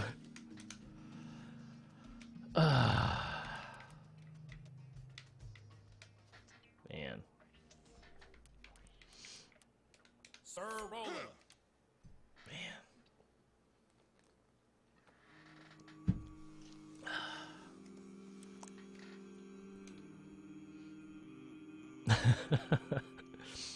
Double fail hype.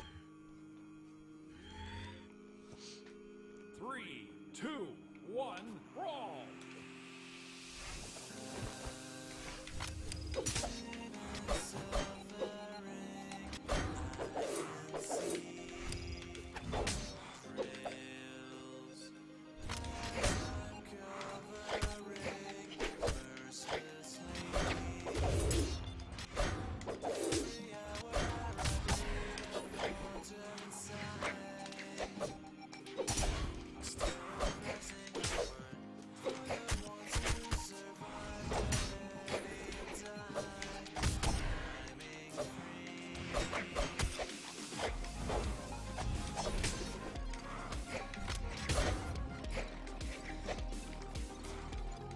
Oh my god, no.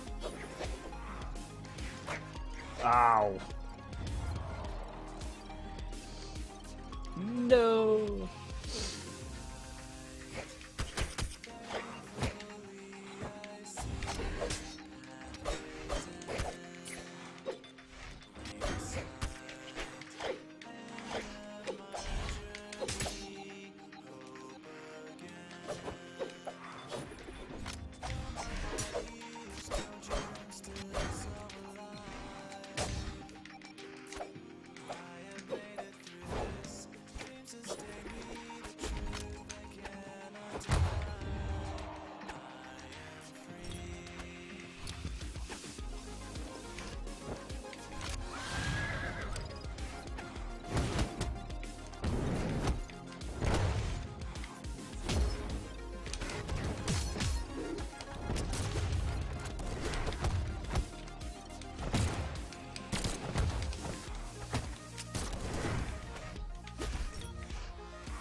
Yep.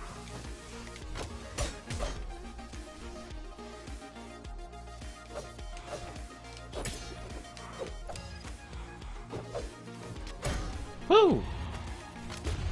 Mugendai. I am Diamond, I believe. It's been a while since I've checked, but I don't think anybody's knocked me out of there just yet.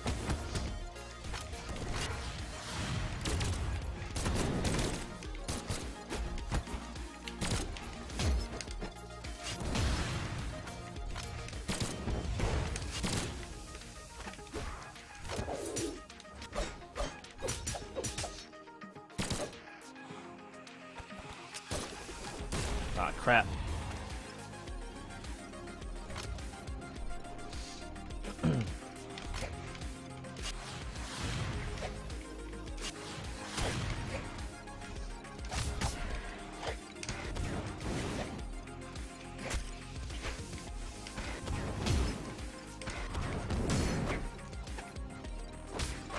Ah. Hey. Player 1 wins. Tourney hype trains, man. GG Creed. All to fail. I guess I have to play Misfit now. GG, man. We're gonna turn this clock down to 4 minutes for Misfit. And now we'll leave it at 5. Ada, huh? Bryn.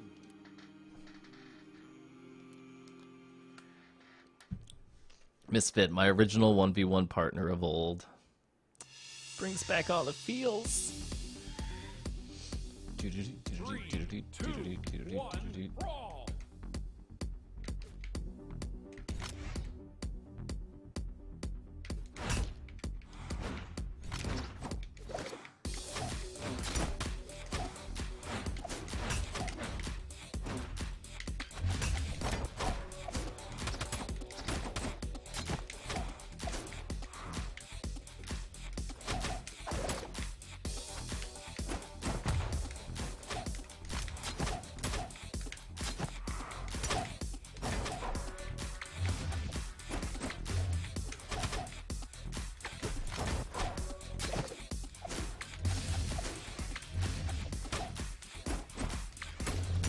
Ah, blah, blah, blah, blah, blah.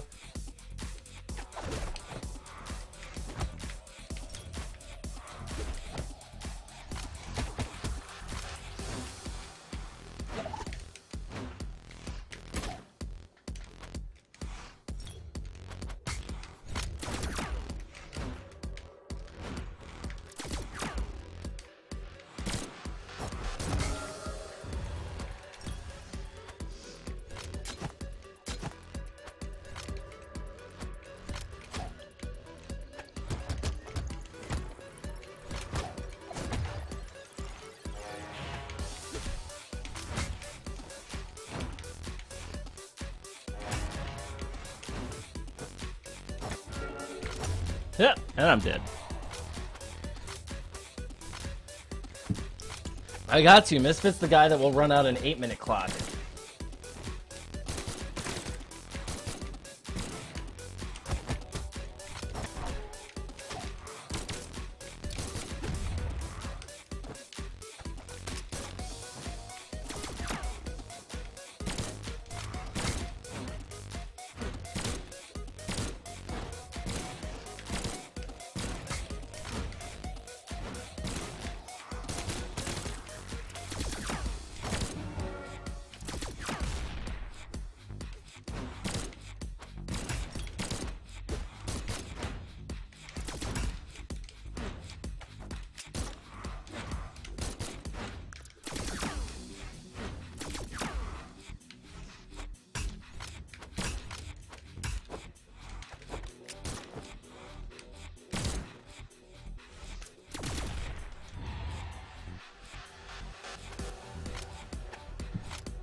Oh, pogos! Oh, around the corner. Player 1 wins. Brutal. Hey, I'm gonna get to level 23 with Bryn at last.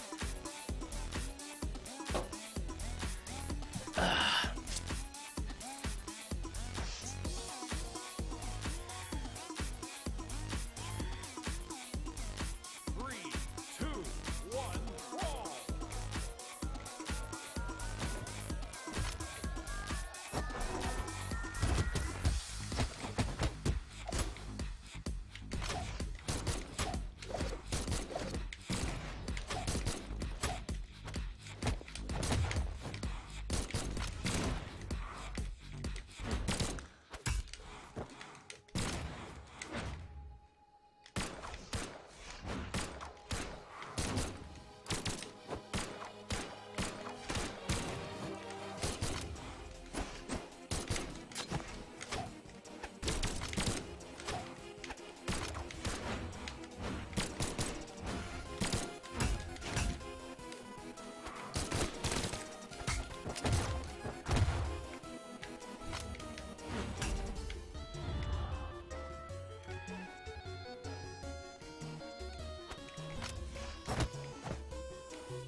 Player 2 wins.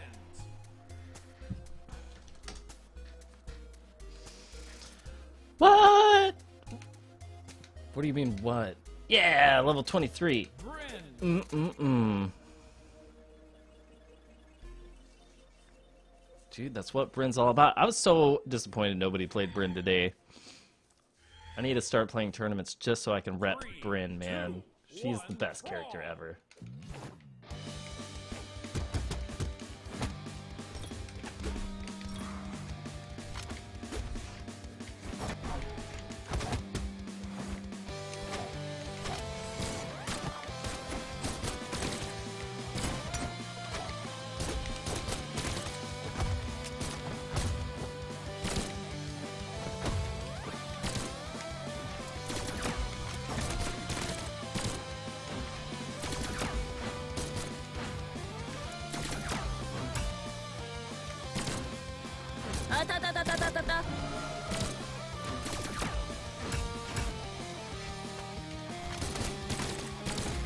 Whoa, okay.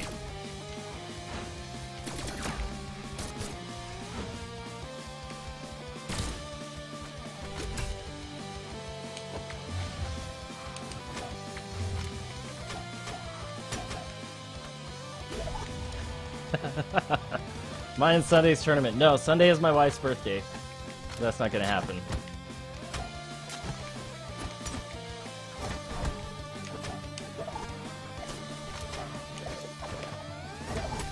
Oh, I'm dead.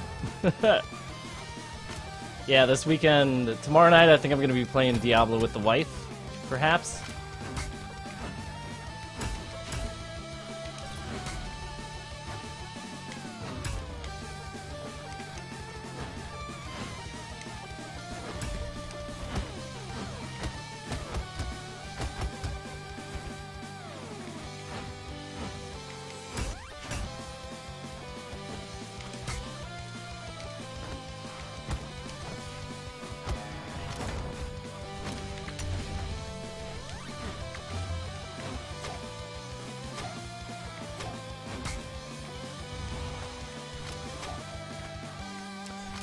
Well,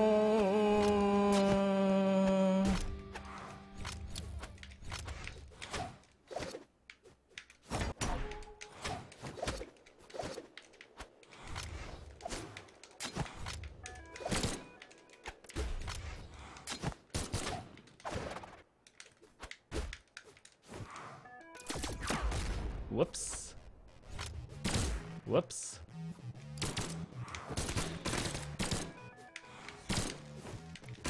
Ah, damn it. Dive kicks.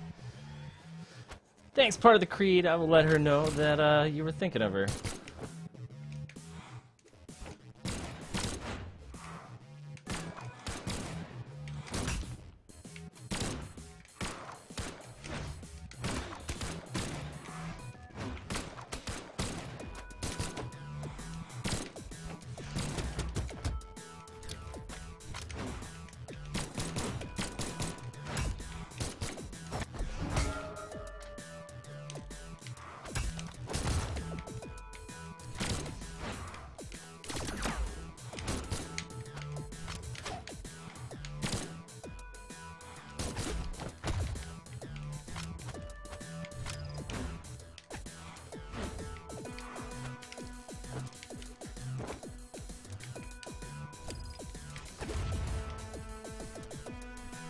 Player 2 Ugh.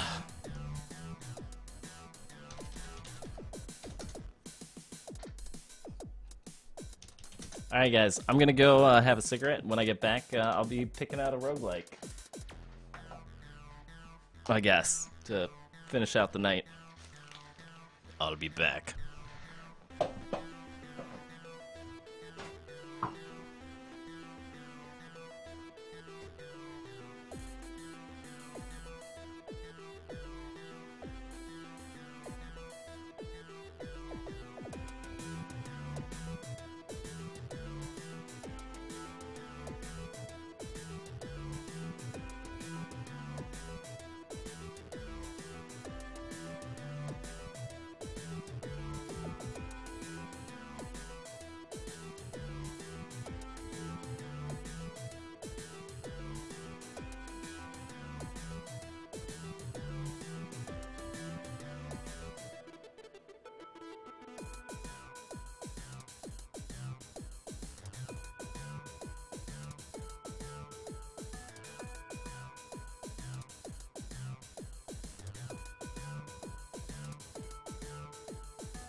Alright, guys. Looks like we're going to be switching this up to some Isaac.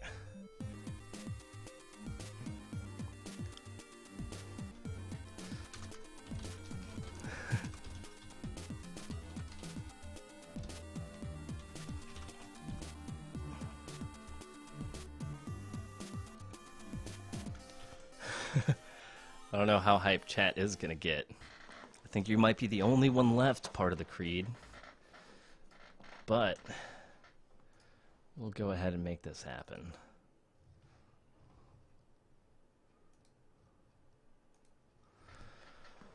Whew. Yeah, if you want to get into TeamSpeak, man, you're welcome to do it. Isaac and his mother lived alone in a small house on a hill. Isaac kept to himself, drawing pictures and playing with his toys as his mom watched Christian broadcasts on... Oh, yay, Golden God.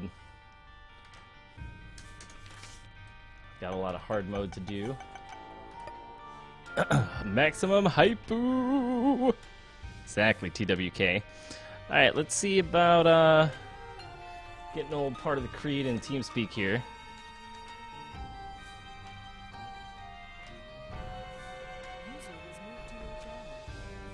Hello.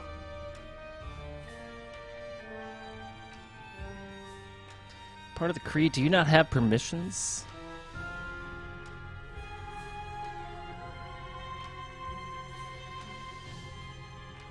I still can't set people to Brawlhalla, but I'll give you some other stuff. Alright, so let's see. We have chest to do with Lazarus, Azazel. I don't want to do Azazel. We have chest to do with Cain. Cain's pretty fun. We could just do random. Let me know what the balance sounds like to you guys, because I haven't played Isaac in so long. I don't really know how all that's going to work. Part of the creed, it looks like your mic isn't set up properly. We'll give him a minute to get with it, and then we'll try to get this started here in just a moment with late night happiness.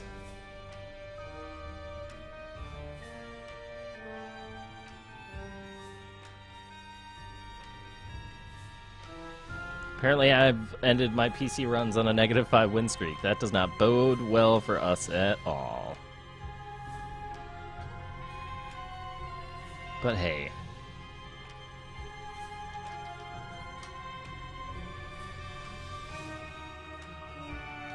Alright.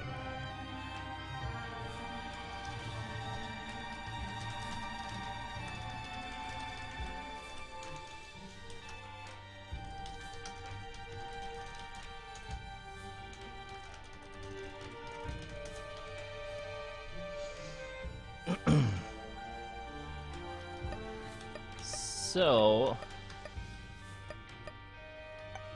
Samson's pretty fun too, even though what have I not done the chest with? I haven't done the chest with Cain, so I'm thinking we're gonna do a Cain run. We'll do it on hard, because that's the only way to Isaac.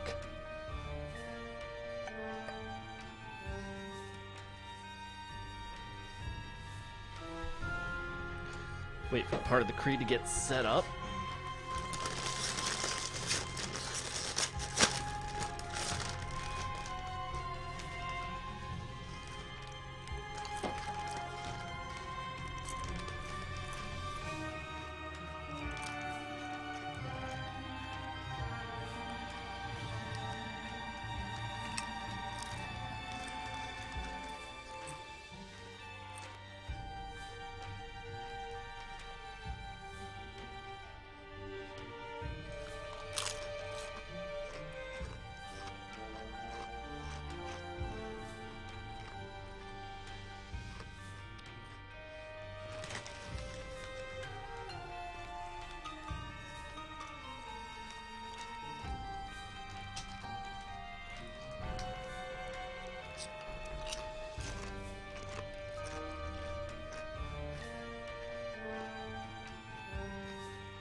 Alright, looks like part of the creed is having some technical difficulties, so we're gonna go ahead and get started.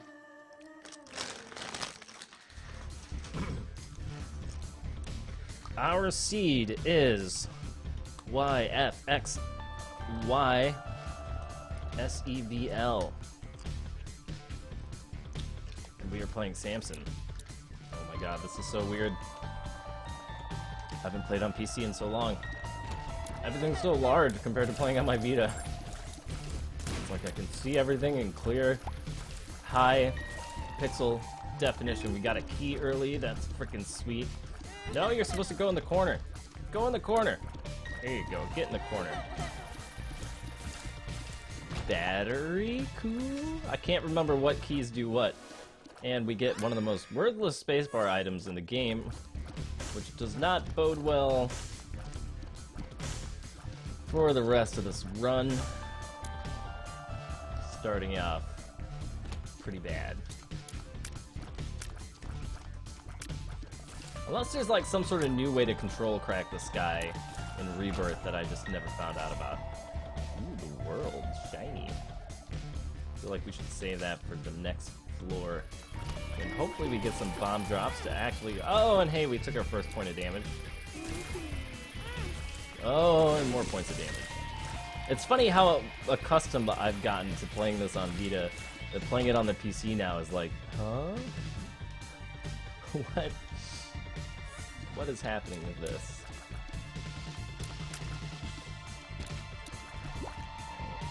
Take our half a heart.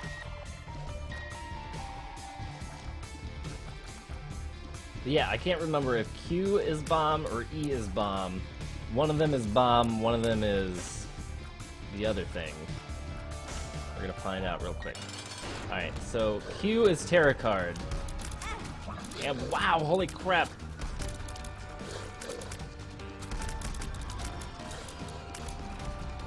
Alright, so Q is Terra card. E must be bomb then.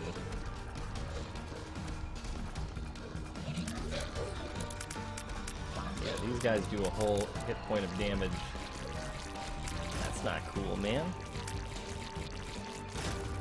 I used to be really good at playing on keyboard. Keyboard is usually how I roll. Although I could probably play with an Xbox controller now and have some good success since I'm so used to playing on Vita. But I want to get my keyboard skills back, you know? I want to get them back, turn the gamma up because I want to deal with Curse of Darkness. I used to have great keyboard skills for the original Isaac. I would like to think that somewhere dormant in my muscle memory are the keys required to unlock all of that memory of how to pwn at Isaac with keyboard.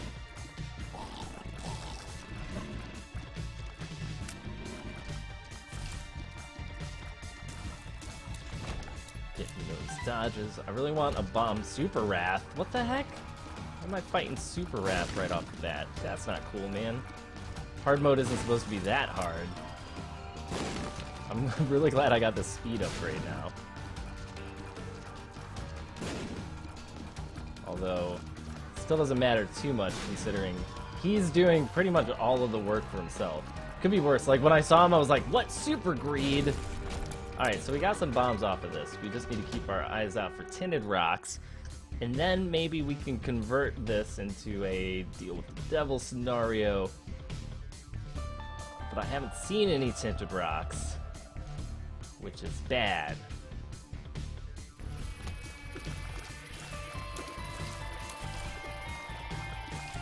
It's very bad. So we'll work with it. We'll work with it.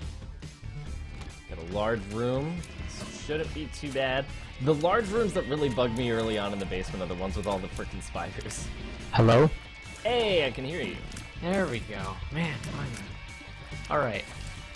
Who are we playing as? We're playing as Samson. Wait, Kane. Kane. Wait, who's the one with the eye patch? Eye patch is Kane. Yeah. Kane. I think that was the right choice. So Alright, far, I can catch up to you. So far, this run's not too exciting.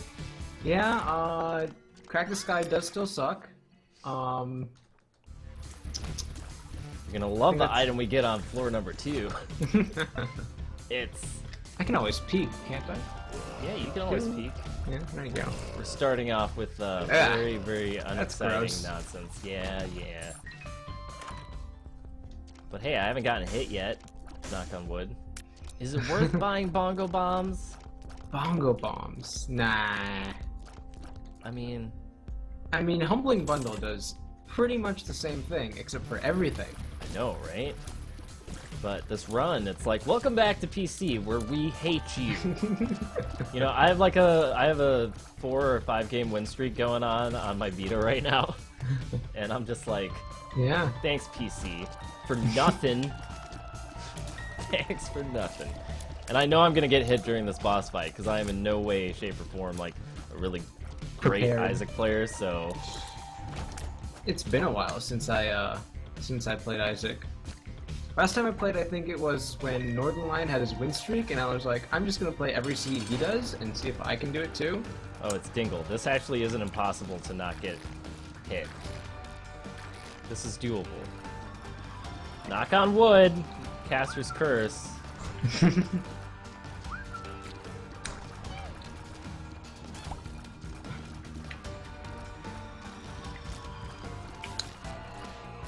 Yeah, Kane got nerfed in Rebirth.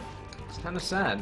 Yeah, he did. Luckfoot no longer has a lot of the amazing properties that he used to have. But, you know, I had a Kane run recently on my Vita, and it actually worked out pretty well. Like, just because I got a couple of arcades early, so like I should be able to get an arcade on the next floor. Because I have 17 frickin' pennies at this point, and Devil Room with Ghost Baby. What the actual fuck? Alright, I guess I'll just go into the curse room anyway. Don't go into the curse room. I'm gonna try the curse room on the second floor. Have you tried the second floor? This curse is room? the second floor. Don't go into the curse room. The game. Room full of spiders. It hates us. I mean, I got a key. That was nice. That is what I got out of the curse room. It's testing us. Is Like, that what welcome it's back. Now we're going to give you something very difficult, and you have to do it. Is that what it's doing? I think it is. We have to beat this, Raven, because it's testing us. Man, Well, I thought Super Wrath was in a I different have room. to unlock the chest with Kane here. I So- believe that is why I picked him. So you're going as far as... Wait, so you are beating... You do have the chest unlocked. Yes, Okay, Of course. You just need to get there. I just haven't beaten it with Kane yet. Holy Right. money in the secret room on floor 3. Eh. At least we're rich as fuck. Now all we need is like money equals power, and then we'll be set. There's Oh, no that'd be arcade great. on this floor. There's no arcade. So sad.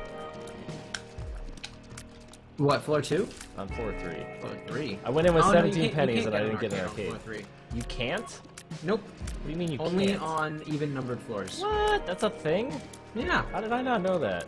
How What- did you not know that? I don't know. I mean, you know.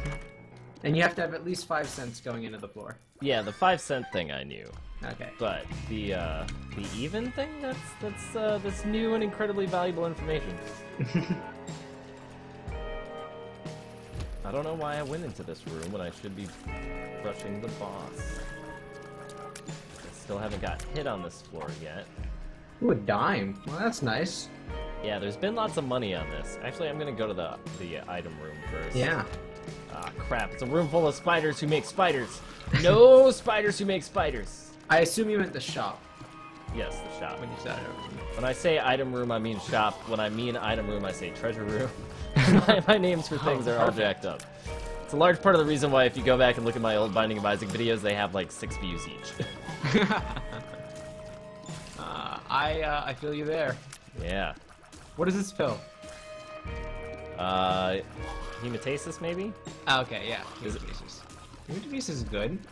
Alright, I'll use Strength and Dingle, and then keep you into recess.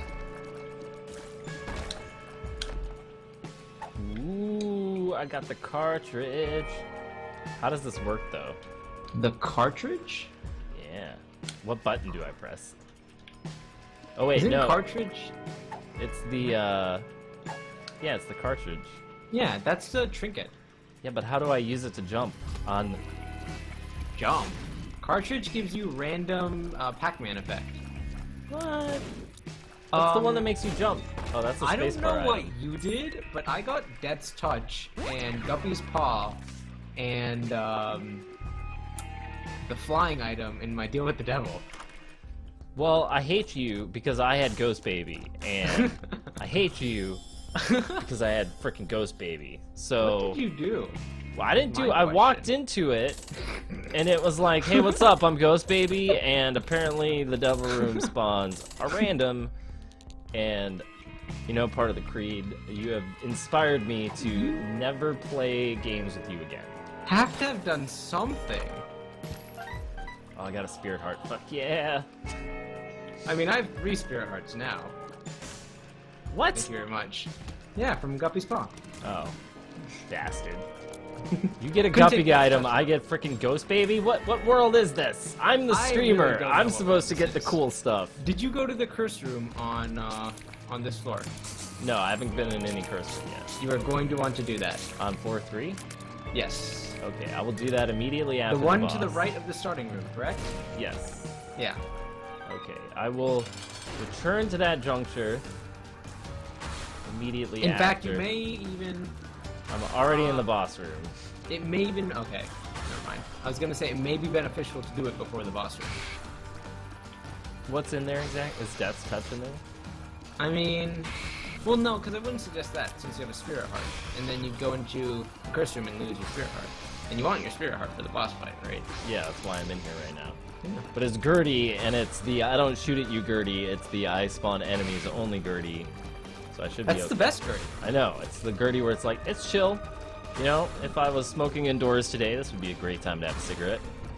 But meanwhile, what we'll do is we'll rant existentially about some random topic that pops into my head, like, you know, cracks in sidewalks. How did they get there exactly? Cracks inside. Did someone step incredibly hard one day? What does it mean if you step on a crack, and will you actually break your back if you do, or is that just an old wives' tale? Or we could talk about the fact that the water cycle and freezing and thawing causes cracks in the sidewalk. See, that's just too much information. So I get latch key and no devil room. Alright, going back to the devil room, or the curse room rather. And It's okay, the curse room will save you. Will I it? mean, it won't save you, but it will save you from eternal, sadness. hey, death cloak thing. That's also a damage up, isn't it? Correct. Yeah, sin up, ceremonial robe style, and a key. Forget Me Now. Did you get Forget Me Now? Nope. You know, What did you get in your item room? this seed thing is just a big fat lie. You don't have Forget Me Now unlocked. That could be why. That could be why. You have to I think you have to beat Satan with Blue Baby on hard mode, Yeah. or something like that. Bollocks. Satan on hard mode. Yeah, I haven't done any hard mode on my PC yet. Except for Eve. You've done one Eve run on hard mode. Ooh, why would I ever sign up for that? Sounds like the worst idea ever. Like, Eve isn't hard enough as it is. Oh man, I remember when I was first trying to clear Eve on this game, I was just like, why? Why do you hate me so? I mean, Eve isn't too bad as long as you just go hard on all the Deal with the Devils, and then you get your permanent Spirit Hearts. Well, yeah, I mean, you can... It's just a buffed up Blue Baby. Whatever. Got more Isaac to play. I can't wait for afterwards, man. Afterwards, it's gonna be great. It's gonna be pretty hype. And then one day we'll get the release date. Yeah. One day. One day. Not today. Maybe this week. Ow! Monday is the plan. That's the sound of me getting hit. Monday's been the plan for like the last month. That's true. That is. It's been very, like, I'm very totally true. telling you guys on Monday, and then what does he tell us on Monday? It's not happening today, guys, and don't hate me. You got Latchkey on that boss fight, didn't you? Yes. I got Super Bandage. What the fuck? You don't have Super Bandage unlocked. Oh my god, dude. I'm never playing Isaac with you again. After this, I'm gonna play Prison Architect. I'm gonna make shiny 4x4 square rooms for people to live in and serve out their time. All you have to do is unlock everything, and then we'll be on even playing field. Ugh, that sounds incredibly tedious. Can I just do that when Afterbirth comes out? I'm gonna get Godhead on one of these runs, and it's gonna be great. Shut up. I'll be like, you should have done the Lost. Stop talking.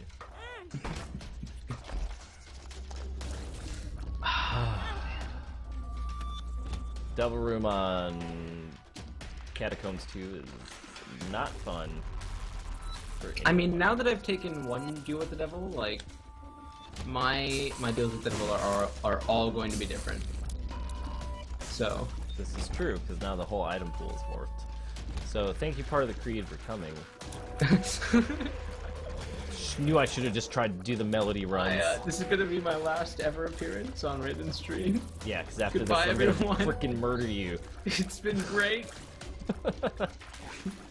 Oh no! Oh, that's the first hit of damage I've taken in like 3 floors. Please just stop talking forever.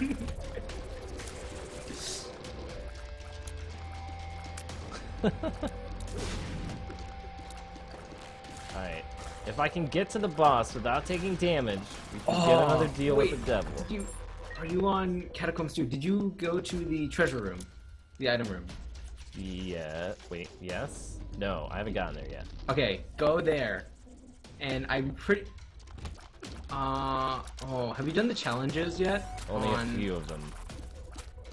But you did the easy one, right? The easiest challenge of all? Well, probably. Alright. I don't know, it's hard to tell what's unlocked and not unlocked. Alright, well, go to the treasure room, and hopefully you'll be able to, you'll get an item that I won't have to gloat about, because you'll get it too. Will it solve all my fears and problems? It's It will not solve a lot technology of them. 0.5, It's one is of my it? favorite items. Because if it's tech 0.5... Oh, I did unlock tech 0.5, sweet. That's what I did the last time I was on stream, is I unlocked There you tech go. 0.5. Tech 0.5 is fantastic. Ah, my god, okay. Yeah, tech 0.5 is fantastic. Yeah, Tekken 5 is great. Also got an amazing boss room drop, so things are looking up. You could get that too, and then it's gonna be a one run. Ho ho!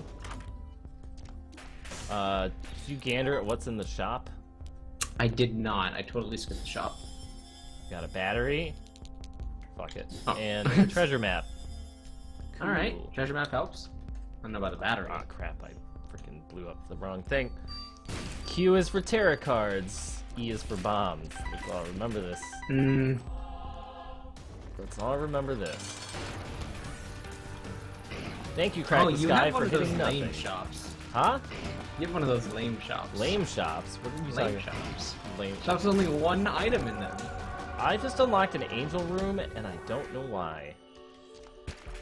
Did you get an angel room? An angel room. No, you haven't taken any deals with the devil, that's why. Oh, that's right. I am on a higher path. I have 2 stars. What am I supposed to do with 2 stars cards? The magic mushroom is nice, though. Magic mush, yes. Magic mush. Good, good, good. And then I got cancer. Oh, Not the trinket, the bad, Oh. the bad kind. well, It's I don't not know if it's not bad. but it's like that's a whole lot of health that I don't really need or want right Oh, now. see, I got mystery sack in that item room. Weird. You don't have mystery sack unlocked. Probably not. Sorry. I think that's the most of this entire run. Oh, these are all the things you don't have unlocked. Oh, Brayden, you scrub. What is wrong with you? Oh, yeah, I don't know. Ooh, a room with so many pins. Oh boy. Ooh boy. What are you all excited about? I got me some blank card. You know, I've never guess- been able to have a good combination with that. Every time I get blank card, the tarot card that I find next is like Temperance or something. See, I've broken the game. I've broken the game a lot. It's a ton of fun. But blank card is one of those keys to success. I also got that map. Yeah, map's solid. Why is there? Okay. I don't know though. Between Tech 5 and why did I go in this room? It's like I have the treasure map. I know which rooms are completely pointless. Yeah, between Tech 5 and Magic Bunch, it's feeling a lot better. Yeah, I told you. There's hope. Even for you. Oh, thanks. Thanks, buddy. No. Even you, Rathan, even you, there's no way you could possibly screw this up. You have 5 bombs? When you go to the when you go to the boss fight, don't bother opening up the tinted rock. Is it tinted? There's no tinted rock in mine. In your boss fight? No. Bottom right? Oh, there it is. Okay. Yeah, don't open that. Why? What's in it? It's a golden chest with Abel. I mean, unless you like Abel. Abel's my jam, dude. He's so useless, but he's like a friend, you know? He's like, hey guys, I'm He's here. the worst. I don't need you, Abel. You're the Go away. Appreciate what Abel's not my company you friend. get. Speedball! Like I really needed more speed. And 3 whopping spirit hearts in the angel room. Speed is like my favorite stat. Really? Mostly because I'm on a controller, so using the joystick, I can just adjust my speed to whatever I want. Suppose so. I can see how that makes sense. I did not need an Are You a Wizard pill. But at least I have Tech Point 5. I'm just gonna skip all of these. Actually, I'm not. I have a blank card. I can just teleport. I'm fighting Mom. I don't want to hear about all of your Amazeball items. It's like, I'm you know, fighting yeah, Mom, this man. game would Where be are you? difficult, except, you know, like, I'm already got, like, 28 transformations, so I'm just gonna walk around and everything is gonna die like I am, you know, death on a white horse or something. It's cool, guys. Let's... Gonna go to boss rush and beat everything in 2 seconds. That'd be fun. Yeah, remember when I one-shot all the bosses in Boss Rush? It's, like, so cool. I had Brimstone and Guppy. Brimstone and Guppy. I missed that. Yeah, Alright, we're going up to the it's a chest. fun combo. And here. Ah, crap. Cricket's body. That Yes, did- please. What? Where'd you find that? In the boss rush room. You're at Boss Rush already? My god, Mhm. yeah, I'm gonna not get that because it's already been 20 minutes for me. And I'm still looking for the item room. I don't want this item. No. Yeah, item room's dumb. The item room's At dumb. least it was for me. It could be totally different for you. Now you tell me. I said it could be different. Well, I'm gonna go check it out, but... Alright.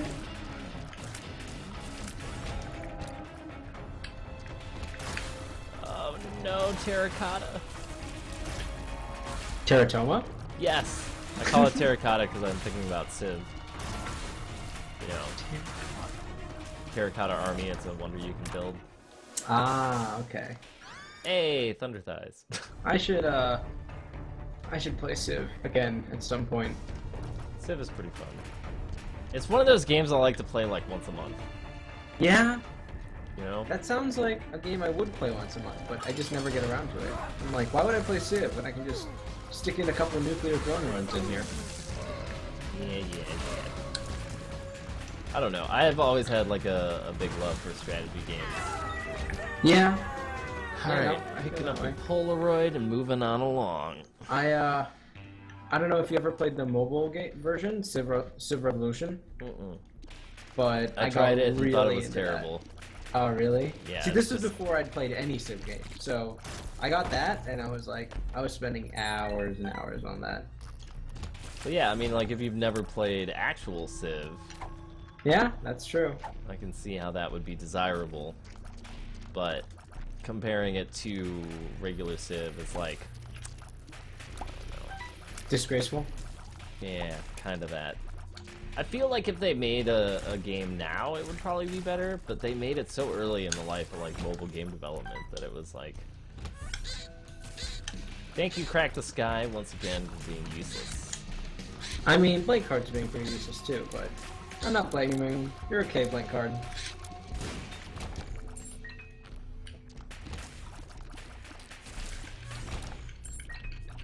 God, Rusty Key is giving me so many rusty keys. Ah, come on, stupid thing. Why won't the stuff in Isaac just die easier? Why does it have to damage me? I have like 20 keys because of Rusty Key. Which is cool, but a little gratuitous at this point. I mean, at least if you get a Yera rune, you can open up lots of chests in the chest. Unless you probably don't even have a Yera rune on. I don't know. I haven't done a whole lot of challenges on this. It's possible I have it, but it's also quite improbable that I have it. Gotta play this game more. This game's a lot like Civ. I get a hankering to play Isaac, like, frequently. Yeah, where I'm See, like, I just burned through everything right as it came out, and then after that I was like, okay, that was fun. but yeah. Yeah, I definitely did get, like, Rebirth burnout after, like, the first, I want to say, month or so. I was like, I can't handle it. Oh, thank you, Thunder Thighs. Forgot I had you. Yeah, once I started playing The Lost, I was like, alright, this is it, I can do this. And I didn't stop until I beat him. It's crazy sauce.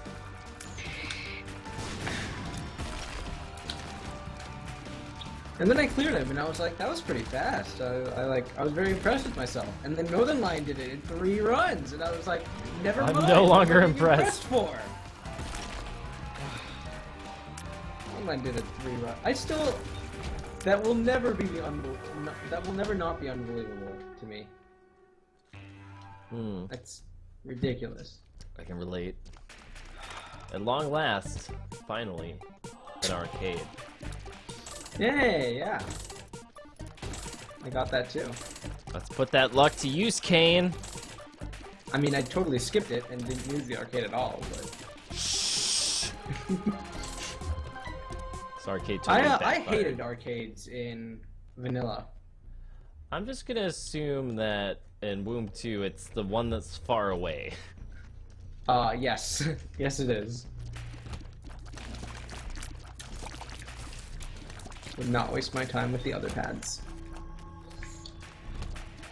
That, or I'm just totally messing with you, and you get to the end of that. Oh and my feel god, I awful. will freaking cut you. I will go all Chicago frickin' mobster on you. Find a I'm baseball monster. bat and break your kneecaps, son. Ah, crap. Oh, hey, thanks, Gimpy. You finally I could paid actually out. die? I didn't realize this. You Why am I died? close to death? No, I could. I have 1.5 hearts. Curse of the Unknown, that's why.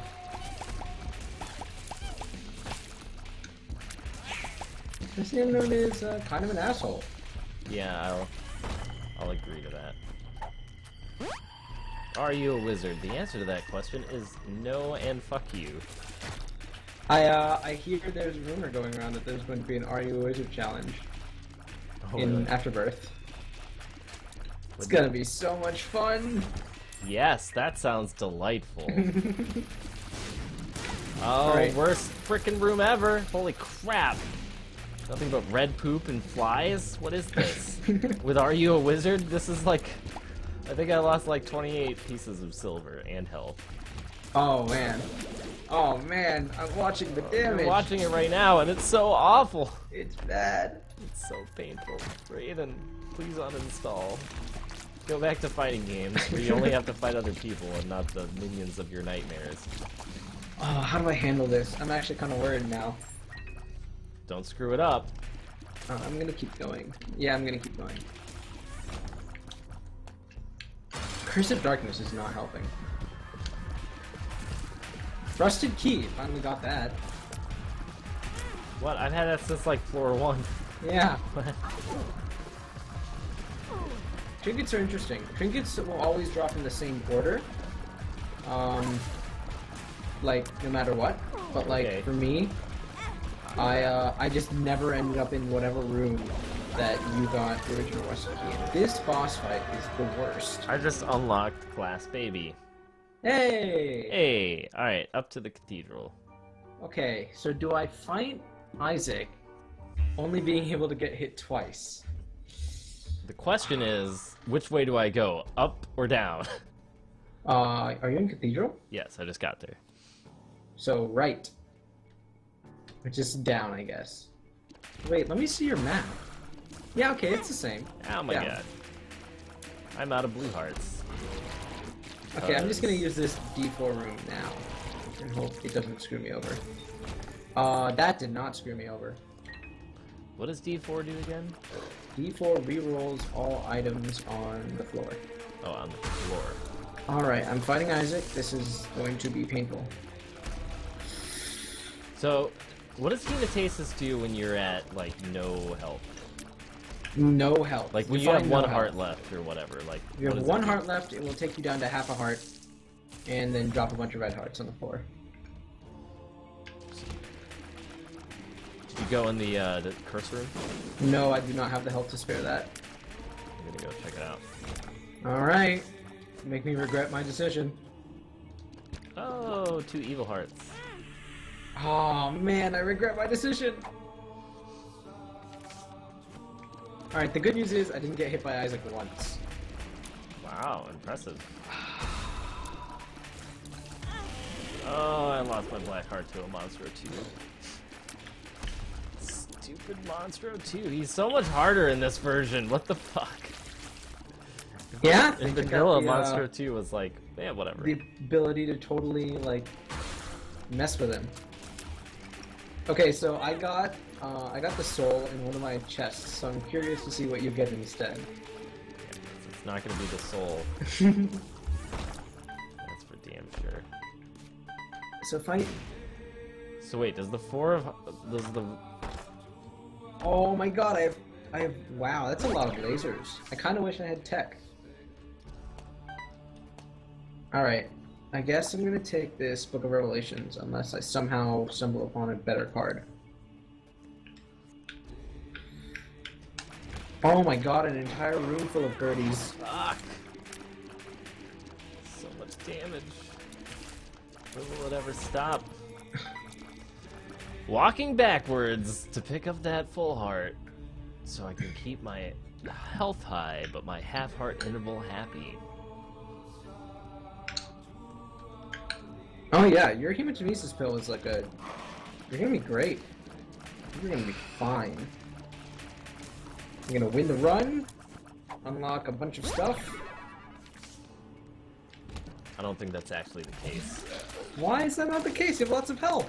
What? I have 4.5 hearts. That's a That's lot not of health. That's not exactly a lot in my book. Like, for me, at this point, I like to have 28 items, all of which are stupidly powerful, and maybe, like, you know, 4 or 5 more hearts. Did you That's get a all. Mongo Baby unlocked? You might not. I don't know.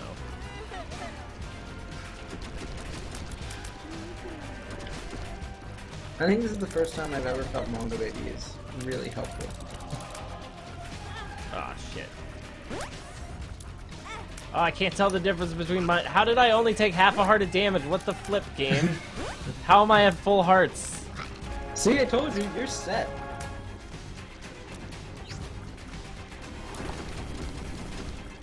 Ow!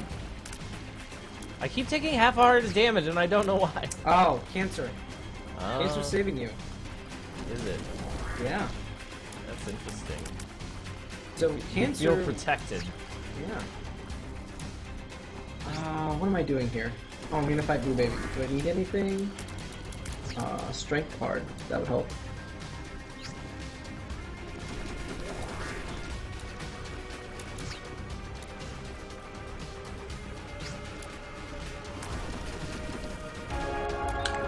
We alive! Damn it! It's a miracle. Oh, right, I have the soul. This is an easy fight.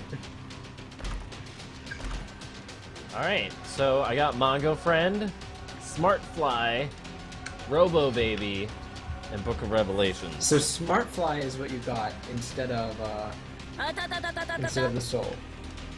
Hey, Robo- right, man. Thank you for following. Robo Baby plus Mongo Baby is gonna be great. Oh, really? Speak from experience. The room full of gurglings and Gerties. Yep. Gurglings and Gerties. What? The only thing I can think of that is possibly worse than this would be something like a room full of, like, the Gauge. Like, 8 Have you ever gauges. played the double cage room? Yes, that one sucks. Yeah. I hate that room. That one's so much fun.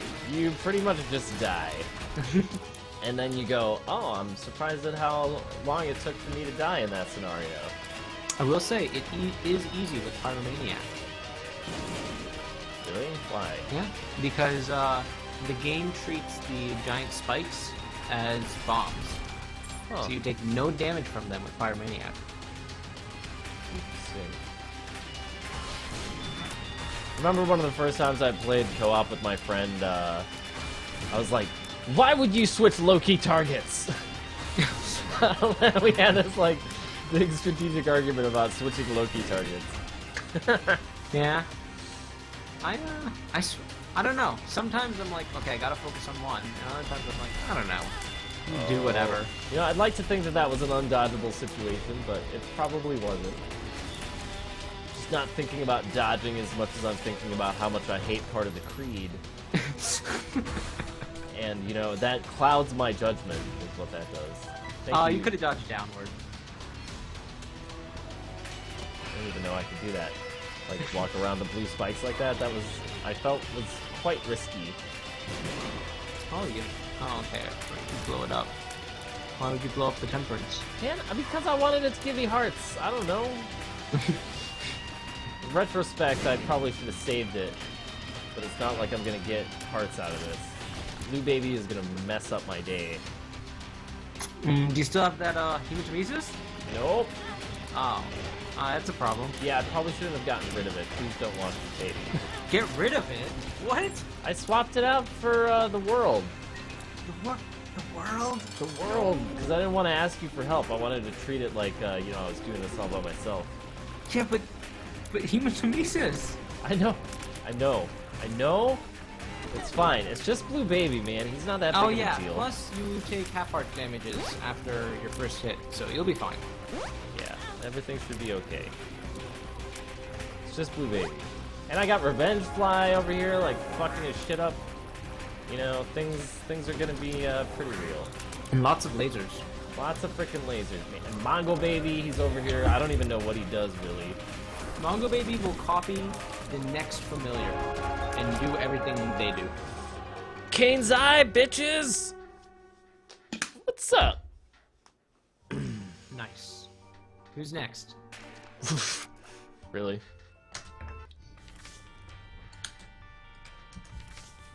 Let's take a look. Alright, new run. Maggie needs to go through the whole Mega Hell. I think Maggie is my least favorite character. Dark Room. Judas needs to do Dark Room. Poop needs to do Dark Room. Eve needs Dark Room. And Samson needs Dark Room. Azazel still needs the chest. By poop, I assume you mean Blue Baby. Yes, I call him the Poop question I don't like saying question mark. Lazarus What? needs the chest, so we could do a Lazarus run. That'd be I pretty have easy. a win streak of -1? Excuse me? Yeah, you're bad at this game. I just beat it! No, What? you thought you did, but... Oh, I'm unseated. That's right. Forgot about that. I was about to get very upset with the game. Oh, man, I should probably go to bed. Bad. It is 2:30, and I have a lot of crap I gotta do tomorrow. That is true. There are things I'm to going be done to, tomorrow. I am going to buy a new video card for my wife so she can play Diablo 3 with me on ultra settings. Oh, okay, yeah. Which means I have to go to the computer store and actually go buy one. Do we want to do like a Zazel then? Because he's pretty, like, quick. I think I should just go to bed now, honestly. All right. Oh, it's pretty late. That was fun. All you have to do is Yeah. unlock everything.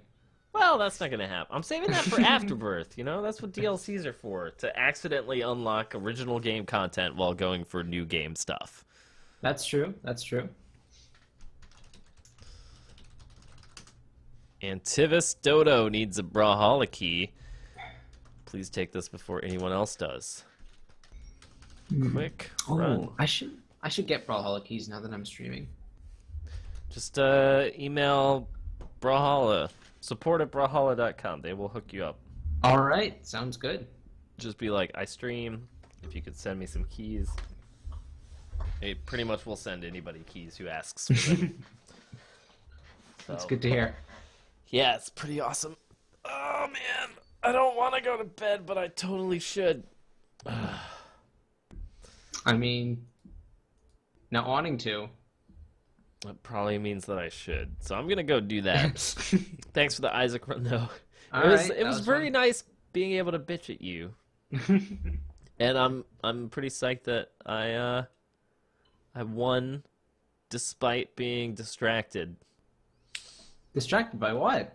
and underpowered compared to my Vita runs. Okay, that's true. That is true. Oh man. All right. It was a legit win. Addy Mestic, I got my Brawlhalla shirt from the devs. They mailed it to me. Is it the Metadev shirt? No, it's like the Brawlhalla official shirt. It's got Bodvar on it and like his original art from like Alpha. Oh man, yeah. It's pretty sweet. But yeah, the devs sent it to me back like when I first started doing Brawlhalla tournaments and stuff. Because they're just awesome. I love Blue Mammoth games. They are Yeah. the jam. Alright. Man, you know, I've tried beating Necrodancer with Melody so many times.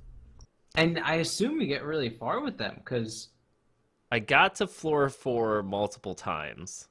But some of the ways that the floor 4 characters interact with her is kind of weird. yeah, I that's true. keep getting thrown off. And I haven't done a single regular run since I unlocked her because I'm like, I need to do this. And so I've been playing like silent, recording it in hopes that I'll nail out a run. And then I can just be like, well, I did this on my own. And I'm just going to narrate over it because fuck this. I don't want to play this way again. I felt that way with Eli. I would always get to zone 4, and then I'd always just lose there. Oh, man. They have the most OP runs. Yeah. Are you getting and then- yourself like a ring of... What is it called? Ring of Mana? I haven't gotten a single other Ring of Mana since then. Oh, really? Yeah, not You a have one. to- I've done like 20 Melody runs and not a frickin' one. You have to go into your transmogrify rooms and get yourself a ring. Okay. We'll work on this. Anyway, thanks for hanging out tonight, man. Yep. Yeah, I'll probably be Thanks back. for the fun tournament. That was awesome. Yeah, that was good. I might actually start doing that more often because I've been struggling with weekends lately. I haven't been able to make time to do any like ESL tournaments and stuff, but it was nice being able to cast again and just kind of get back into it. So maybe that'll happen again. But anyway, everybody, I'm headed out for the evening so I can go and get some sleep. Tomorrow there will probably be Diablo 3. So that sounds like any fun. You can come check that out. But yeah, thanks again, Part of the Creed, for hanging out. Have a good night, Yep. man.